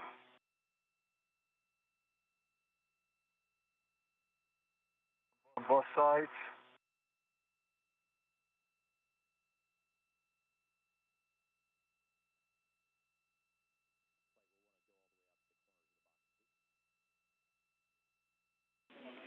And Sultan, those are good motions, and we'll just have you continue that all the way out to the edges of the box.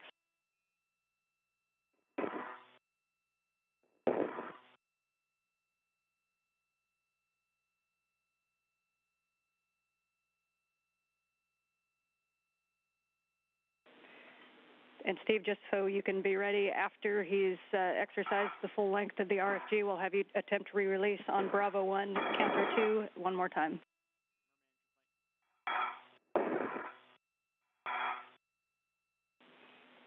And you guys are about 3 minutes. Bravo 1, counterclockwise 2. Those are good words. And you're about 3 minutes from a sunrise. And just so you know, we are watching the timeline. We have a few more minutes to troubleshoot before we'll have to move on.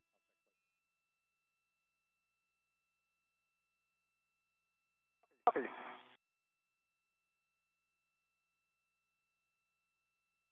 Okay, I tried it in all stations at the back. Go, Steve. Okay. All right, and Steve, you are go to reattempt the center jacking bolt, Bravo 1, counter 2. Bravo 1, counterclockwise 2, work center jacking bolt. Fully seated.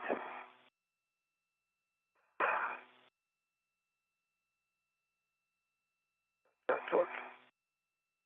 Got a good green light and 12.3 turns, 0.3 turns. 0.3 per pound, 0.3 turns. We copy. Stand by 1.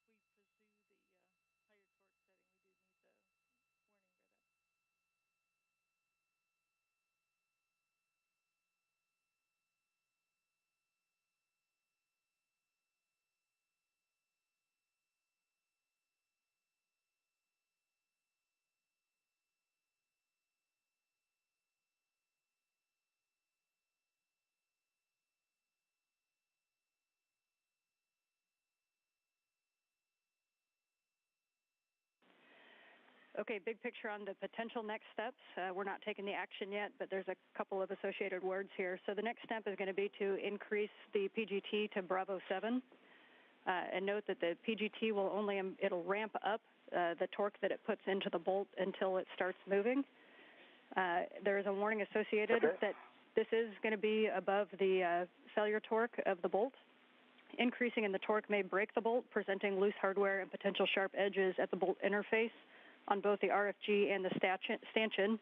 So be prepared for FOD with a small trash bag and avoid contact with the bolt interface. Copy. Okay, no copies. And stand by 1. I will call you when we want to take that next step.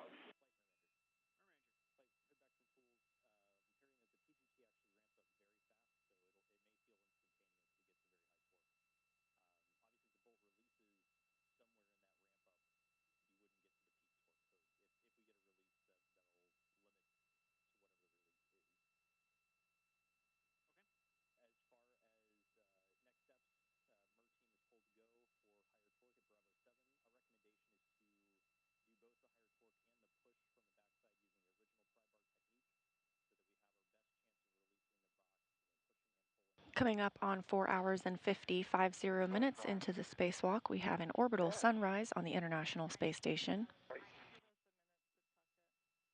Station flying 262 statute miles over the Sea of Japan. This view coming from Steve Bowen's helmet camera, NASA astronaut on his 8th spacewalk today. Teams here on the ground are working to troubleshoot a stuck bolt on this RFG, radio frequency group, that the teams are trying to remove.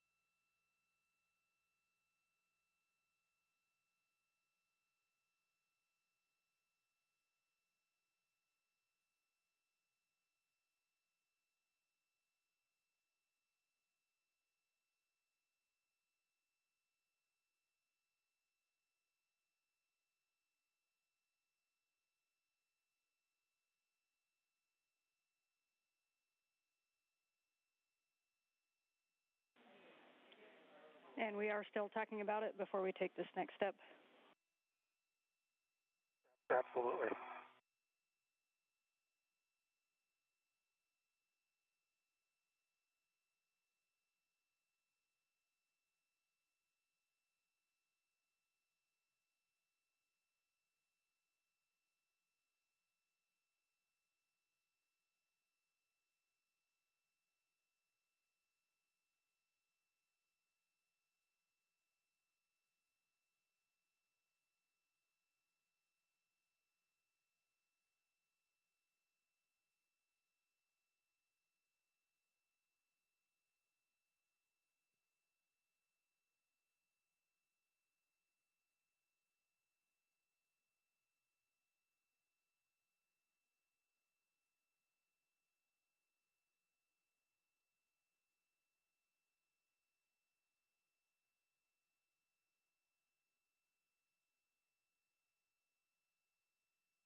A little more forward, just off the button.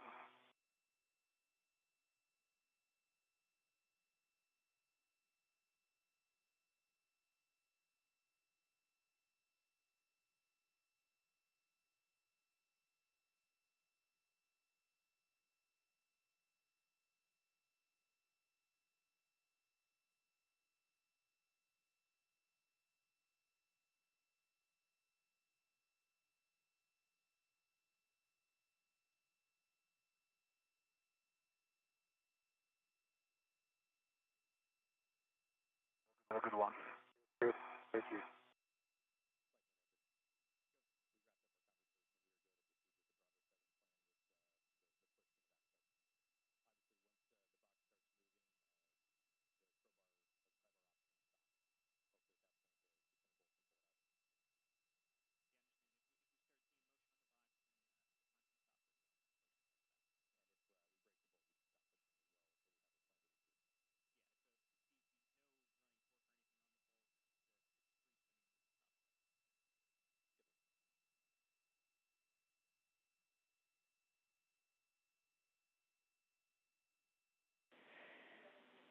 Okay, Steve and Sultan, here's the plan. Steve, we are going to have you do Bravo 7, counter 2. Sultan, at the same time, we're going to have you gently push with a pry bar on the back side. And keep in mind that the PGT is only going to put in as much force as needed to start driving that bolt. So if you get an indication that the bolt is broken, as in it's free spinning and the box is not moving anywhere, go ahead and stop.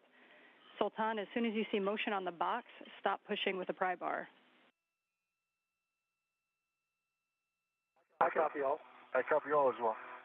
All right. Ready when you are, Steve. Bravo 7, counterclockwise 2. Is that correct?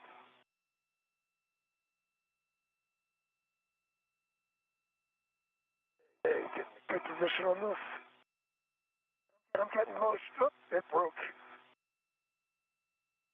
And let it Yep, and we see that. try to collect. I'm not going to try to catch the washers. And Steve, did you see where the bolt head went, or did that stay captive on your PGT? Not yet. I haven't checked the end of the PGT yet. All right. Copy? Oh, it was at the end of the PGT. I have the bolt head in hand. Put it in my trash bag. One washer was going forward zenith direction, and it wasn't setting anything. They went zenith and forward to the station. There is one on your left. Okay, we copy your tracking, Sultan.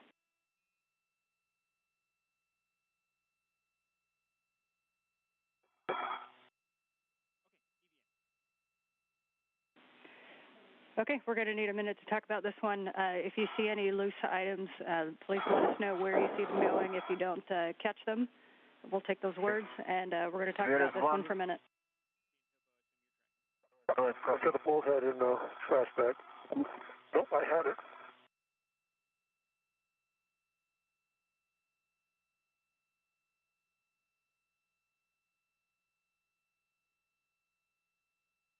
And then there is a washer just on top of Steve's helmet.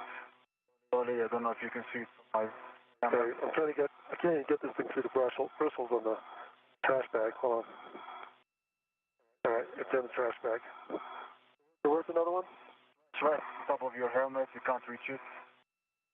Bring it slowly away.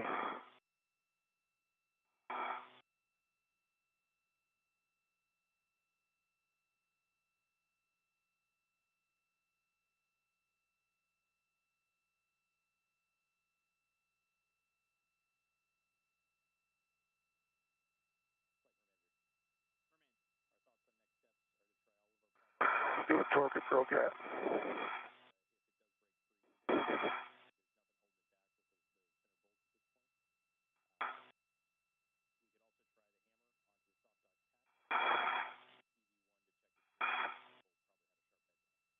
And then just for your record, And Steve, as you get everything 20.4. 20.9 on the actual torque, and I got the bolt head stowed in the trash bag, and you can see where it's sheared off at the base of the white part of the bolt. Okay, we copy that. That was expected. And once you get things stowed, if you give us a good glove and hap check due to the sharp edges, or sorry, glove check due to the sharp edges, and we're talking about next steps. Okay.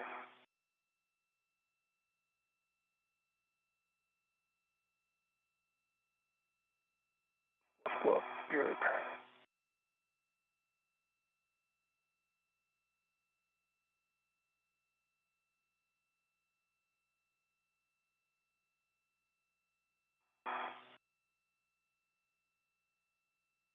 Right glove is good. Both gloves are good. Might be a small bump on the RTV on my right glove. Can't tell if it's a. And it hasn't penetrated RTV. Might need to get inside. Well, might need to take a look at that later on. Okay, we copy the spot on the RTV on the right glove, and you believe it's limited to just the RTV. Yeah, absolutely. Okay, good word, Steve. We're obviously talking about this one a little bit. Big picture, we're at 5 hours of PET. Understand.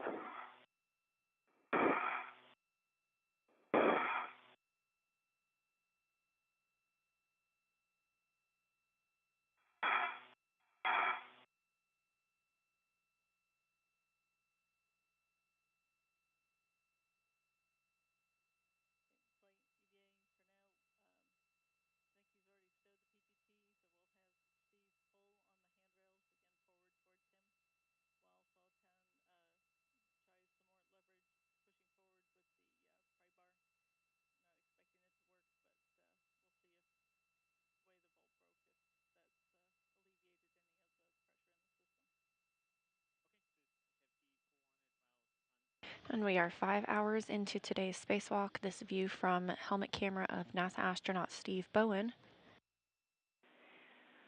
He and Sultan Alneyadi, UAE astronaut, are working to remove the Sultan, we're going to have you use the pry bar to put some pressure on the back of the box, while Steve, we're going to have you pull it.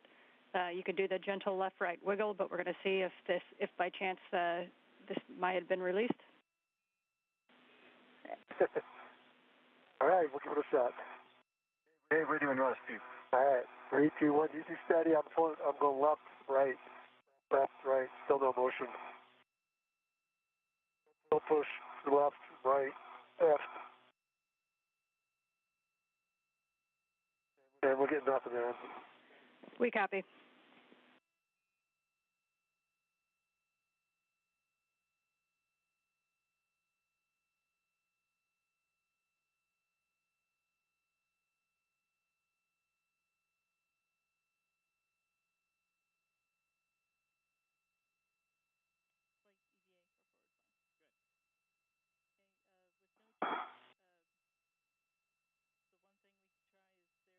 The two astronauts have been working to remove the RFG, the radio frequency group.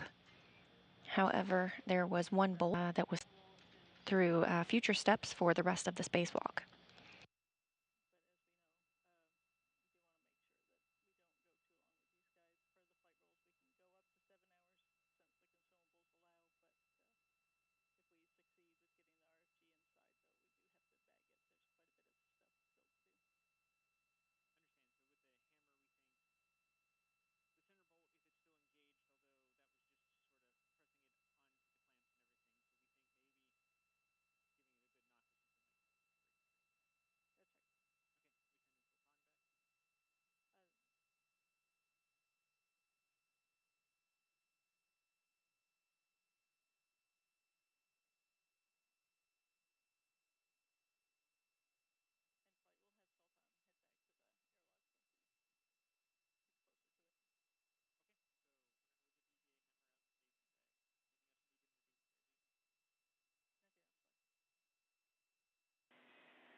Okay, Sultan, we're going to have you head back to the staging bag in the airlock, and we're going to have you pick up the EVA hammer.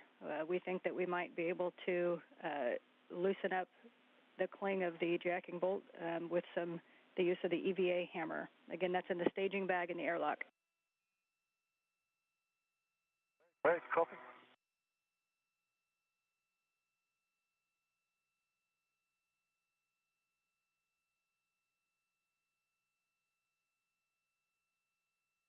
Teams continue troubleshooting procedures here in Mission Control Houston and relaying those up to the astronauts.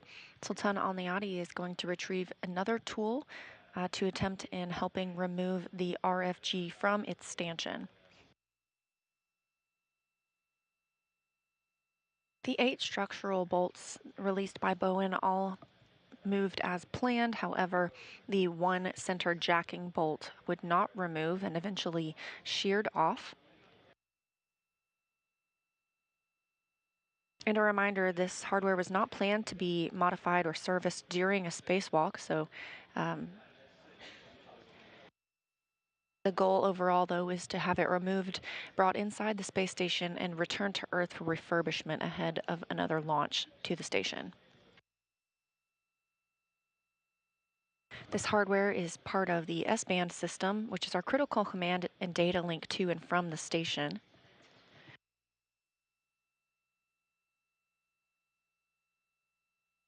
Obviously, we have redundancy in those services, otherwise we wouldn't have the communications that we do today.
In this view from one of the cameras external on the space station, we have a great view of the Canadarm2, on which Steve Bowen is attached.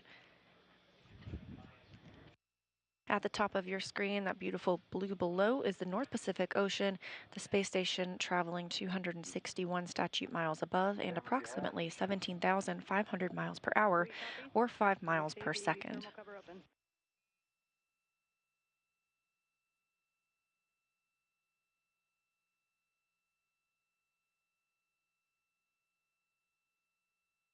Meanwhile, Emirati astronaut Sultan Alneyadi, on his first spacewalk, which is also the first spacewalk for an astronaut from the United Arab Emirates, has made his way back to the airlock to retrieve an additional tool to assist in troubleshooting with removal of the RFG.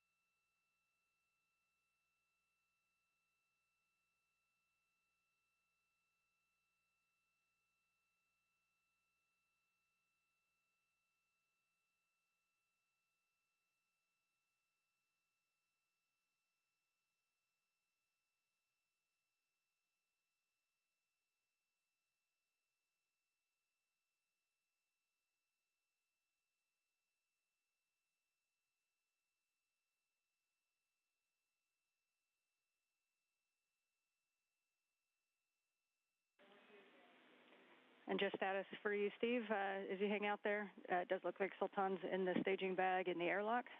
We're going to use the EVA hammer on that soft dot catch that's on the back of the RFG.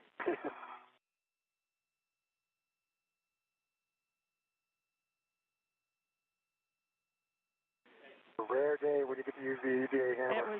We got to cut something, and now we're going to use a hammer. And when he uses the hammer on the back, we're going to let you kind of wiggle the RFG with the handles. I will try.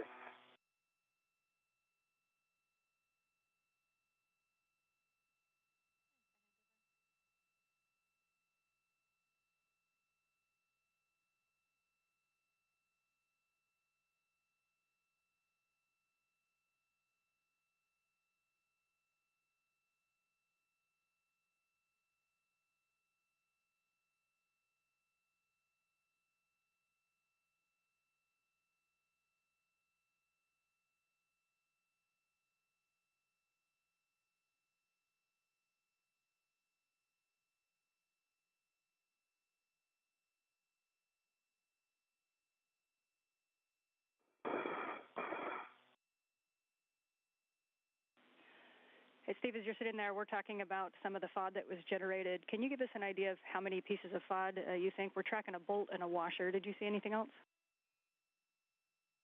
I don't. I've got the bolt head. There were 2 washers that I saw. I don't think I saw much of anything else. But I caught the bolt head, and the 2 washers. I thought I had one, but they seemed to have disappeared on me. I didn't see anything else. It was pretty quick. Okay, it was a great catch, actually. So we did see you get the bolt head, and so we're just kind of thinking through where the washers could be specifically because you're close to the arm. Did you happen to see what direction the washers went in? Well, kind of tracked both of them initially. One of them was sitting on top of my head for a while, but it was drifting behind us shortly thereafter. He said I couldn't get it. I agree. 2 washers. The first one was immediately behind Steve and moving towards the arm. And the second one, it was moving slowly. It was going station, that orientation.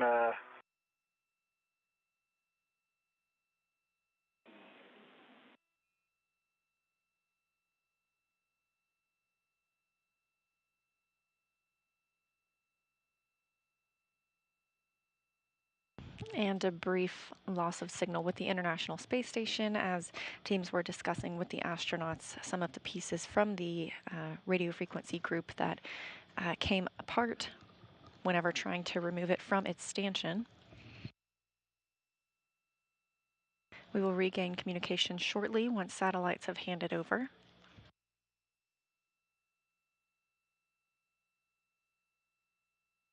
Meanwhile, we are now 5 hours and 11 minutes into today's spacewalk.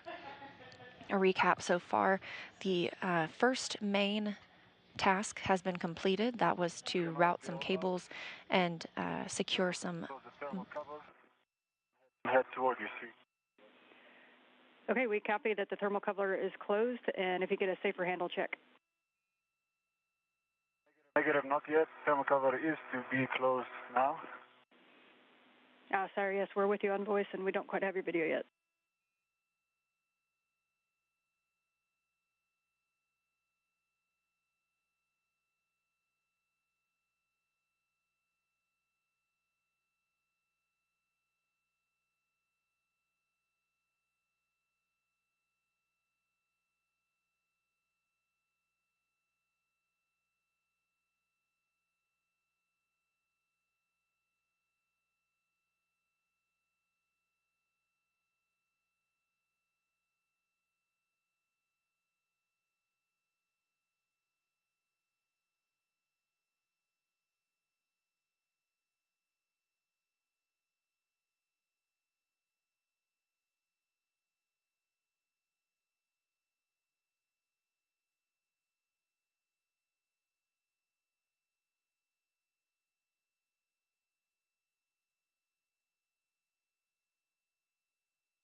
Both safer handles down.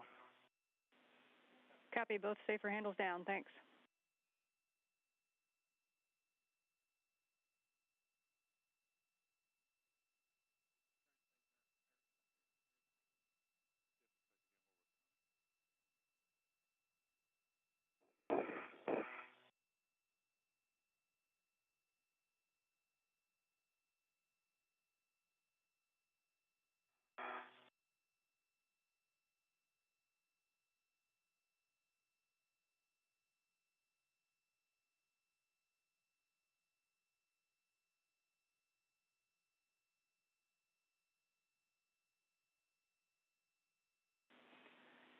And Sultan, as you get back out to the work site, we're going to have you take it the same position on the aft side of the RFG.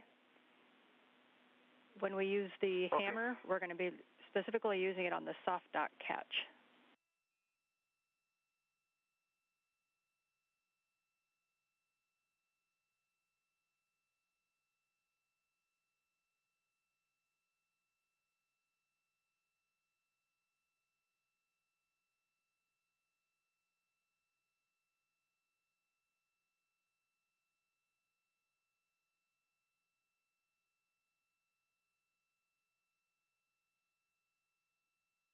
Okay, I'm back in position. Okay, copy. So you can see kind of out by your left hand is the soft dock catch. It's that little gold square that sticks out from just above the stanchion. And we want you to position so that you can hit that with the hammer, but that if you happen to miss it, you're biased down toward the stanchion side. There's a thin piece of MLI that protects that stanchion, and we do not want to strike the box with a hammer, so we want to make sure that you're in a good position to get the soft dock catch or slightly biased below it. Copy all. Work.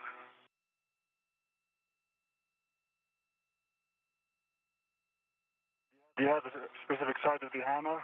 Rubber side or the metal side?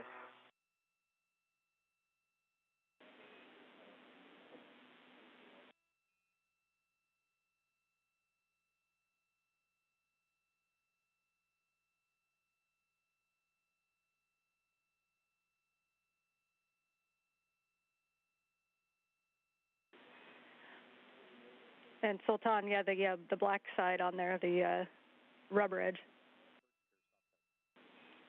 the non-metal side.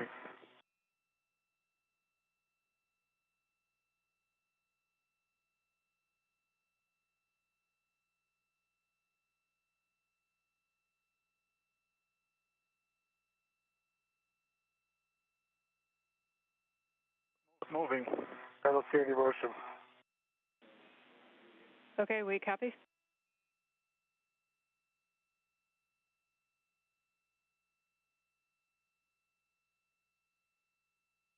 This view from the helmet camera of Sultan Alneyadi.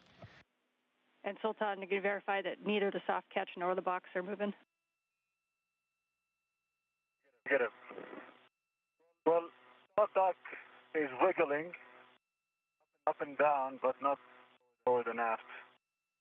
And there is like a dark line it's for an alignment, and that is not moving as well. And no forward motion. Okay, we copy.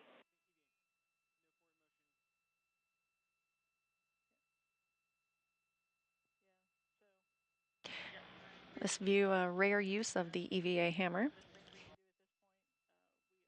as the astronauts attempt to remove the RFG, the radio frequency group, from its stanchion. Okay, we copy. Thanks for the try. You can go ahead and stow that tool. You can just put it in the crew lock bag or on your MJBS, whichever you prefer. And we are talking steps to reinstall the RFG.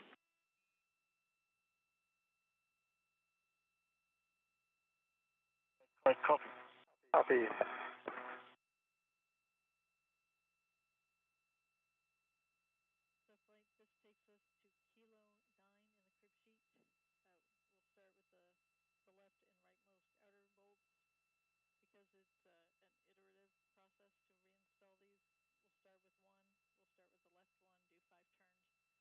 Again, the RFG that the astronauts are working to remove was never intended to be serviced during a spacewalk.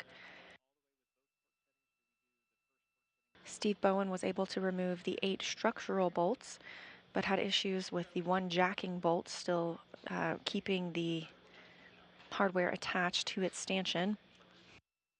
That bolt head sheared off during troubleshooting procedures. Okay, Sultan, you can continue cleaning up that aft work site there. Steve, we're going to have you redrive the bolts in. So you know this is going to be one of those iterative bolt processes where you're going to drive it for 5 turns, and then we're going to look at the running torque and then give you a final torque. The first bolt we're going to start with is the far left bolt, Bolt Juliet. Your settings are Bravo 1, clockwise 2, and we want you to drive for 5 turns, and it's important to not release the PGT trigger until 5 turns, and then let us know the peak running torque. Okay. Bravo 1, clockwise 2. Going 5 turns to get peak running torque, going all the way to the left at Juliet. Good read back. Okay.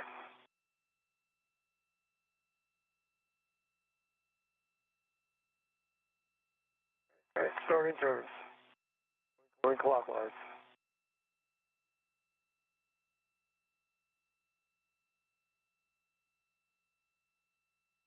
Because the RFG will... And I got an actual running torque of 0. I'm not sure it's... We take a look, see if it's bit. Doesn't look like it's bit at all. We copy. But maybe it has. It doesn't seem as far out as the others. It has definitely gone in. I just have 0 running torque. It must have just entered. We copy. Stand by. The RFG was unable to be removed as intended today. Therefore, Steve Bowen will redrive the structural bolts to hold it in place.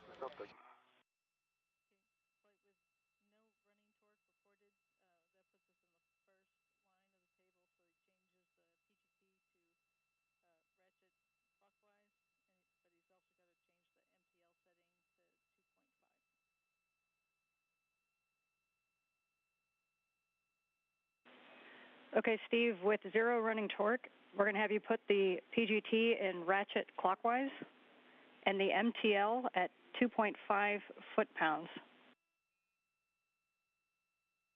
Ratchet clockwise, move the MTL to 2.5. Bye.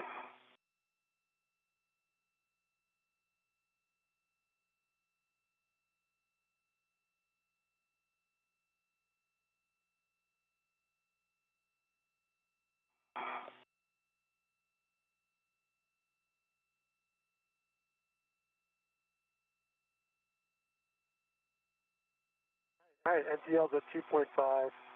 I'm ratchet clockwise. You ready for me to go to motor?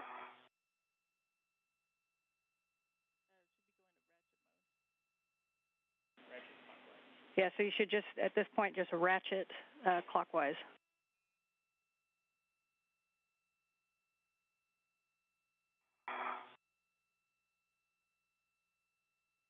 So you want me to try and just ratchet this thing in? Okay.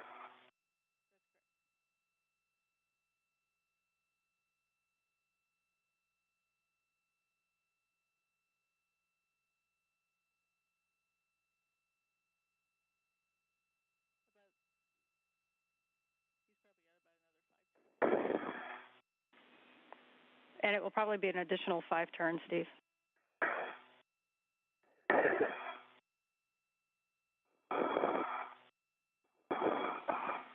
And for Sultan... I'm not sure what I'm getting for turns.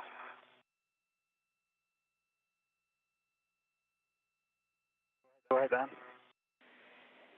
Yeah, I see that you're cleaning up the bag.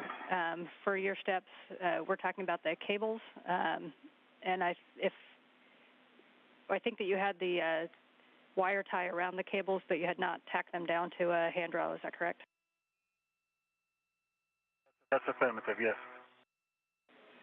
Okay, if you can get those stowed on a stanchion with a wire tie, you can, and otherwise we'll have to reinstall them.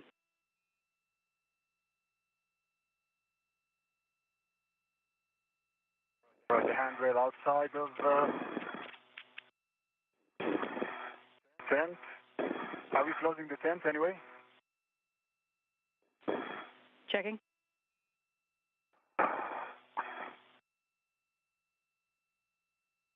All right, I'm almost there.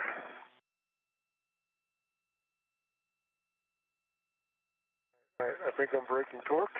Yep, that bolt is in.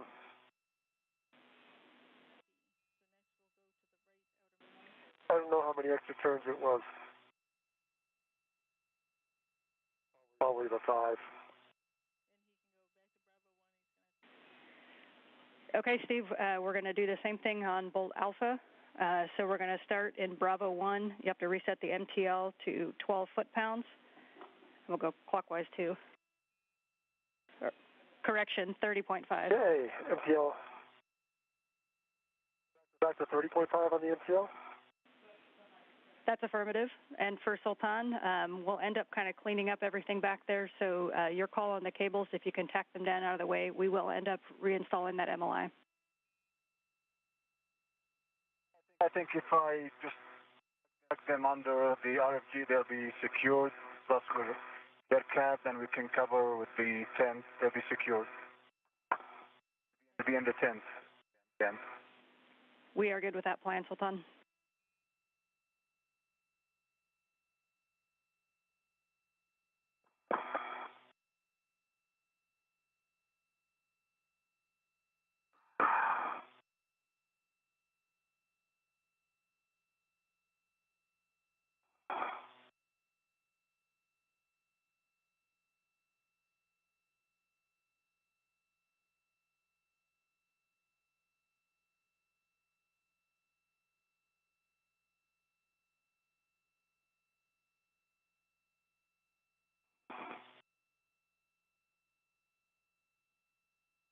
A lot harder in gloves than it is in hand.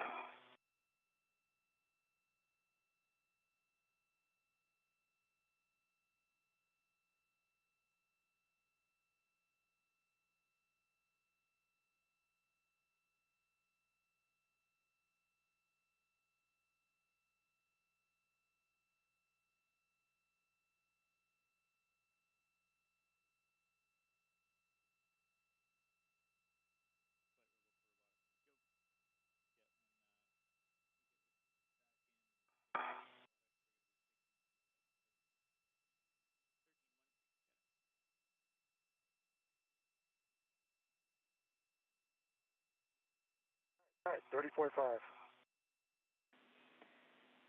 All right, good config. So we're Bravo 1, clockwise 2, 30.5. You're going to go on Bolt Alpha, 5 turns. Bolt Alpha, 5 turns. Bravo 1. Clockwise 2.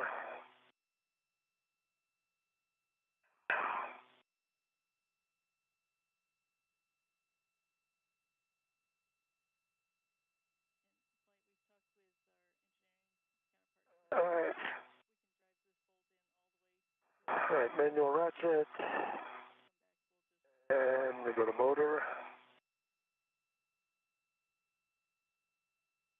I'm in motor. Bravo 1, clockwise 2. On Bolt Alpha, 5 turns. Good settings, good bolt. 1.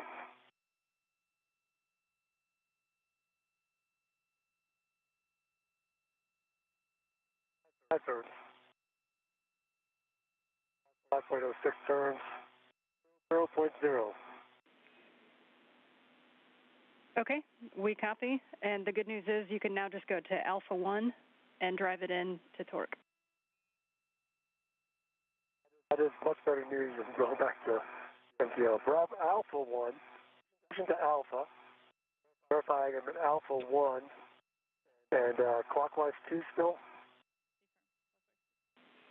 Affirmative, clockwise 2.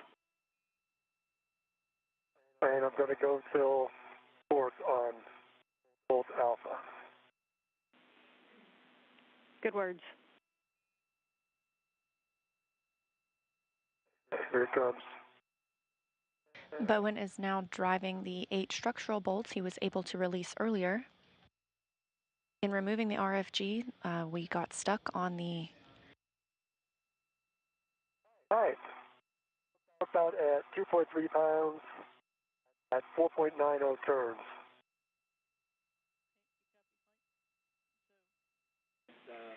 Okay, we copy 2.3 and 4.9. And next we're going to go to the second in from the left, Bolt Hotel. Bravo 1, clockwise 2, 5 turns. Bravo 1, go back to Bravo.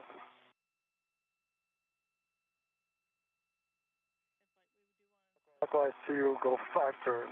Okay, and Steve, actually stand by 1. We don't need to do the iterative on this bolt, so you can go ahead and set it to Alpha 1, clockwise 2 to drive the whole way. Okay, back to Alpha 1. Clockwise 2, they're driving all the way. All right, here comes whatever letter this is, second from the left. And starting turns. Timed out. And so let me recal. On.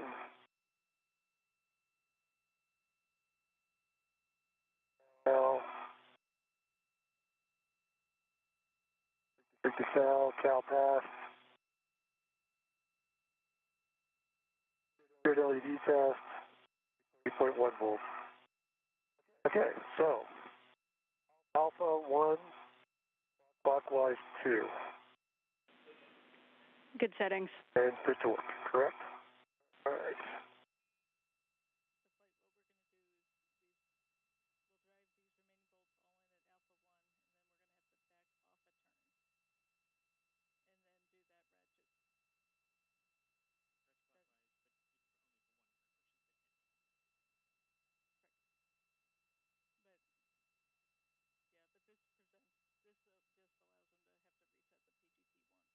All right, I got good torque, 2.5 pounds, 10.23 turns.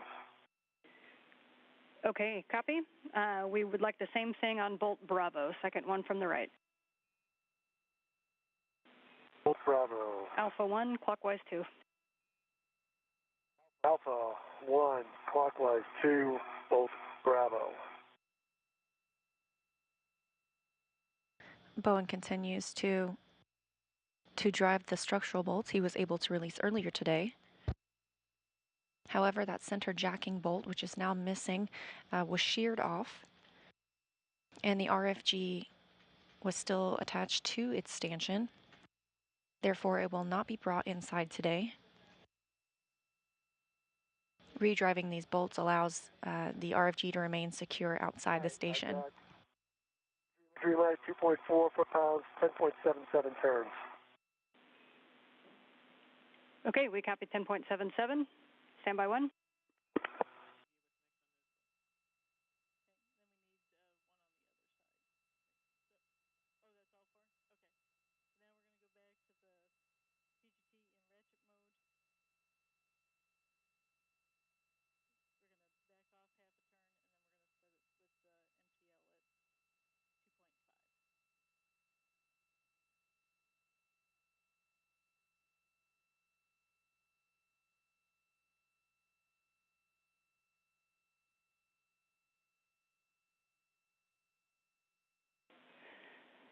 Okay, Steve, we're going to have you do next is that those second 3 that we just drove straight in with Alpha 1, we're going to take your PGT back to ratchet, and we're going to rackage counterclockwise, and we're going to have you release it half a turn, and then after that, we're going to have you ratchet all the way in just like you did on the far left bolt. So the first thing you want to do right now is put your PGT in ratchet counterclockwise, and we're going to release half a turn on each of the last 3 bolts you did.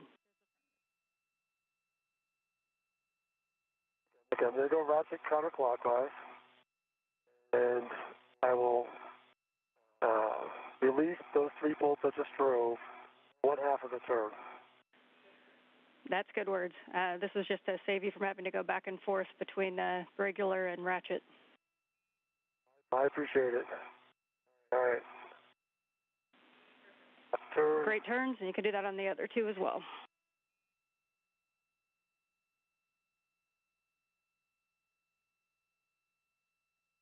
All right, half a turn, and last one.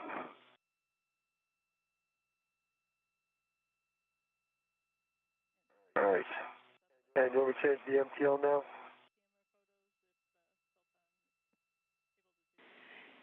Okay, so now you'll go ratchet clockwise with MTL 2.5. Yeah, I'm going to change the MTL.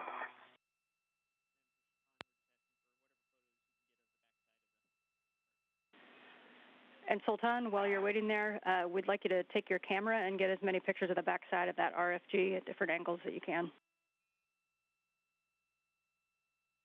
Okay, going ratchet clockwise.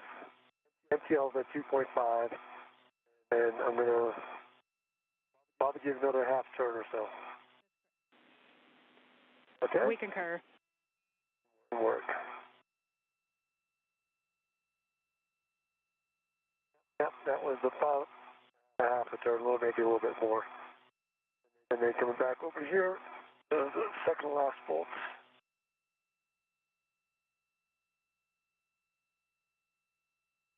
That was just about a half turn. Let me get the last of the four.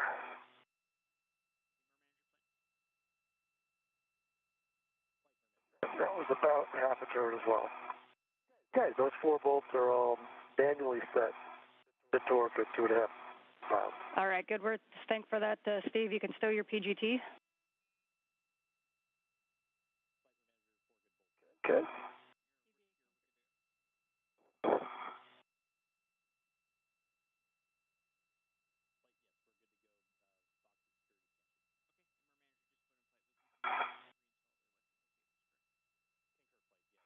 Okay, PGT stowed.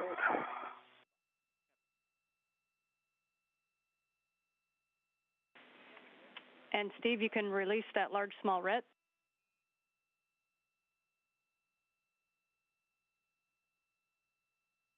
Okay, that's complete.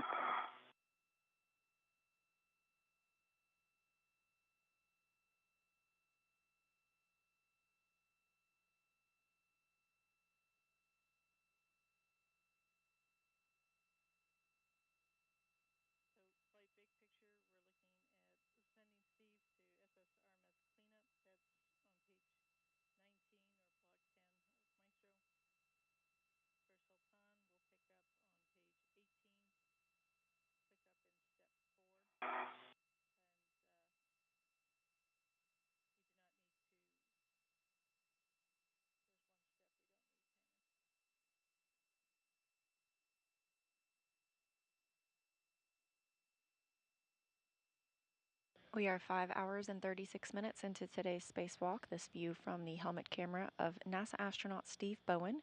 You're looking at the RFG, the radio frequency group. We were unable to remove that from its stanchion today. The plan was to bring it inside for future refurbishment. So the astronauts just bolted it back in place, so it will remain safe outside the space station. Okay, big picture. We are going to be moving a few pages ahead in the procedure. Sultan will be working ESP2 cleanup, and Steve, you're going to be working SSRMS cleanup. And so let me know if this is a good egress position for you, or if you'd like to go to the published APFR egress position, in which case we'll hand you back to Robo. I think I can get out here. I'm not sure I can remove the APFR from here, but I'll get out and then I'll assess. Okay, copy.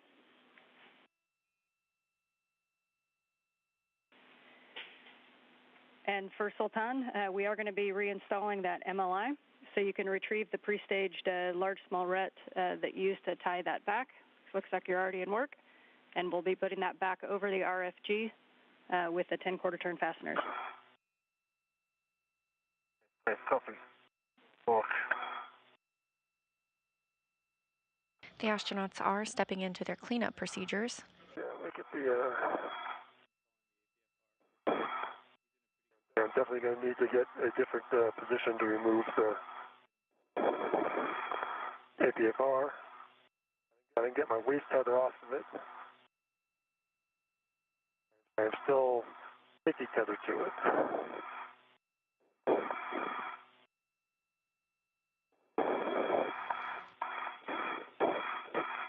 Steve Bowen on the left, wearing the red striped suit, is removing the articulating portable foot restraint from the Canadarm 2. Sultan Alneyadi on the right is going to be recovering the hardware that the teams were working to remove with that multi-layer insulation to keep it protected. And for Steve, or actually Steve or Sultan, whoever's in a best position to do it, we also would like some still photos of the front side of that RFG where the broken bolt is. And for Steve, if you could give us a look at the lee, in and around the lee, we know that those two washers kind of floated off. We just want to make sure that they're not somewhere obvious around the end of our arm. Okay.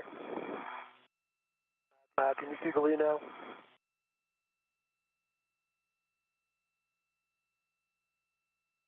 You want me to get closer? I'll climb out on the APFR.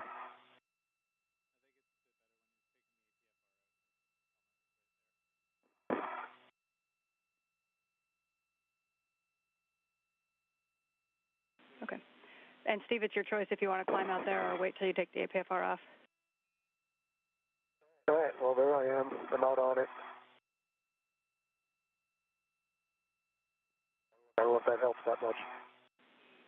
Let me get back. It's a pretty good shot with your helmet cam, actually. That's what I was hoping. I can get I want to get a more direct on view, though.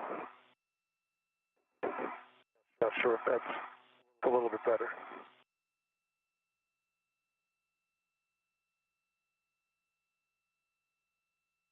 Could have them repositioned. I could look straight down the barrel if you want. Yeah, and your call, Steve. If you don't see anything, any FOD in that area, then that's good with us. I don't see any FOD. Can't check the. Well, that would have been in the wrong direction. Must have bounced. Can't see the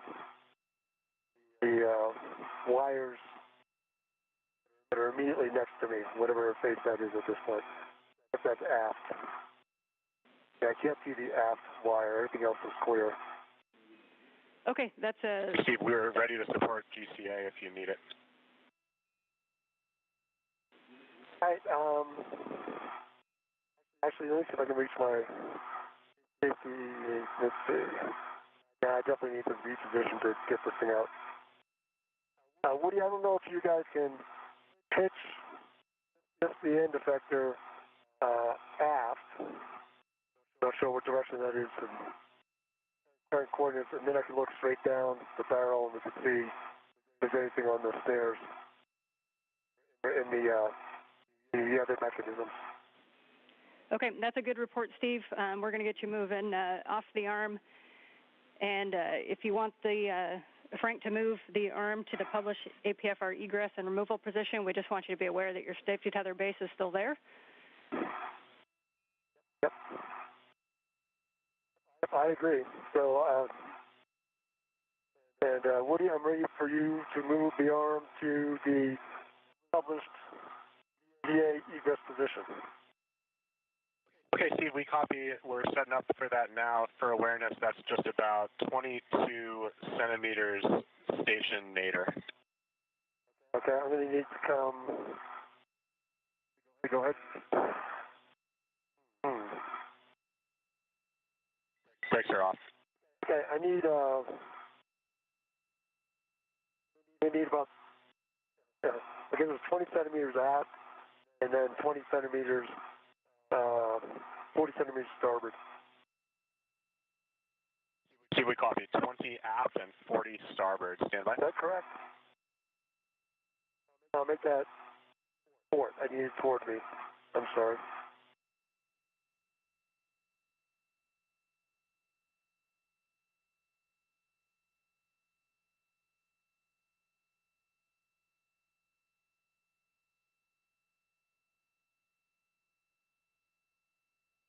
Good motion.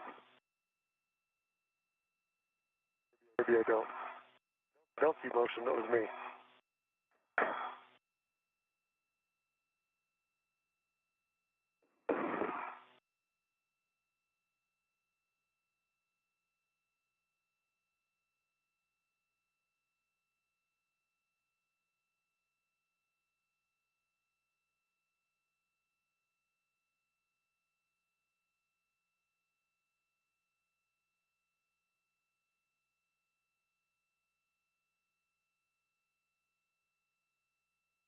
So what have you got? Steve, we're going to begin GCA, and we're going to start with your 20 centimeters of station nadir motion. Okay. Starting motion.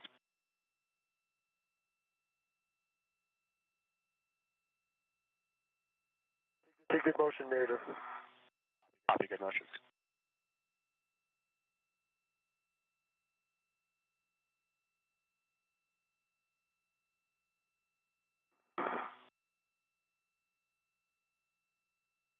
NASA astronaut Woody Hoberg. Your 40 centimeters of station port. Starting motion. Thank you. Hoberg is inside. For a moment. Right. Stop here. Just stop there for a minute.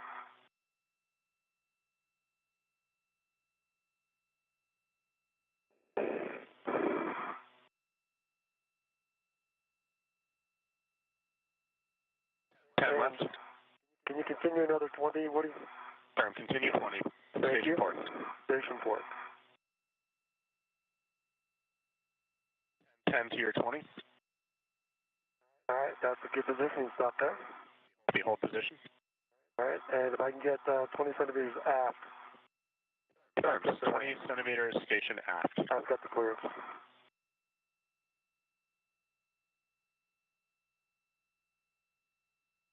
Copy. Thanks for watching the clearance, Steve.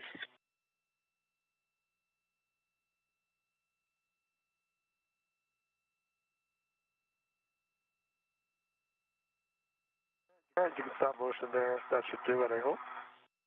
Copy, hold position. And you put the brakes on. I think we can get everything else taken care of here. We copy. GCA complete. Brakes are on. All right, thank you. Okay, and before we get into your tether swamp, a couple more words for Sultan and the cleanup. You're going to do those 10 quarter-turn fasteners, and then you're going to be looking to stow the large small ret back into crew lock bag 1, and then we'll get ready for a crew lock bag 1 inventory. For Steve, we are ready for your safety tether swap, so when you have a local down, I will read you the steps when you're in position. Okay, let me get a bit better config here.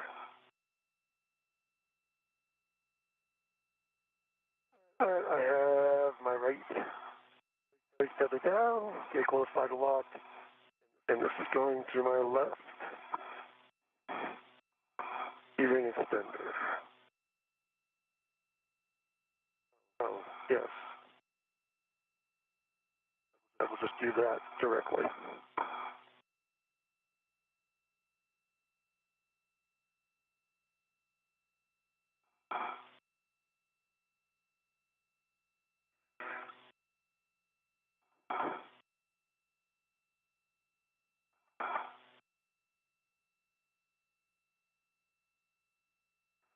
Actually, and let's do it, I got to pick up the green hook, and I'll transfer it out to...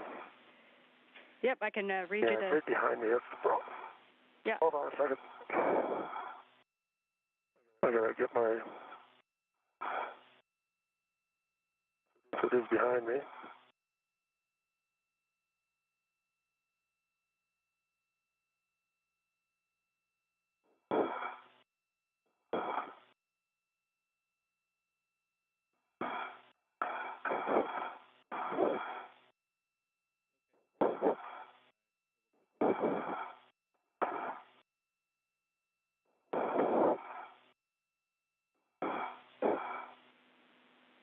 And Steve, Sultan might be able to help out with that reel.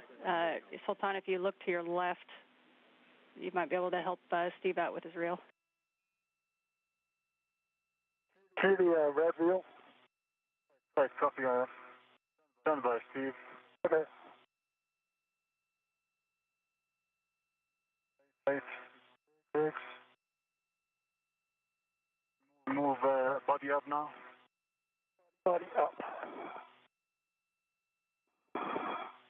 8 times between your legs. There. Is it off to my left now? You're not. Perfect, thank you. I'll make this a lot easier. All right, great job. So, Steve, your first step is going to be to either lock or tether to the green tether reel. We'll lock it and put a hook on the reel.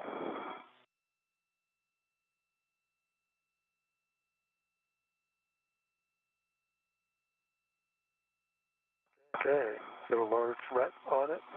Okay, you can retrieve your green hook, and you're going to attach the green hook with the gate closed and hook locked to your red tether reel. All right. That should work.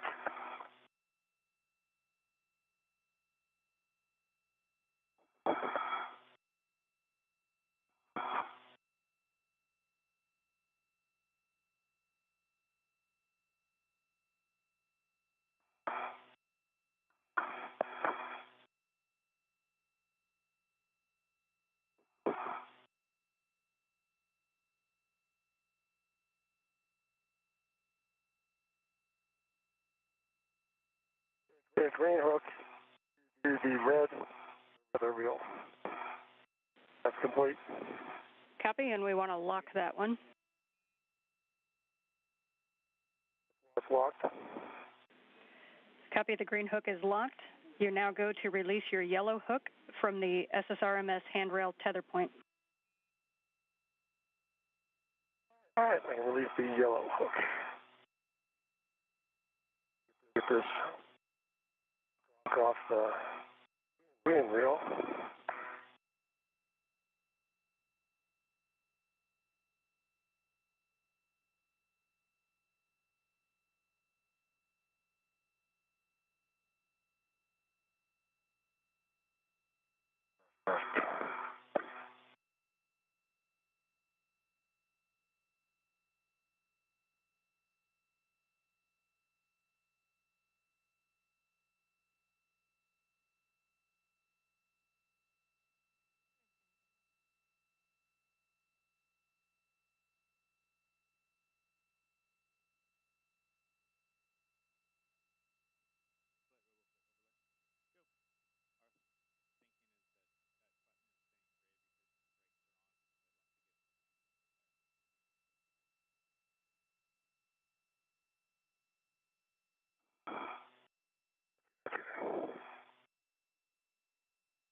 Astronauts Steve Bowen and Sultan Alneyadi are cleaning up their work sites. Alneyadi is reinstalling the multi-layer insulation over the S-band antenna group.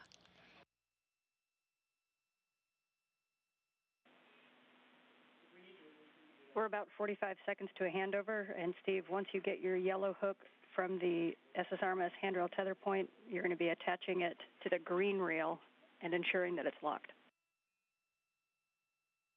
Copy.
We're in another handover of the tracking data and relay satellite system. The astronauts aboard the International Space Station began their spacewalk 5 hours and 53 minutes ago. This is a planned 6.5-hour spacewalk. The first major task was completed flawlessly when the astronauts routed the IROSA cable bundle. They also installed and secured some multi-layer insulation on the mod kits where future IROSAs will be installed. The second major task today was to remove the RFG, the radio frequency group, from its stanchion. This is part of the S-band antenna. However, the crew ran into some trouble with one bolt that was stuck and eventually sheared off and were unable to remove it from the stanchion. Therefore, they re-secured it and have now moved into their cleanup tasks.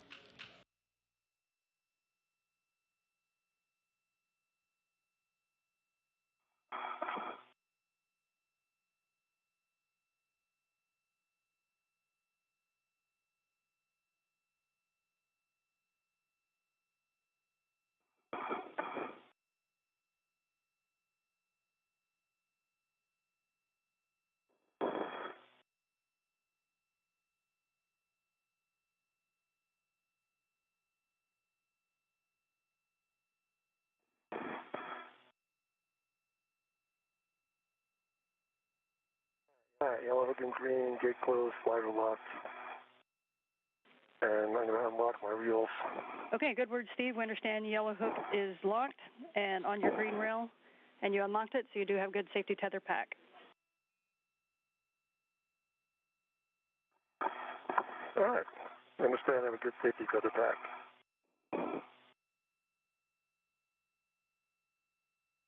All right, let's see which way it goes here. All right, Steve, your next step is going to be to retrieve the APFR from the arm and stow it on your BRT. All right, we'll work next. And Sultan, we see you working the MLI. We do have one delta step for you on the MLI. We're going to have to secure that clamshell down, so when you're at a stopping point, let me know, and I will give you words to go do that.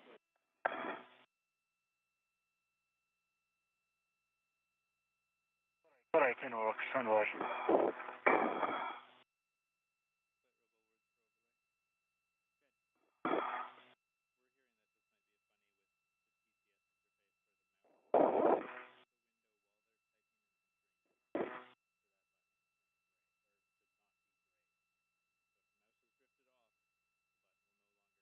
This is a view from Steve Bowen's helmet camera as he works to remove the articulating portable foot restraint from the cannon arm too. Probably already tracking, but we are going to continue these cleanup steps and head back inside. Yep, understand. All right, copy. You are approaching 6 hours PET.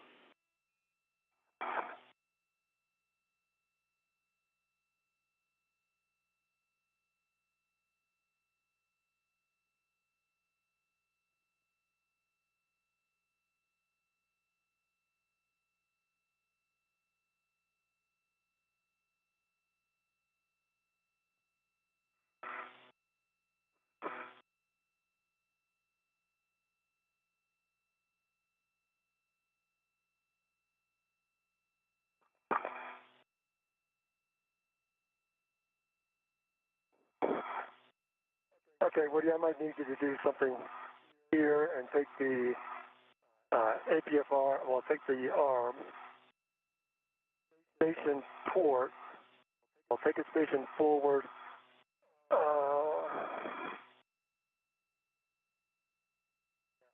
take it station forward 30 centimeters, and then towards me, and that would be station 4. Correct, Woody?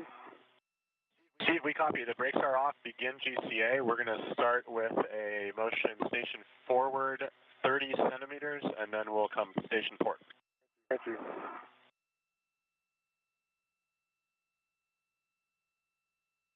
Starting motion, station forward.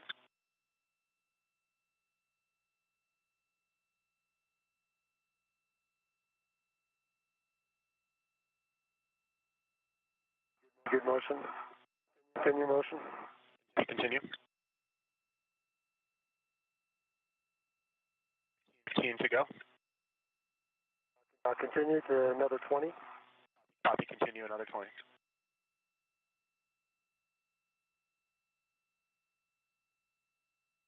Ten to go.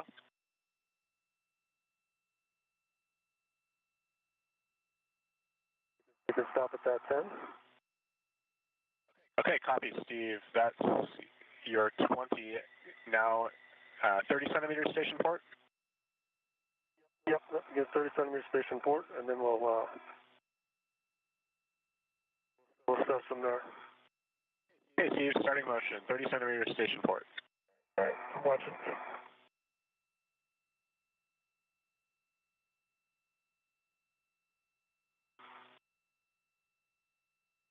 Fifteen to go.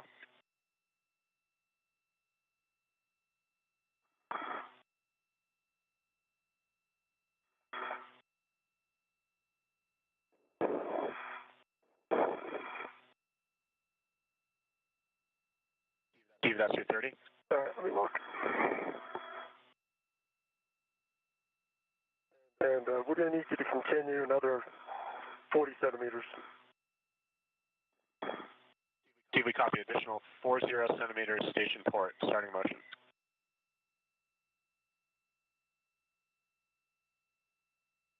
Good motion. Copy, good motion. 6 hours since the start of the spacewalk, NASA astronaut Woody Hoberg inside the space station is maneuvering the Canadarm2.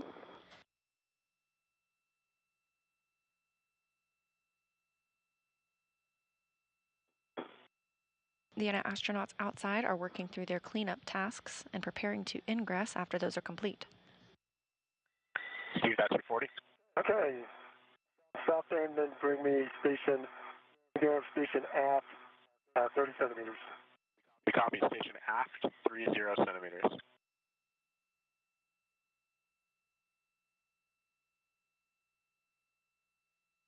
Starting motion.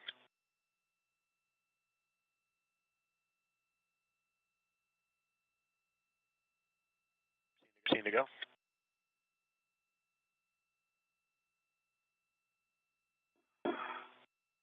And you stop at that 15.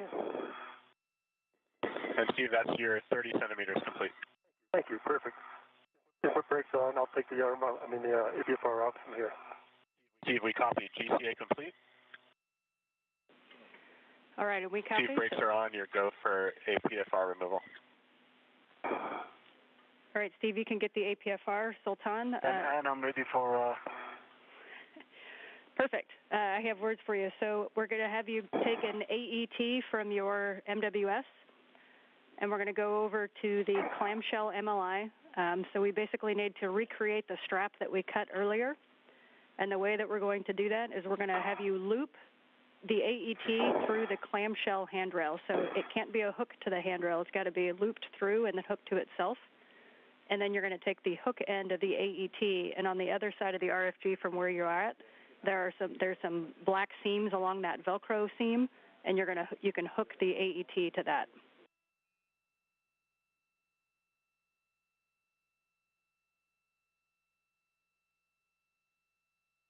Okay, I don't see any black seams here on the side. Yep, and it's just on the other side of that if you translate around to your left. I mean the Steve side. Yeah, good word. So it's over on Steve's side. It's kind of that Velcro seam. It's right along where that Velcro seam was that you buttoned up when you put it back on. And there should be some black loops. Copy, I see it. I see it, and I'm just waiting for Steve to go. I have two fasten notice on that forward area.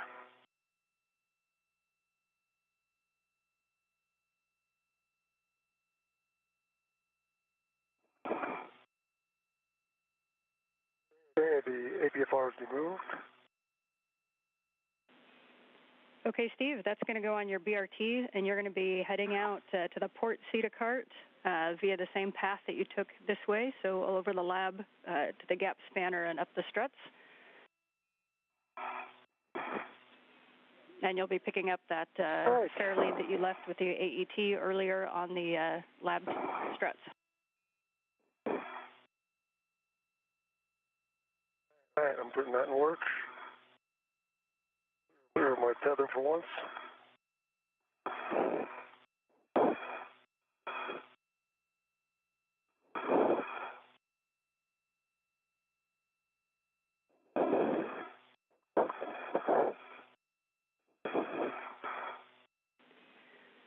And Steve, as you translate, we'd appreciate if you double check the ingress aid to make sure that it's retracted.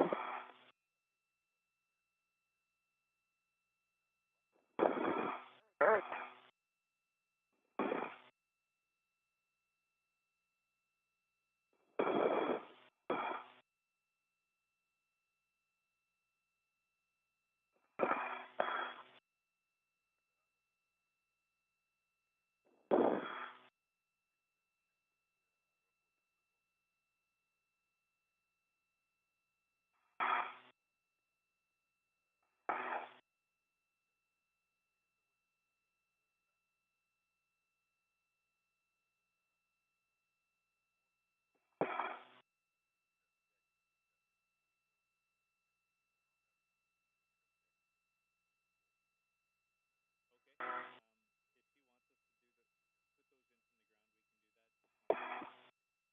All right, it's fully retracted and folded over.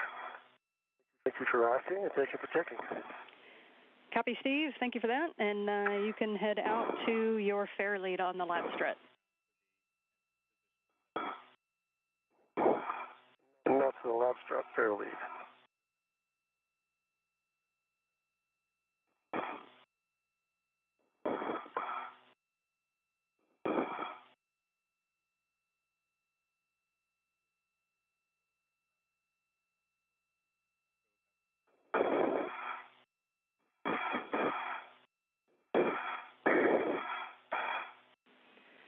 And Sultan, you can just position that hook on one of those black tether loops, whichever one you think is the best fit. And then again, the AET is going to get looped through the clamshell handrail and then hooked back to itself.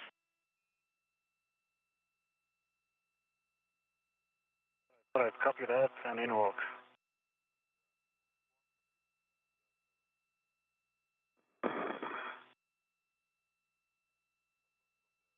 Steven Sultan, just for awareness, the robotic arm is going to be maneuvering station forward away from ESP2 to a park position. And I copy. Thank you, Woody. And thanks, copy. Thanks for the copy.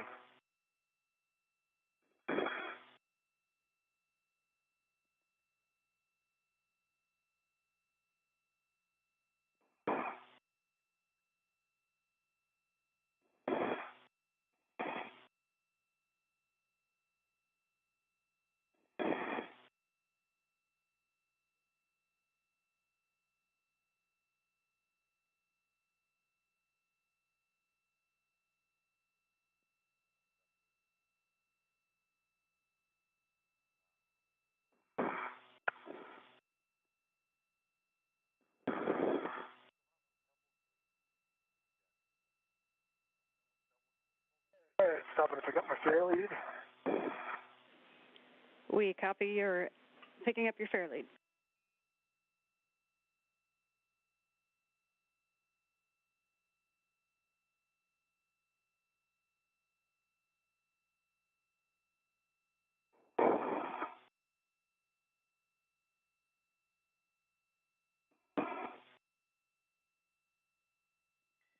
Arm is starting motion, station forward.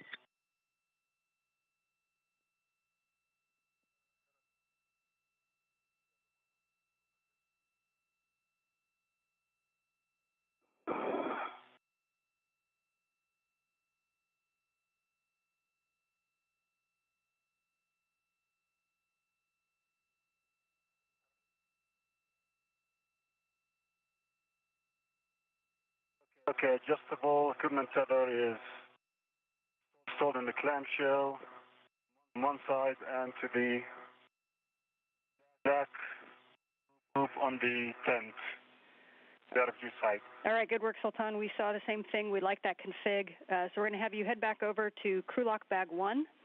And there was a large small that you had pre-staged outside of that. We want to make sure that's back on the crew lock.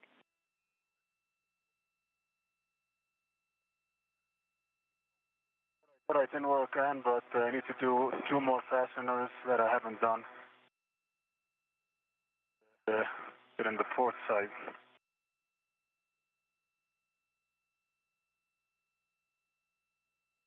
Right.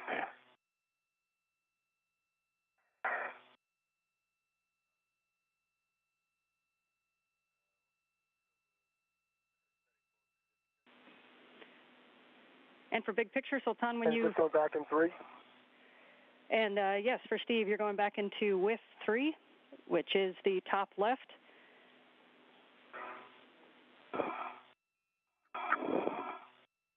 All right.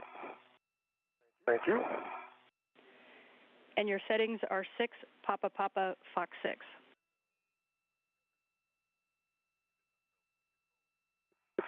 Papa, Papa, Fox 6. Okay. Good words. And for Sultan, as you get back to the crew lock bag, I'm going to have you check a couple items. We're not going to do a full crew lock bag inventory, but I'm going to just have you check off a couple items that we used on the CBA.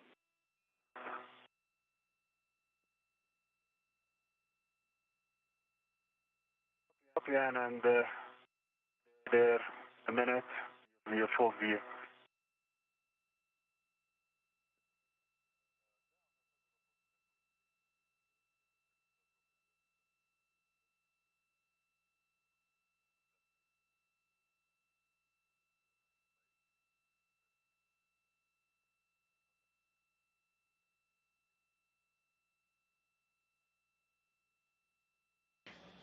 Bowen and Alneyadi continue cleanup procedures during today's spacewalk.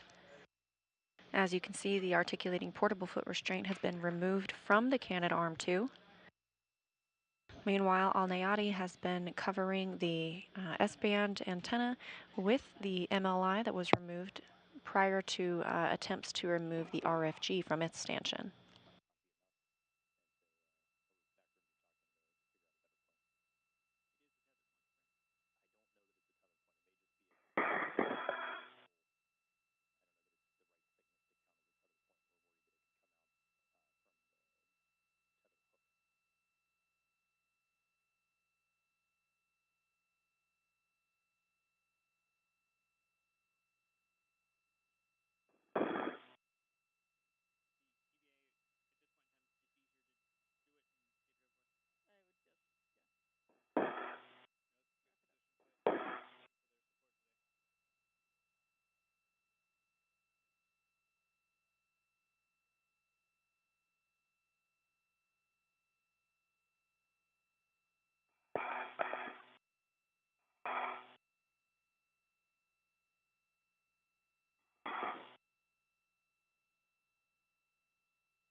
All right.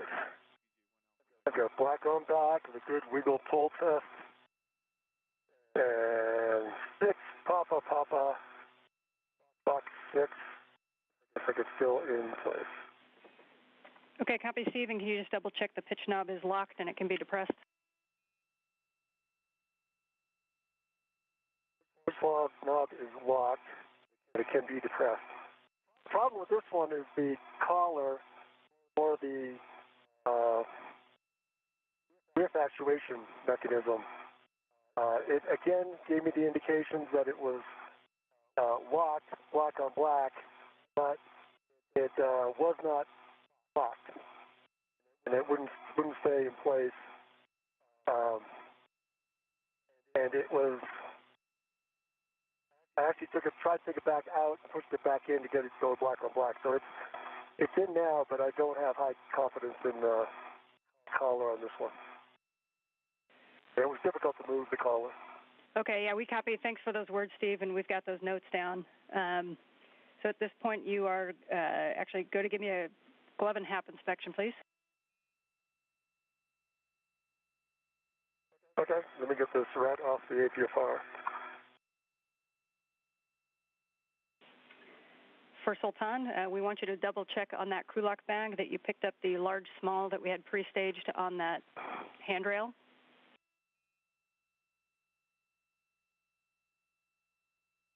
That's affirmative. It's hooked to the bag again.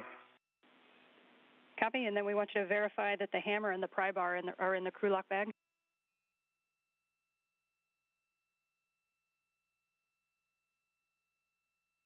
We have got the hammer and the pry bar in the crew lock bag.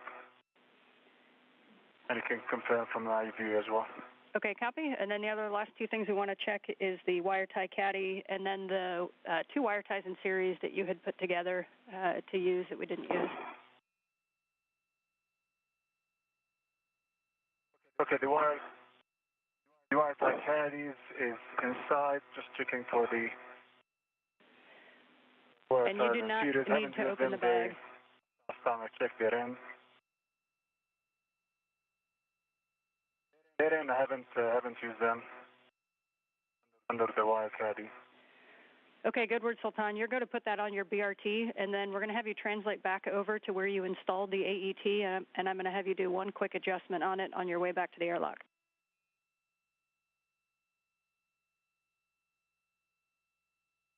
All right, copy and work. All right, and my gloves to give my half is dry.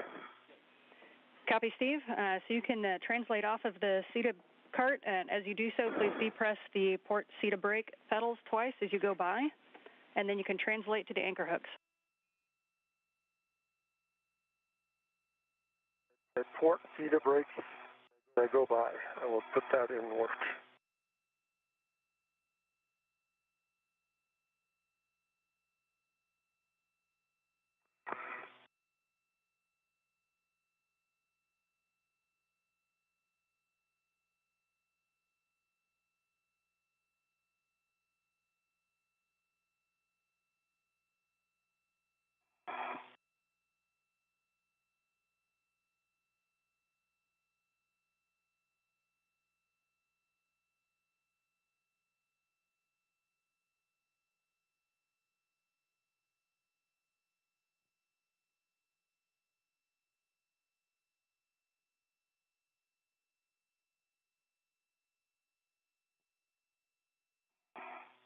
Okay, depress twice. And we copy the brake pedals. Thank you.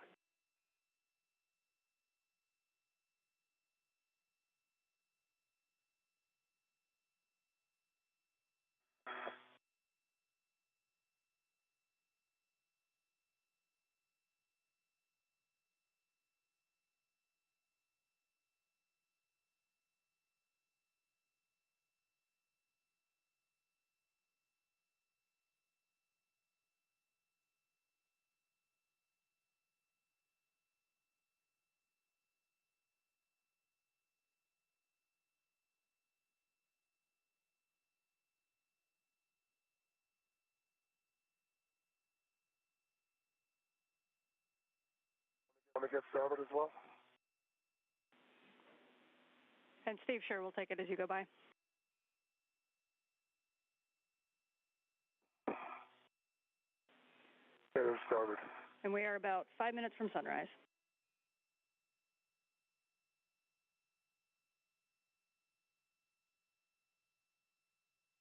Okay.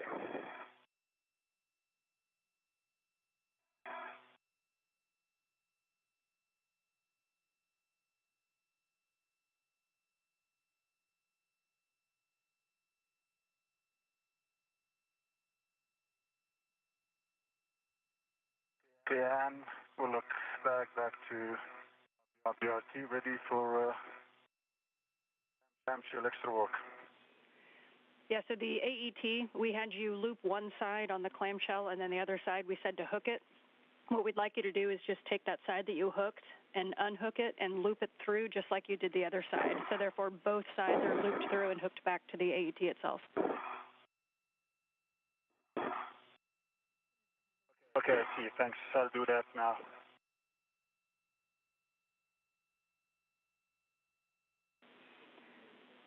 And Steve, reminder, you're looking for mile marker 5760. Yeah, I thought I could, maybe I could run down and put those other 2 bags back in the crew lock. Give Sultan one less thing to do.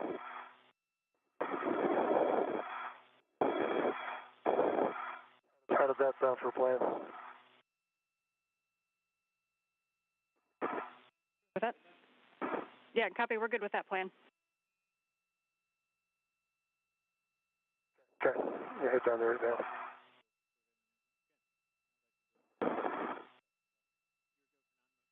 Okay, ET, loop back to itself, both sides. We appreciate that, Sultan.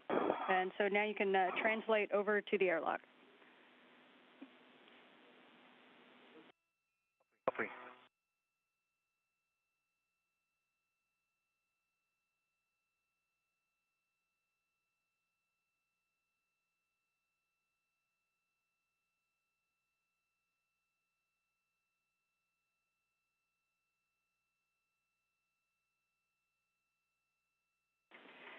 So as you get back to the airlock, you can coordinate how you guys want to get things back in. We have crew lock bag 2 and crew lock bag 3 above the airlock toolboxes, and we have the GoPro on the side of the crew lock.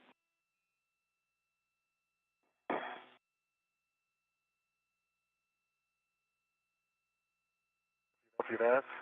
All right, Sultan, I'm right here. I can hand you down the bags. Once you put your crew lock bag in, they'll hand you these bags.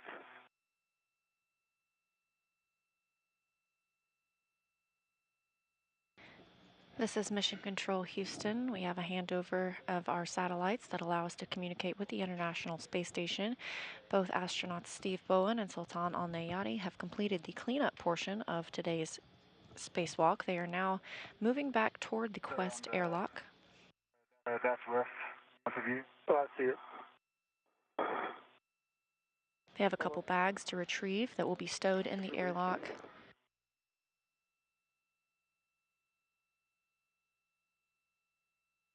Afterward, both astronauts will close the hatch once they have ingressed.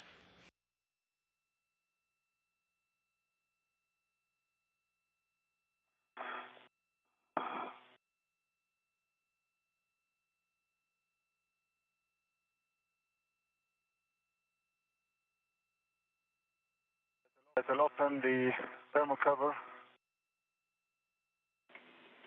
And we copy thermal cover open. And a reminder, you have 3 large small rets on that D-ring extender, 1 for each of the crew lock bags 1, 2, and 3.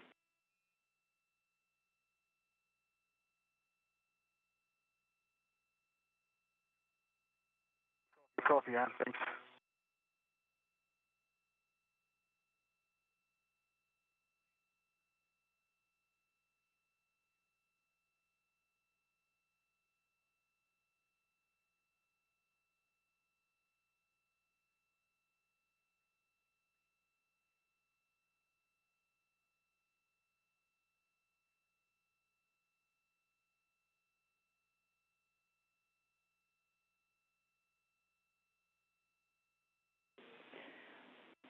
And Sultan, just for your awareness, we're looking at the SCUs, good call by your crewmate inside. And just note that both of the SCUs are kind of routed on the forward side of the airlock. So before you ingress, you may want to move Steve's onto the aft side of the airlock.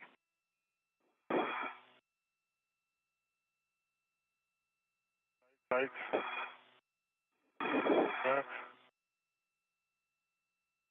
I'm just going to wait before I ingress.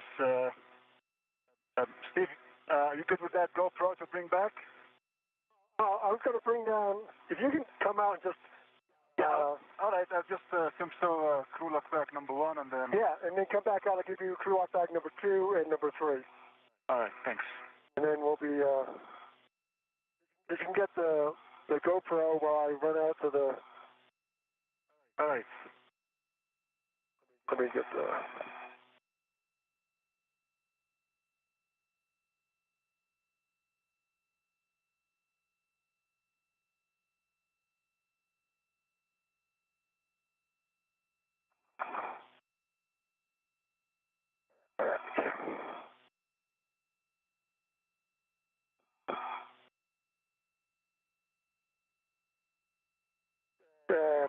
to both of the crew lock bags.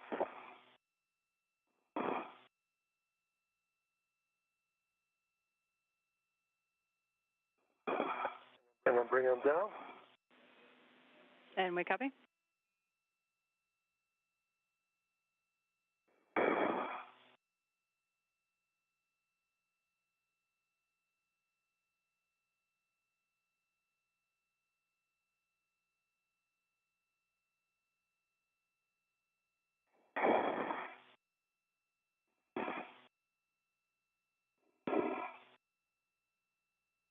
Actually, I can probably grab that GoPro too.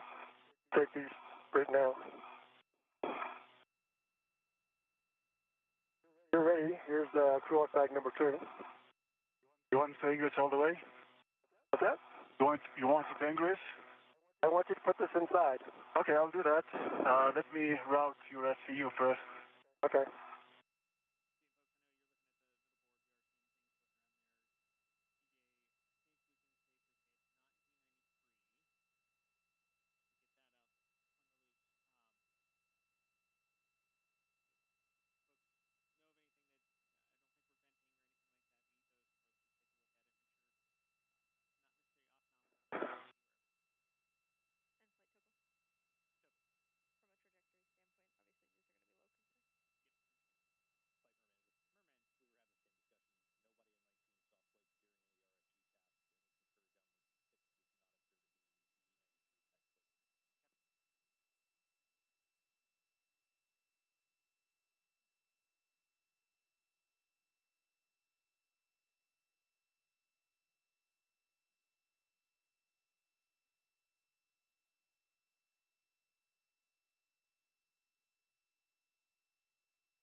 Do you have a visual of my base tether?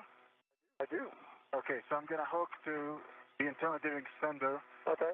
with my other waist tether, and large hook is get closed, lock, black on black. Small hook, get closed, lock, black on black. Okay, yeah, can you use the waist tether from your side? Okay. Waist tether, can you reduce it from your side? What waist tether? To the handrail. Oh, okay. Hold on a second. I've got 2 handfuls of bags.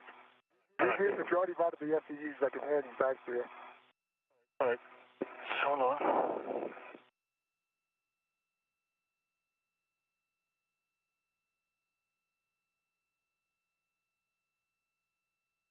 Actually, I'll release that waist tether. I can do that. Yeah, that'd be helpful, and I'll be ready once you're done. Okay, your waist tether is released. Okay, thanks. And I don't have any place to hook it. Just release it. Okay. Be secured inside.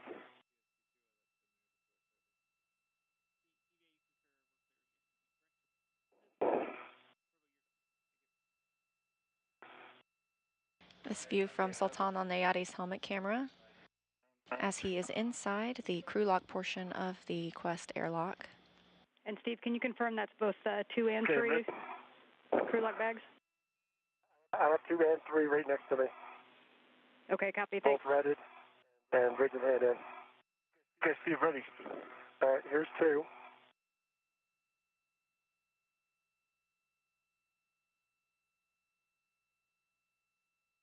Get it? Hold on. All right, let me try and roll over a little bit more.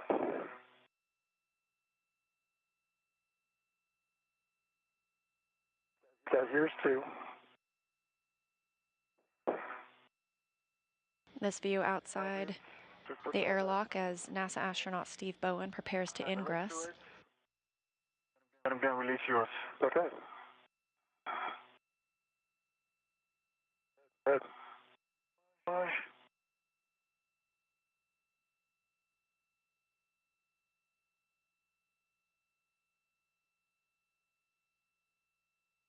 Yeah, coming your way. Got it. Let go. All right. And here's Crew Bag 3.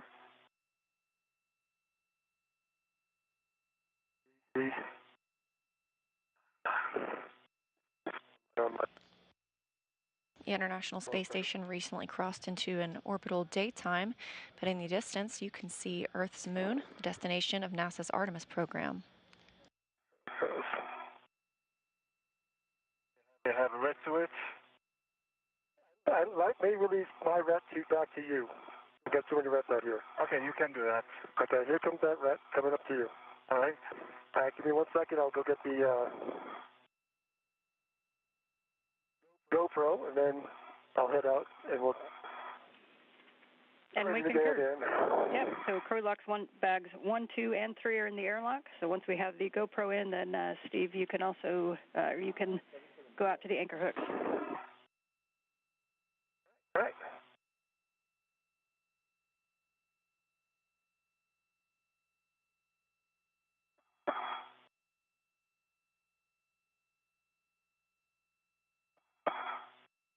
And the GoPro attached.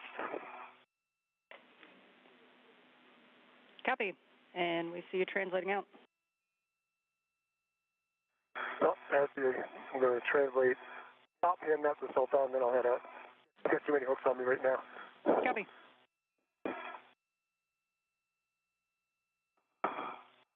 Okay, Sultan, if you're ready to receive this, I'll give you the big hook. And tell me when you got to secure it to something. Let me get to... All right. Okay, oh, I see what you're doing. Once you just attach the tip point, I'll give you the big hook when you got it. Okay? You release it, yeah? I can release it. All right. I'm going to head out to the others. All right, I'll be waiting for you. Good work. That's good. Out to mile marker 5760. 5760 on my way.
And just for your awareness, the arm is going to move a little closer to ESP2. No impact.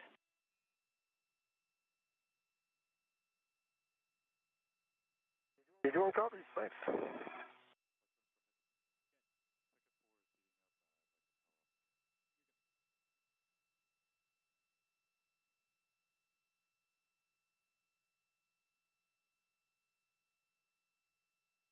All right, 5760.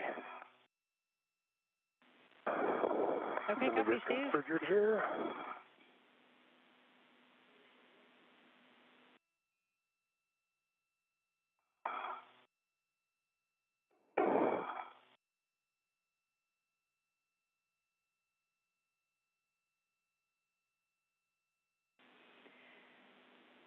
All right, Steve, as you get set, your first step is going to be to ret to EV2's anchor hook. It's the one that's on 3217, the diagonal inboard handrail. 3217, ret to the anchor hook. All right. Release the tension on that a little bit.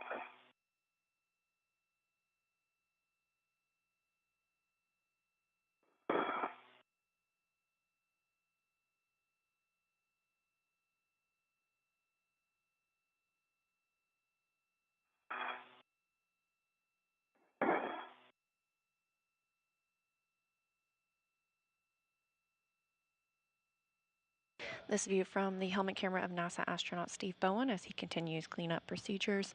We are now 6 hours and 34 minutes into today's spacewalk. Emirati astronaut Sultan Alneyadi has ingressed to the crew lock portion of the Quest airlock.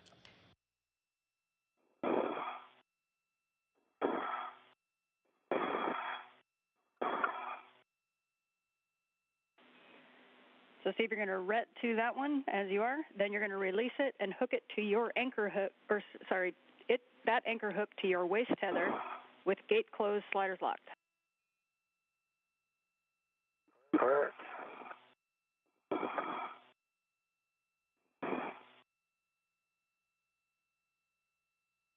I'm going to get my waist tether ready.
All right.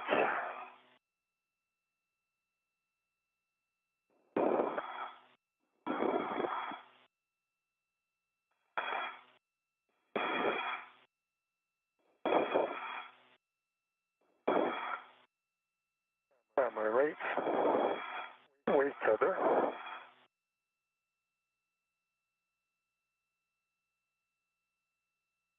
His hook.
All right.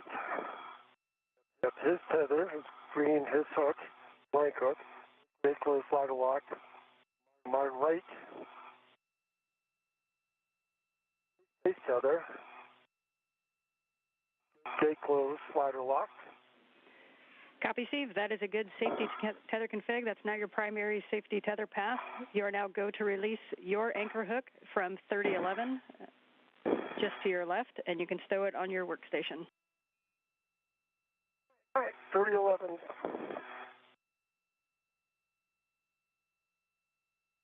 for your awareness, Steve, all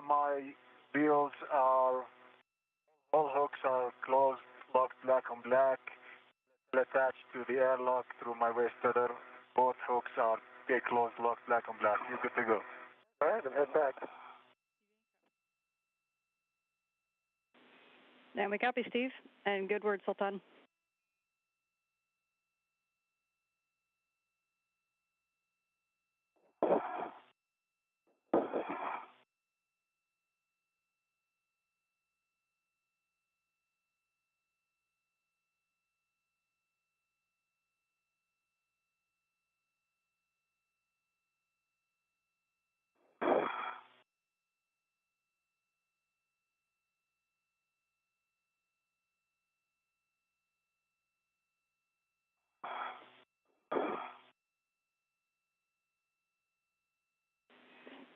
And Steve, as you move inboard, just a reminder, as you go by the CETA cart, we'd like you to depress those brake pedals 2 times. All right.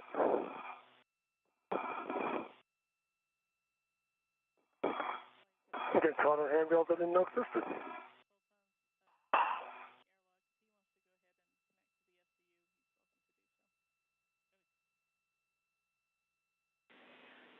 And Sultan, now that Steve's heading back your way, you are go to remove your SCU from the stowage pouch and remove your DCM cover and connect your SCU to your DCM. Right, copy, we'll put that in work.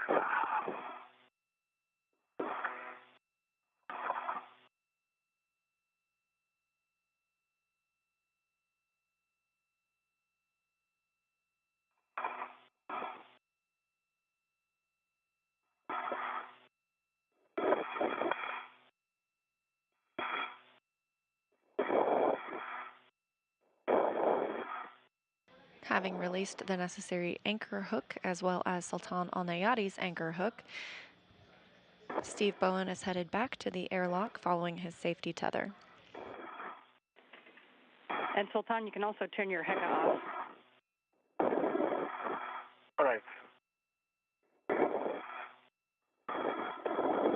The view below Bowen is that of the North Pacific Ocean as the space station travels 260 statute miles above it. Off and LEDs off.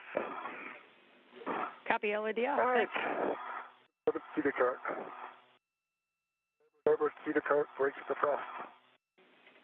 We copy, brakes depressed, so you can head back to the airlock. And as you enter the airlock, you can also turn off your HECA. All right. Down through the spur.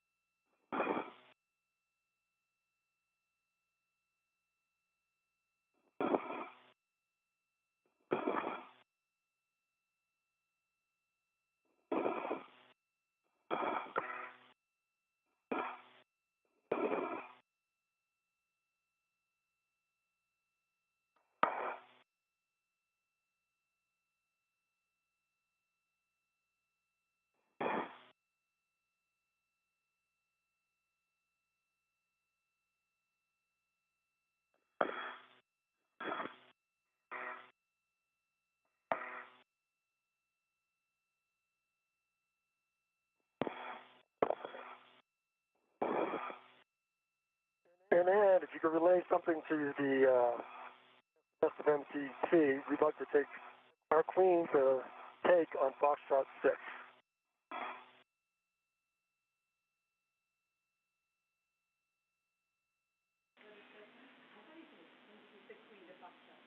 We understand Queen to Fox 6.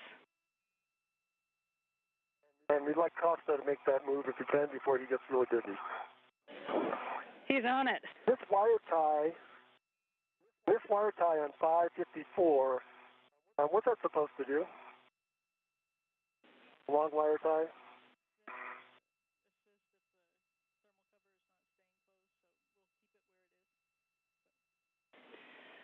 So, Steve, that's to assist if the thermal cover doesn't stay closed, so we can leave it where it is. If you think it might be in the way, you can set it low profile. Right.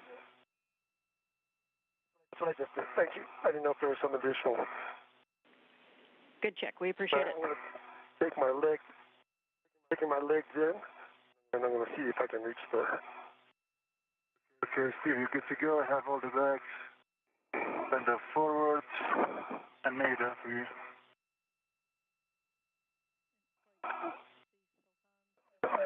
Come back out and get the cover. Good words. We'll have you ingress and close the thermal cover.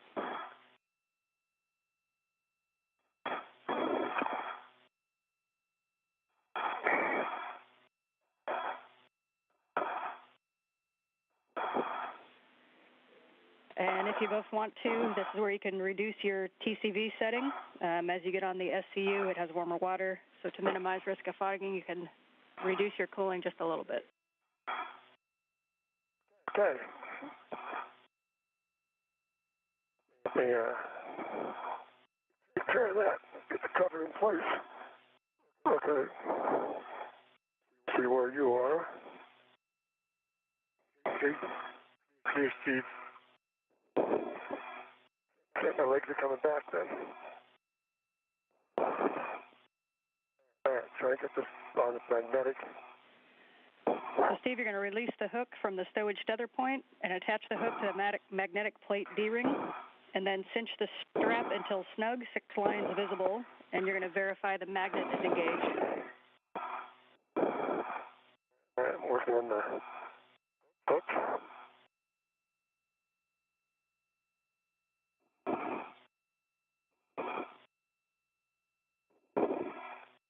Get that. Another point.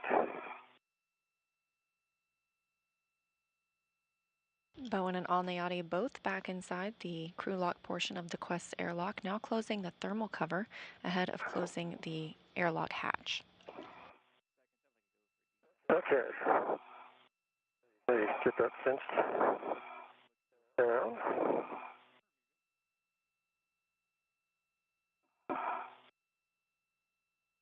Cinched. And the magnet actually looks like it's attached. Excellent. Right there, let me adjust my cooling. And Steve, we can have you turn off your HECA, and then you're going to be removing the SCU from its stowage pouch, removing your DCM cover, and installing your SCU. All right, let me get the HECA off.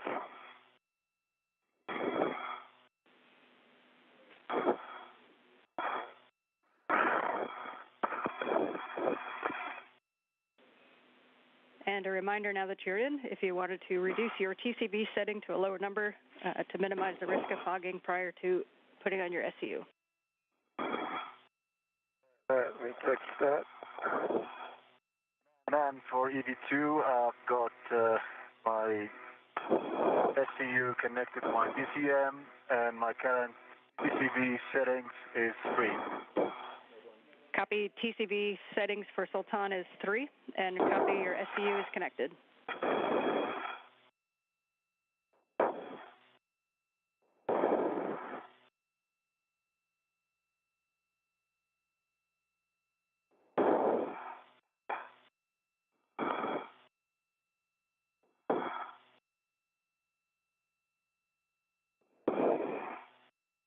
All right, I'm going to try to make mine colder. And I am at 7. Okay, now I'm going to get my SCU connected. We copy. Hold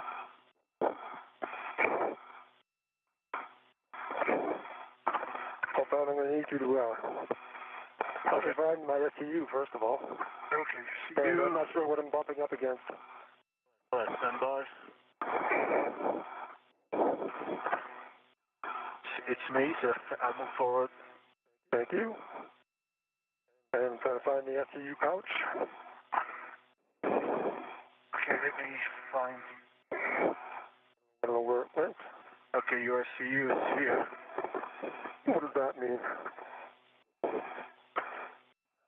Okay. My SCU is here. I'm gonna give it to you now. Okay. There you go. Which way? Just free your hand. Front of your mini workstation. Huh? Front of your mini workstation. Yeah, but which end is the... Yeah, your left arm. Yeah. Your elbow. Yeah. There we go.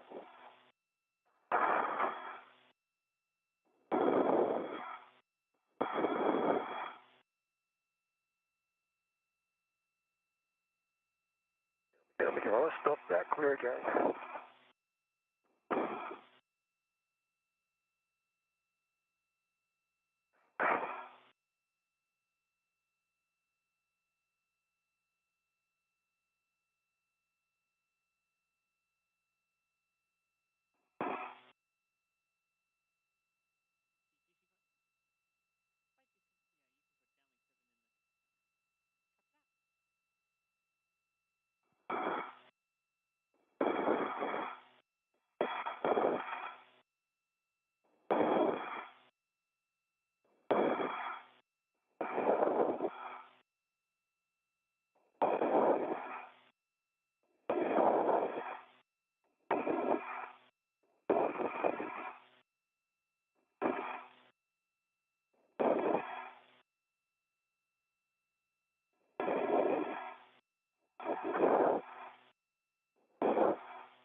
All right, my SEU is connected. I'm going to get the lock unlocked. All right. Get this out of the... And Steve, we copy that your SCU is connected and locked. If you could give us a line on how many lines visible on the cinch strap for the thermal cover? Sure. I have 1, 2, 3, 4, 5, 6. All right, we like that answer. So for both of you, you can now switch your water to off OFF forward and expect water is off message. Okay, EV1, water is off. EV2, water is on.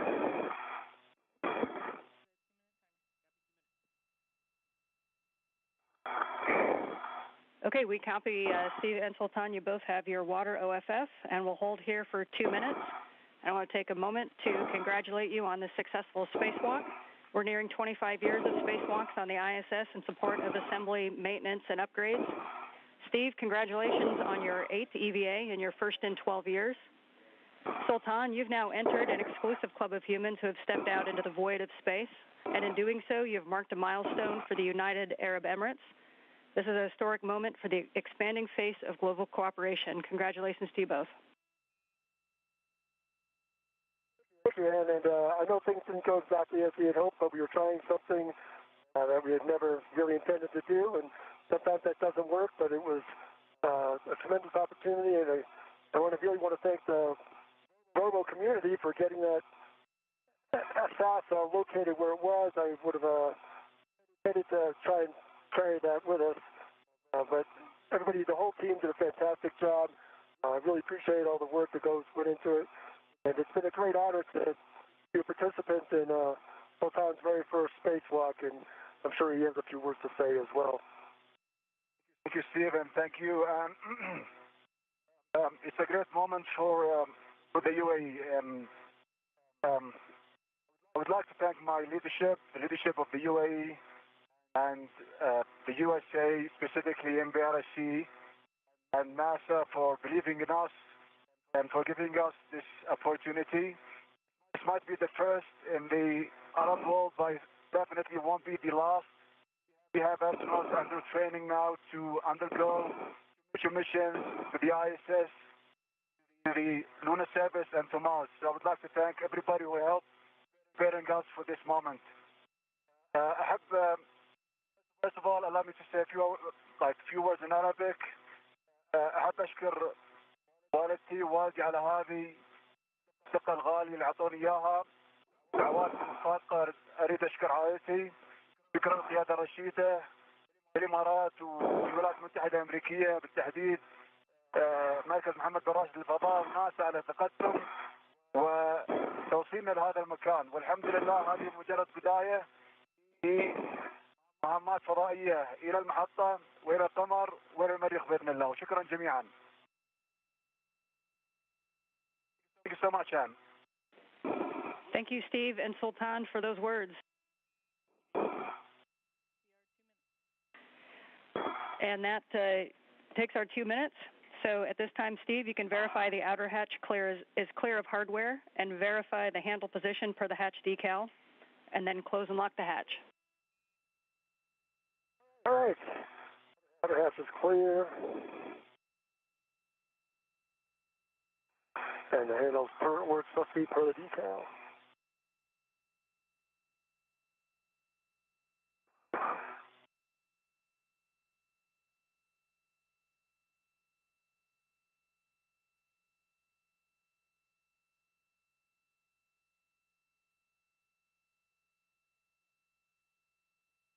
With both astronauts now back inside the airlock, Steve Bowen will close the door, close the airlock hatch, ahead of beginning repressurization.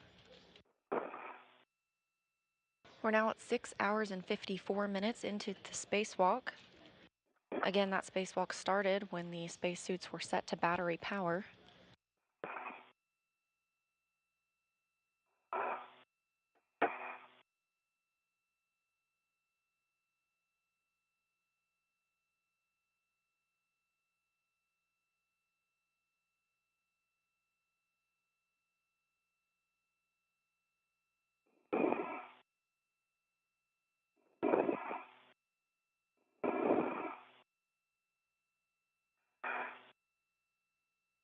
This view. And locked. Okay, we copy that the EV hatch is closed and locked. Sultan, on the UIA, you can check that oxygen EMU 1 and 2 valves are open. Okay, oxygen EMU 1 and 2 are open. You can switch the power EV1 and 2 to on and verify the LEDs and volts. Right, copy. On EV1 and on EV2. And I have 2 EMUs, LEDs are on. Copy, and verify volts are 18 to 19. That's affirmative. EV1, 18.6, EV2, 18.5. And I have amps on EV1 and 0.02 on EV2. Okay, we copy. So both of you on your DCMs, you can switch power to SCU and expect a warning tone. Okay, everyone, power to SEU. How do we start? EV2, power SCU. Copy, and with that, I will hand you back over to Woody. Thank you, Ann. Thank you, everybody. And Thanks so much, John. Thank you, Ann. Steve, Sultan, welcome back. We're looking forward to getting you inside. On your DCM, I'll have you take your O2 actuators to press. okay, O2 actuator coming to press. As you do that, verify that O2 act press is displayed on your DCM.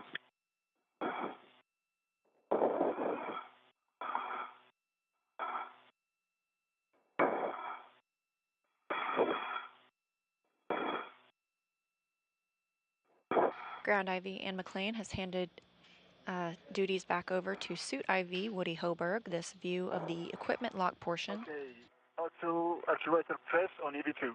Give me a minute.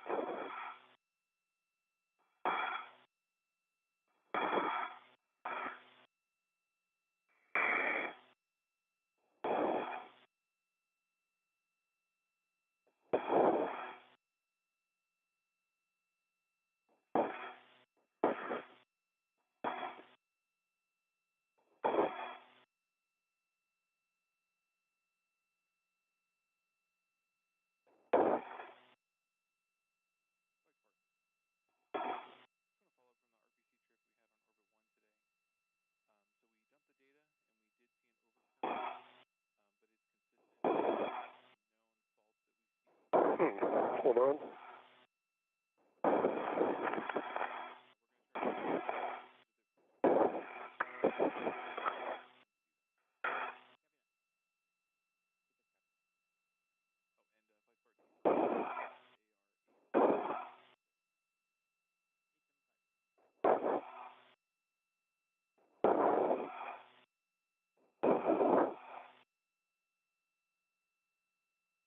Oh my goodness.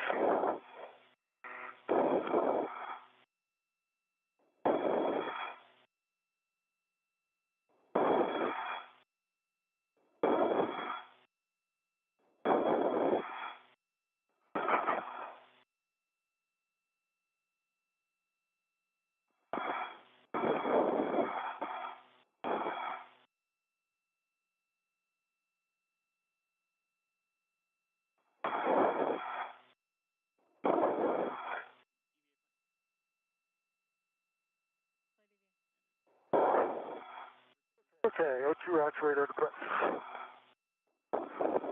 Okay, Steve, copy. And for both of you, just confirm you saw that O2 act press displayed on your DCM. Hold on, I have set O2 act press. To get it over.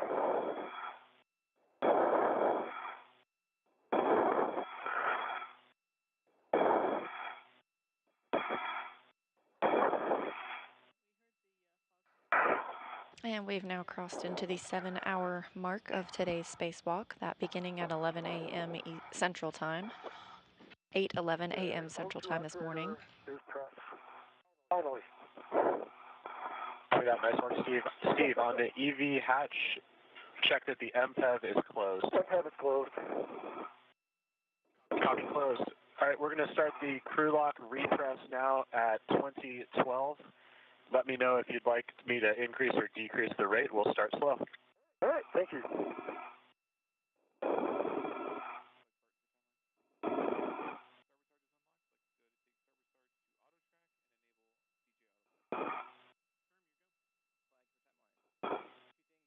Repressurization of the crew lock portion of the Quest airlock has begun. And for awareness, when we get the pressure up to 4.0 PSI, you can expect an alert sound. Copy. Q copy.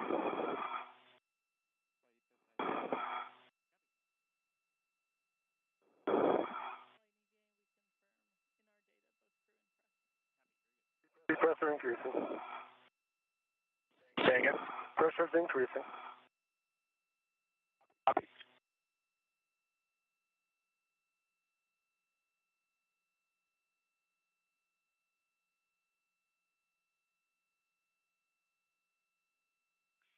How's the rate feeling? Feels good here. What they do good.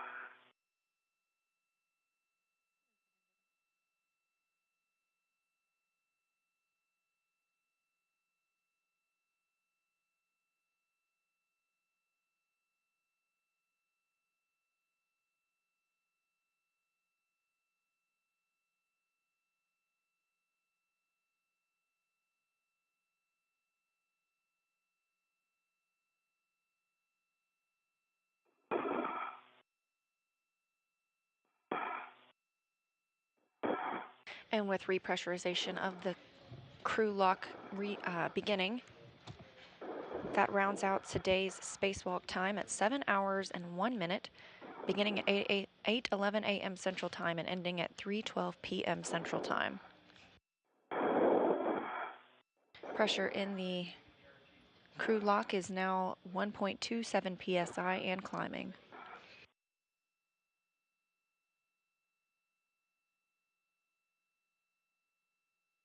During today's spacewalk, the astronauts were able to route some cables as well as secure some multi-layer insulation that prepares 2 mod kits for future installation of the IROSAs. These are International Space Station rollout solar arrays that we expect to arrive later this summer. The crew then moved on to the RFG, or the radio frequency group that's part of the S-band antenna. The goal today was to remove the RFG. However, they ran into a difficult bolt which ended up breaking off and were unable to remove that portion of equipment. The team reinstalled the equipment and so it is safe outside the International Space Station. The astronauts then moved into cleanup period before ingressing the airlock, and again we are in repress. Again, that rounds us out at a 7-hour and 1-minute spacewalk today. This was the 8th spacewalk for Steve Bowen and the very first for Sultan Alneyadi, marking the very first spacewalk for any Emirati astronaut.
Okay, guys, we're going to hold here 2 minutes for a leak check. Correction, 3 minutes for a leak check. Okay, copy.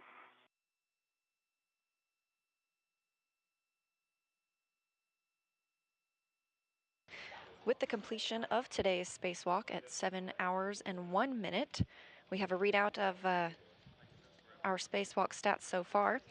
In total, this was the 261st spacewalk in support of space station assembly, maintenance, and upgrades. It was the 4th out of the space station this year, but the 2nd for Expedition 69. Today was the 8th spacewalk for Steve Bowen, totaling 54 hours and 19 minutes, and obviously the very first for Alneyadi with 7 hours and 1 minute. That was today's spacewalk total time, but in total, with those 261 spacewalks, that is equal to 69 days, 3 hours, and 24 minutes of spacewalking time.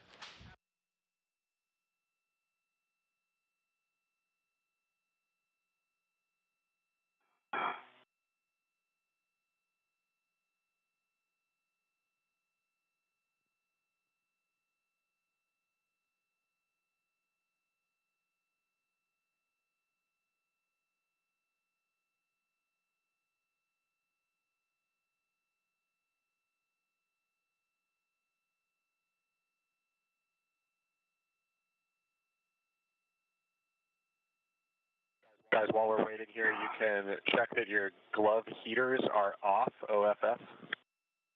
They are off at 81. VTO off. Okay, and check your gloves for contamination. Let us know if you see anything. I just have a couple little smears. by grease or just, I don't know what. Just usual block stuff. Normal. And EV2 gloves nominal.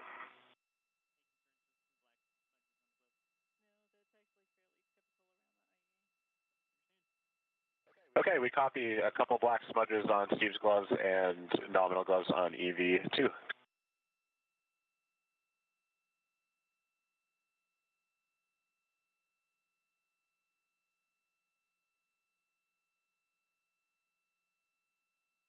We got 30 more seconds, so don't do it yet, but the next step will be O2 actuators to IV. Copy.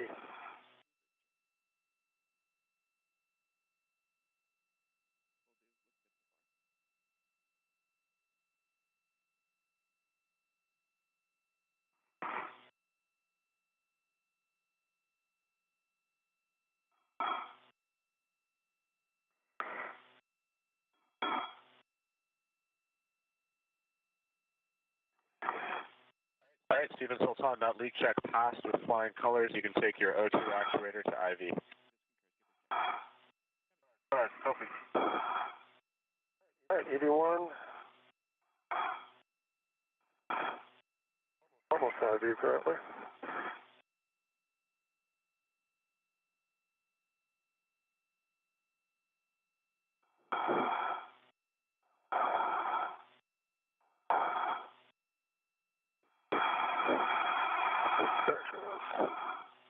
O2 IV for EV2, EV1. EV2 IV as well. Copy that. We're going to continue the repress. Again, let me know if you'd like to change the rates.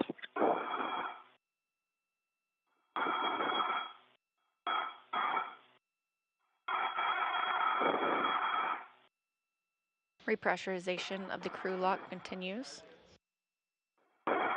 Now at 5.1 pounds per square inch. They'll bring that up to about 14.7 psi, which will equal out with the rest of the International Space Station, also similar to what we are used to experiencing on Earth.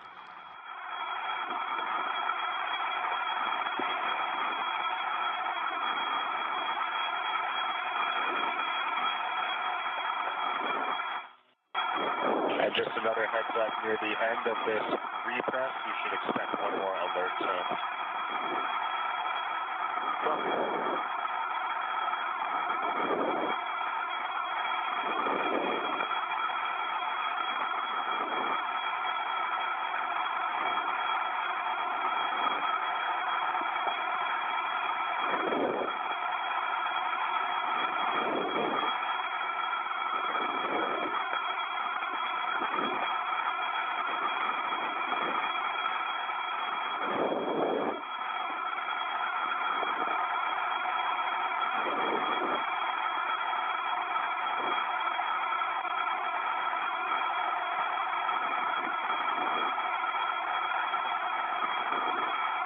Elsewhere aboard the International Space Station, Sergei Prokopyev, Dmitry Petelin, and Andrei Fedyaev, 3 Roscosmos cosmonauts, are in the pre-sleep portion of their evening. It's currently 8:23 p.m. GMT, the time used aboard the International Space Station.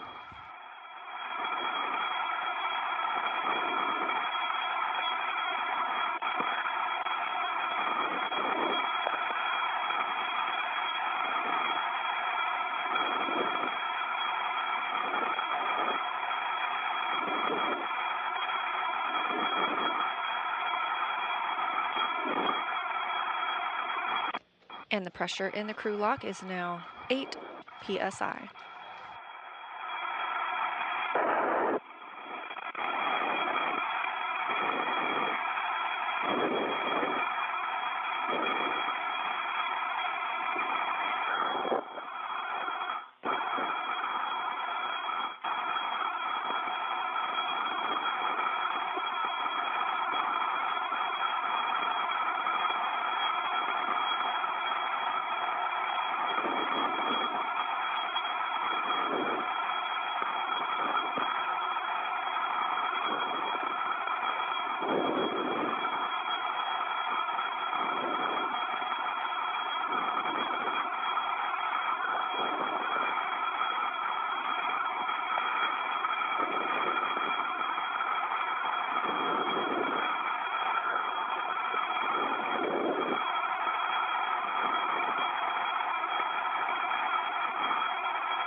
Repressurization continues of the crew lock portion of the Quest airlock, where our two spacewalkers, NASA Steve Bowen and UAE's Sultan Alneyadi, await full repressurization.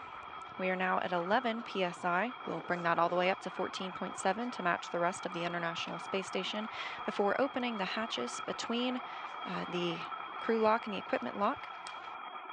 Woody Hoberg will then bring both astronauts back into the equipment lock portion and assist them in doffing their suits.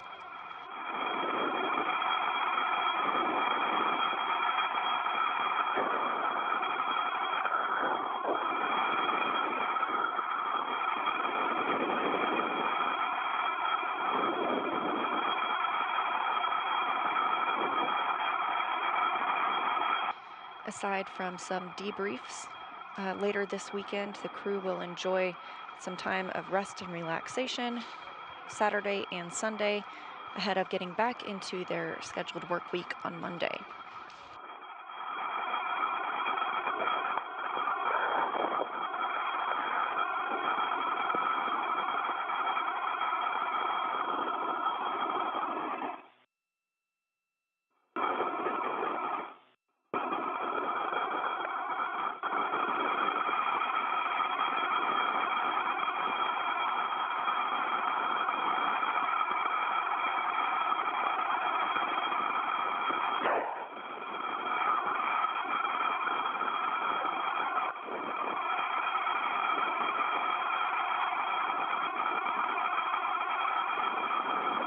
Here in Mission Control Houston, the Orbit 3 team is starting to arrive to take over from Orbit 2. They will conduct a handover in approximately an hour.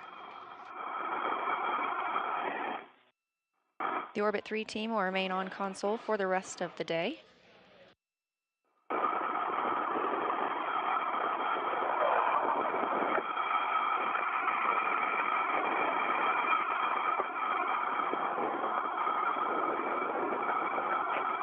Meanwhile, aboard the International Space Station, repressurization continues, now at 13.7 psi, getting very close to the 14.7 we're looking for.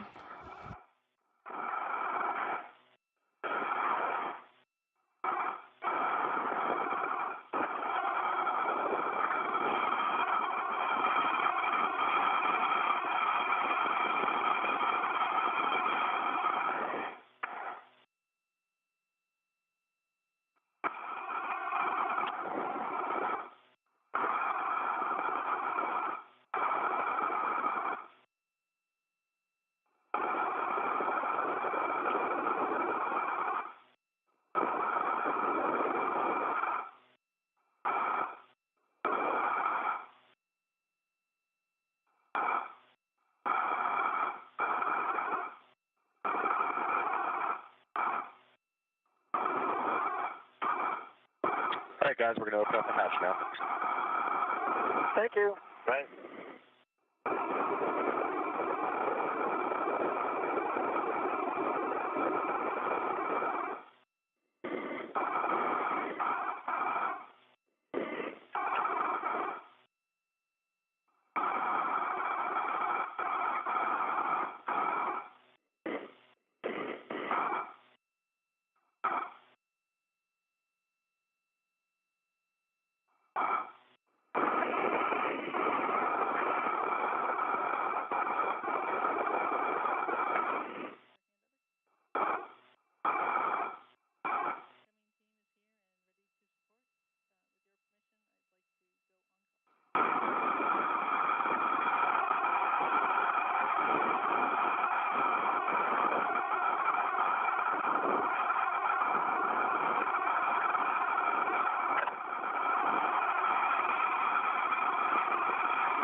We're now communications over with the International Space Station, but it appears that the appropriate pressure. We'll be standing by for hatch opening shortly.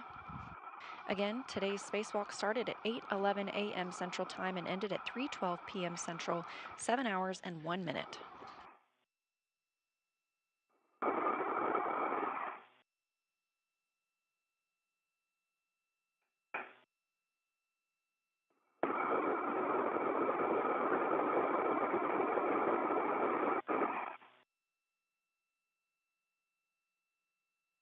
And obviously those hatches have been opened. The crew has been moved into the equipment lock portion of the Quest airlock. Woody Hoberg at the bottom left of your screen and Frank Rubio on the top right are assisting Steve Bowen in removing the SAFER, the simplified aid for EVA rescue. Today was Bowen's 8th spacewalk, and he now has a total of 54 hours and 19 minutes outside the hatch.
As Hoberg and Rubio assist the crew in doffing their suits, another recap of what was accomplished today during the spacewalk.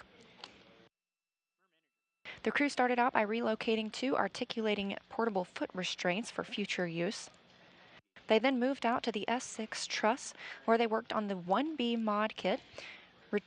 They routed some cables for the International Space Station Rollout Solar Arrays, or IROSAs, that'll be installed later this summer after arriving on SpaceX's 28th resupply mission to the International Space Station.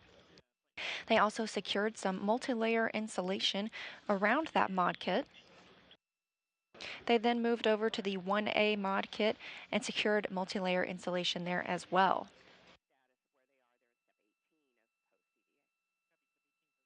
Both crew members then moved to the radio frequency group work on the S-band antenna. The goal was to remove the RFG, bring it inside the International Space Station, and then send it back to Earth for refurbishment. However, one bolt was unable to be removed, and the RFG was unable to be removed from its stanchion. Therefore, it was resecured.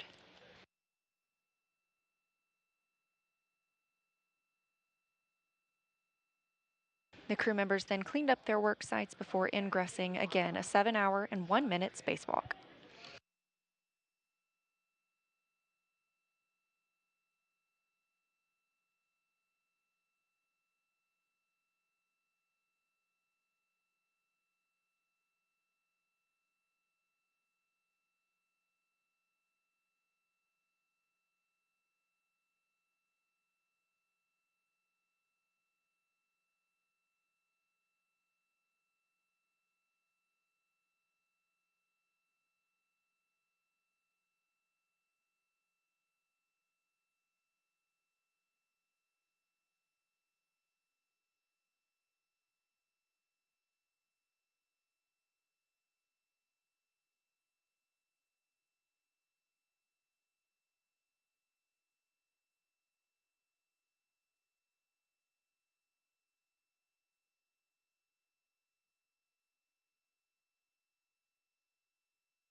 Woody Hoberg and Frank Rubio helping remove the gloves from Sultan Alneyadi and NASA astronaut Steve Bowen after having completed today's 7-hour and 1-minute spacewalk.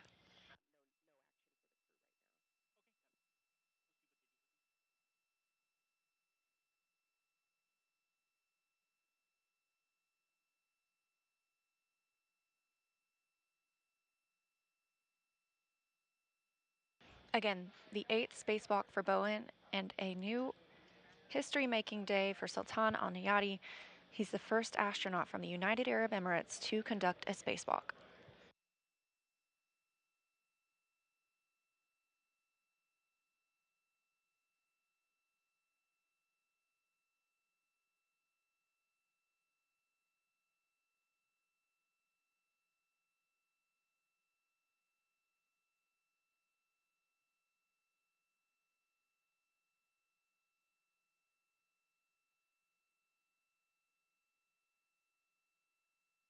Two smiling faces after today's 7-hour and 1-minute spacewalk. Sultan Alneyadi of the United Arab Emirates on the left and Steve Bowen of NASA on the right. That will wrap up our coverage for today. You can check out nasa.gov/live for all of our upcoming events. But for now, with the completion of our spacewalk, that'll wrap it up. This is Mission Control Houston.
without form, and void, and darkness was upon the face of the deep.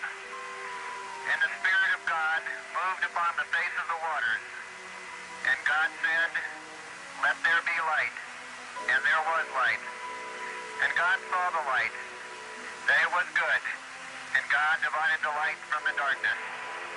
And God called the light day, and the darkness he called night. And the evening and the morning were the first day. In the beginning, the void, the darkness, then light, then life. And from life came man, joining the caravan for the long, slow journey through a world of discovery, invention, exploration. His marks, his milestones, stretch out through the centuries. His footsteps echo down through the corridors of time. Time. July 1969 in Florida. The footsteps, the caravan quickened. The corridors shortened as man reached outside his world into another void.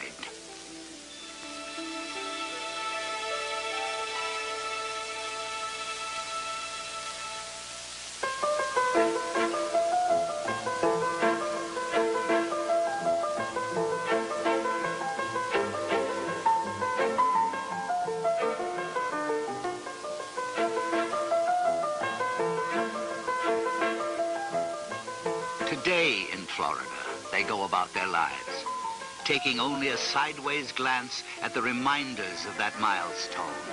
Reminders, images that vaguely jog our memory.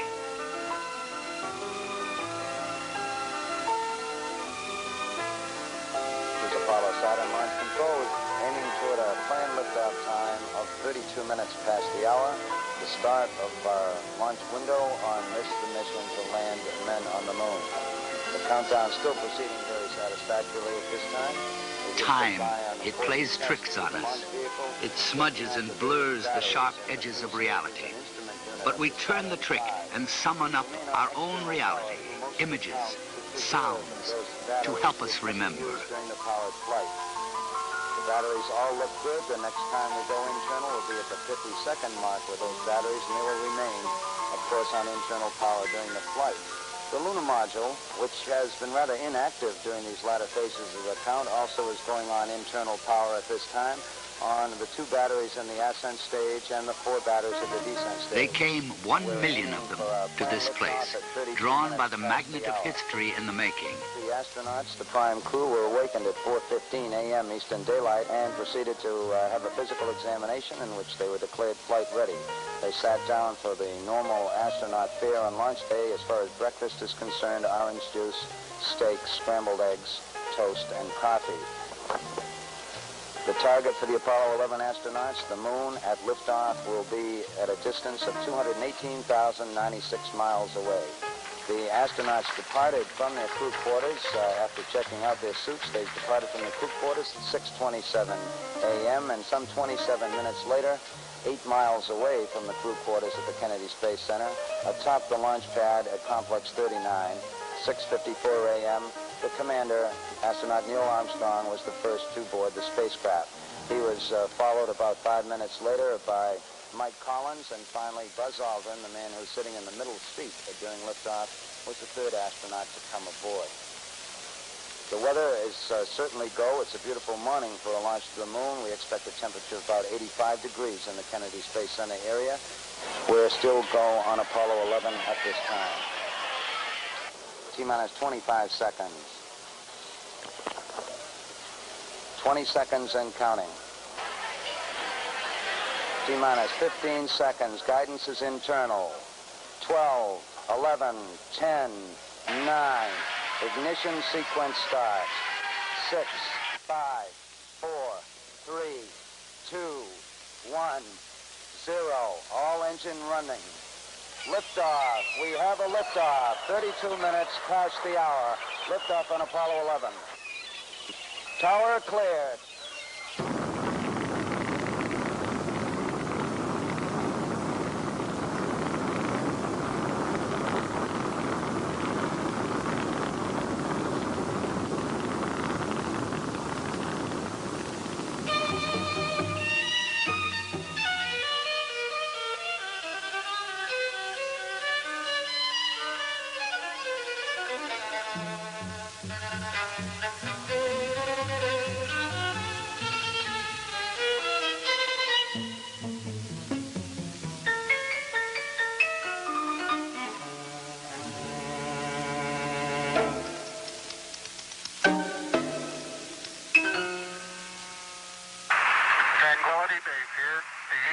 landed. You got a bunch of guys about to turn blue. We're breathing again. Thanks a lot. I'm going to step off the limb now. That's one small step for man, one giant leap for mankind.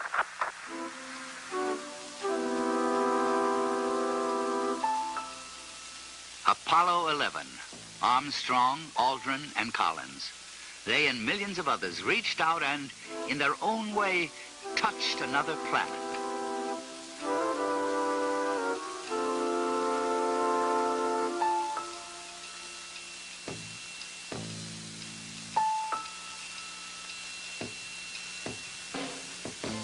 The images remind us that it happened, but not how it really was in the context of the times. George Lowe, one of the architects of the Apollo program, does remember.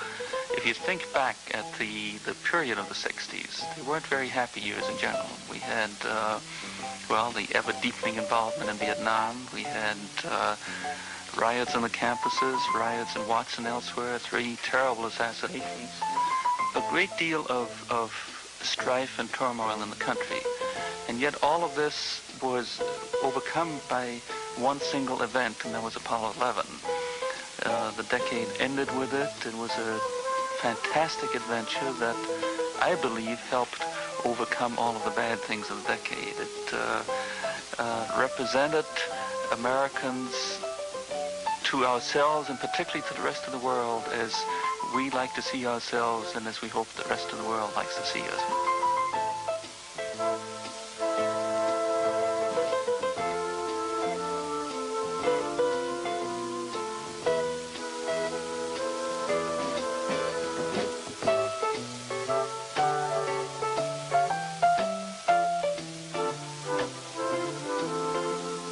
The equipment of Apollo, some of it is now in museums, artifacts from an age of discovery. These strange-looking objects, they're there as reminders that after all, it did happen, and it happened the way we remember.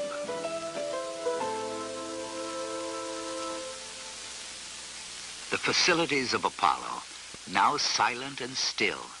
In Houston, Mission Control, the nerve center of manned flight operations. The chapters of space history, first Mercury, then Gemini, then Apollo, were written by the people who sat at these consoles. And these chapters of history came at us with breakneck speed. Christmas Eve, 1968, in the beginning, Apollo 8, the footsteps were quickening. A few months later, Apollo 9. The long years of preparation were contracting into days, hours, minutes. The first manned flight of the lunar module, the Spider. Apollo 10, the dress rehearsal for the real thing. In 5 months, 3 missions, and in the 7th month, the payoff. Then, the celebrations.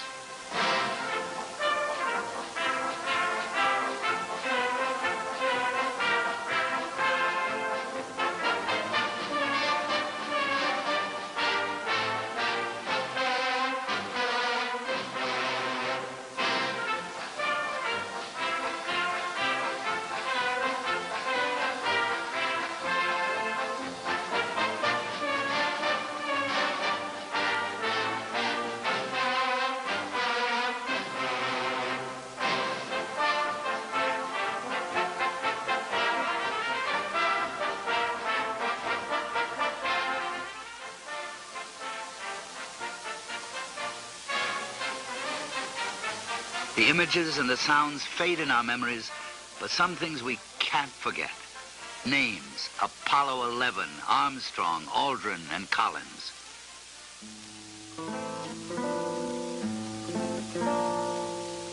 Other names: Grissom, White, and Chaffee. They remind us that it wasn't all success and celebration. There was failure and tragedy. Early in 1967, the 3 crawled into the command module at Cape Kennedy for a test. There was a flash fire. All 3 died. After the shock came the long, painful job of picking up the pieces, learning the lessons, coming together for a common goal. The remains of the launch structure stand as a reminder that the goal was reached.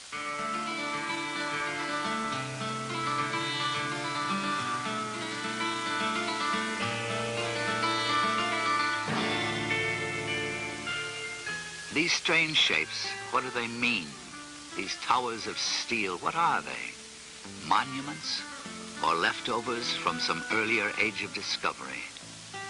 In the long history of man, in the slow journey of the caravan, what point do these mark? Historian Arthur Schlesinger, I have no doubt at all that if posterity remembers the 20th century for anything, historians 500 years from now looking at the 20th century, it will be because it will be the century when man first began to break his terrestrial bonds and began the exploration of space. So that's it?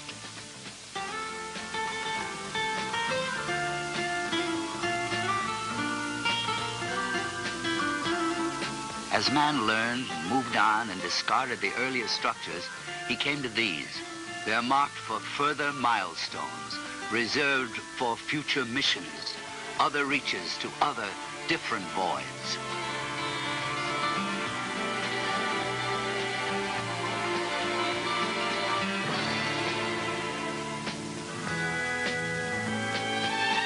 Historians 5 centuries from now will mark this century, this place, and they will further note that from the void, life, man, it took eons to reach this point. But once there, the centuries and years compressed into days, hours, split seconds of exploration.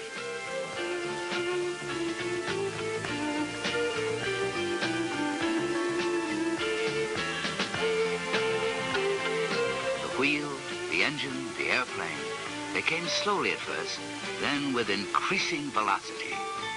And then this, so huge, so powerful, so different that no ordinary modern name would suffice. They reached backward through antiquity to Roman mythology, and they named it Saturn. Saturn. His father was heaven, his mother earth.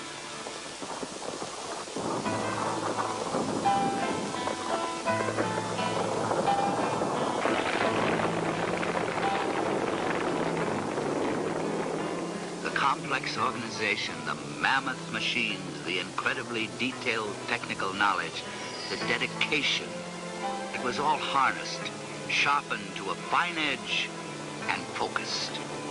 The program developed and matured. Apollo 17 was launched at night, and even the old hands, the hardened veterans of the space program, couldn't help but feel the awe, wonder, and excitement. In the excitement of the split second of exploration, man doesn't stop to freeze the moment in history, to look at it and ask what it means. He simply lives it out. But in the Apollo program, on their way to the moon, they found a way to live out their strange moments in those strange spacecraft. It may be the peculiar nature of Americans to make history and to have fun in the making.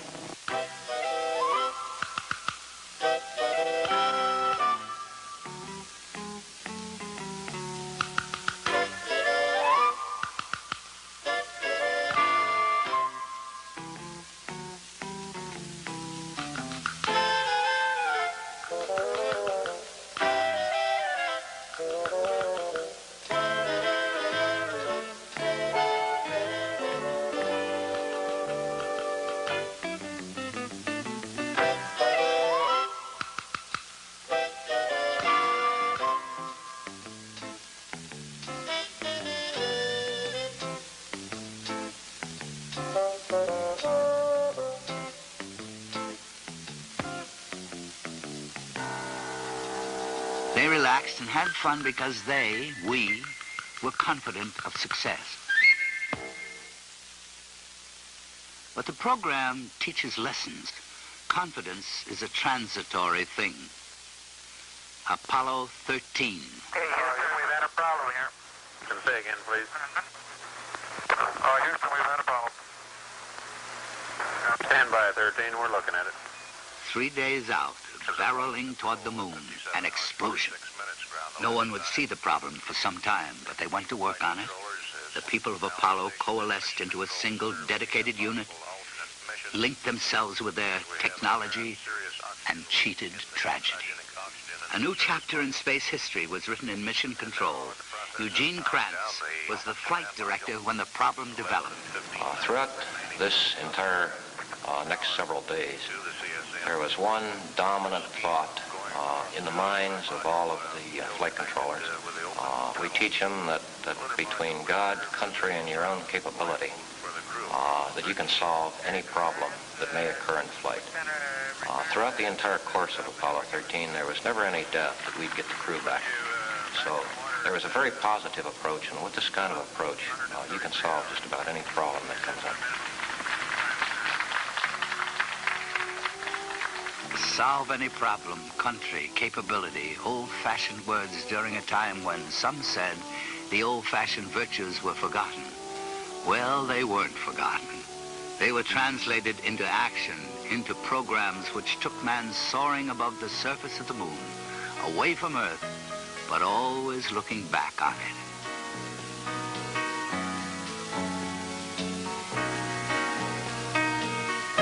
These divided thoughts, the moon, the Earth, run through the Apollo program a sort of theme.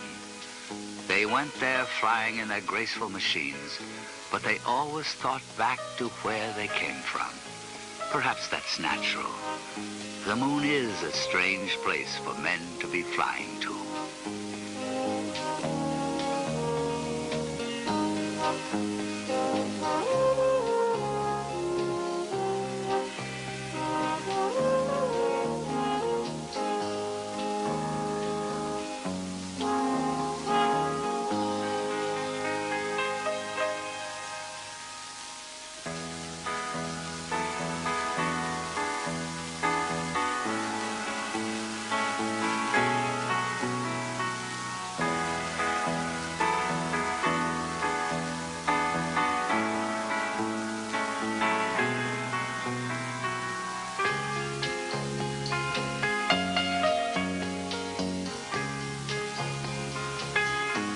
If it's strange for men, for mankind, it's stranger still for the individual man.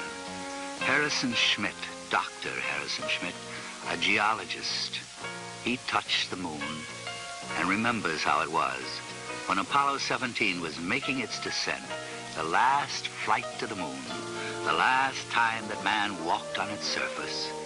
Schmitt remembers how it was. One's first feelings are a mixture, a very complex mixture of humility,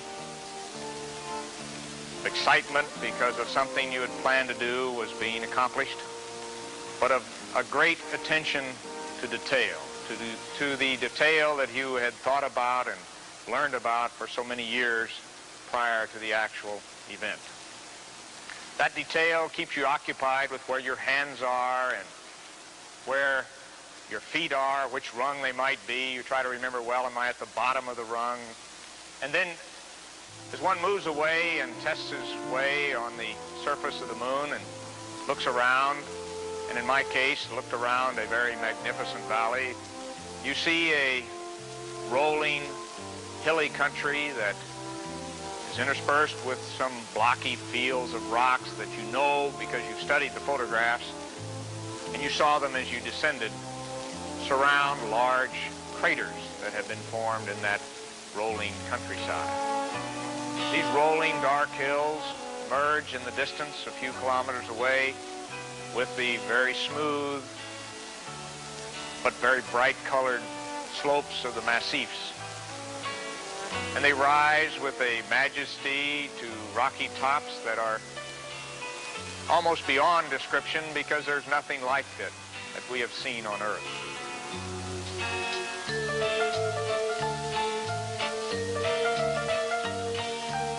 The Sea of Tranquility, Hadley Rill, Taurus Littoral. They were once strange names on the map of the moon, but the men of Apollo gave reality to the names by being there and showing us the places. They explored 60 miles of its surface, and their travels took them to craters, foothills, to explore, to observe, and to sample. The hard rock proof of Apollo, enshrined in the Smithsonian Institution in Washington, D.C., 478.8 grams of microbreccia, under glass for mere earthlings to see and whisper about. Other rocks from the moon, 840 pounds, are being studied and talked about by scientists in laboratories around the world. Not only rocks, tens of thousands of photographs of those strange, exotic features of the moon. And telemetry, data on tape, facts, figures. The studies will go on for years, and the answers will come slowly, answers to questions about the moon and the solar system. The science of Apollo is not merely concerned with samples from past milestones, yesterday's missions. In a special room in Houston, men sit at consoles and command instruments on the moon to send them today's data. And they receive it today within 8 seconds of the command. Science, that's the key, and technology, and something else. In the drama of the moment, few stop to think of the essential element, the one thing that made it happen. People came to this program, government people, university people, contractor people. They brought to Apollo skills and knowledge and determination. This source of human intellectual energy was marshaled, focused, challenged. What came out of the effort was not just a very successful program, but a rich national resource of vast proportions.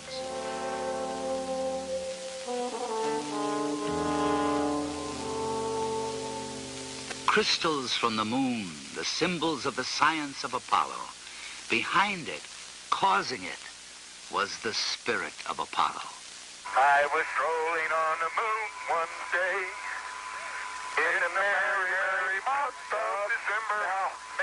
May's the month. May, that's right. May is the year of the month. When, much to my surprise, a pair of bunny eyes. That's the truth. You do that in West Texas and you get a... We saw something of this spirit. We shared in the adventure, the excitement, the euphoria of being there. We shared it with the men who bounced across the surface of the moon. Look at the size of that biggie. It is a biggie, isn't it? And the surprise of discovery. We were there too, all of us, watching, vicarious explorers. On for the big boulder. Okay, we're headed that way. You get the tongs, John? Yep. I'll carry the rake. Look at the size of that rock. Can't believe it. I can't either. Okay, let's go on back. I am. And the meaning, the significance of an occasion. That too came to us, flashed into our living rooms on a 19-inch window on the universe. Countries throughout the world.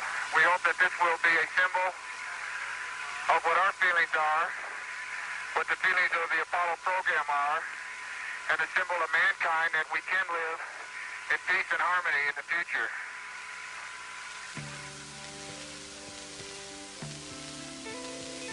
There was also pride. They put up the flag and then posed for pictures as any visitor to a foreign place might do. The flag of each mission stood there as a reminder that we had been there, but there was the realization that in truth, it belonged to all the people. There are no boundaries on the moon.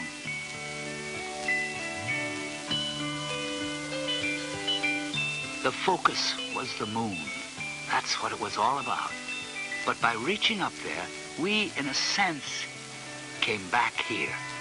As one stands and scans a 360-degree panorama of his own, one of the first objects in the dark lunar sky that you see is a bright and beautiful bluish globe that we call Earth. This globe represented to all of us, I think, not only home, but a very fragile place that we have come back and felt that needed not only protection, but understanding.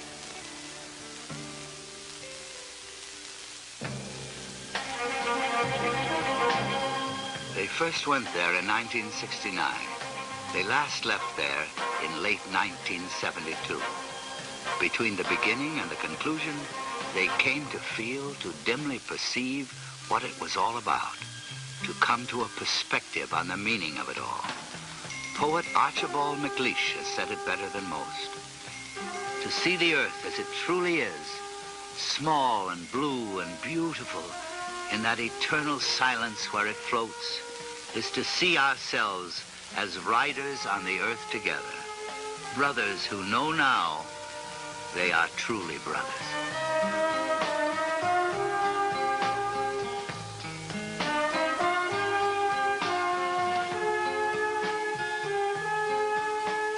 The excitement of the mission, the tension and drama of the splashdown, they remain only in our memories.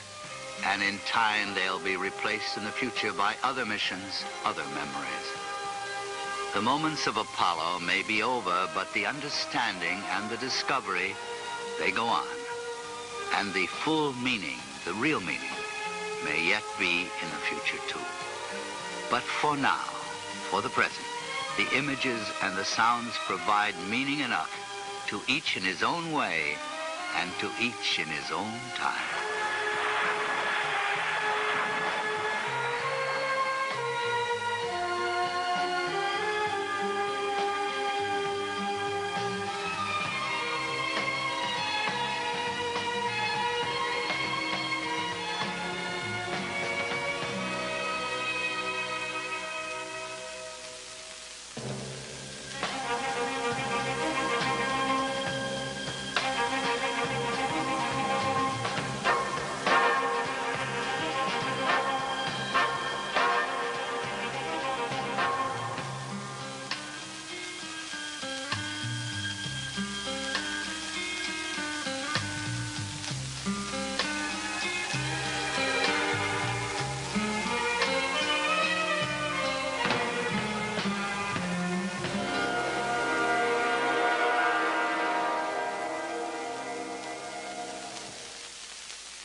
I call it the 10% rule. You got to be 10% smarter than the thing you're trying to operate. My name is Greg Cormouche, and I'm here to test rockets.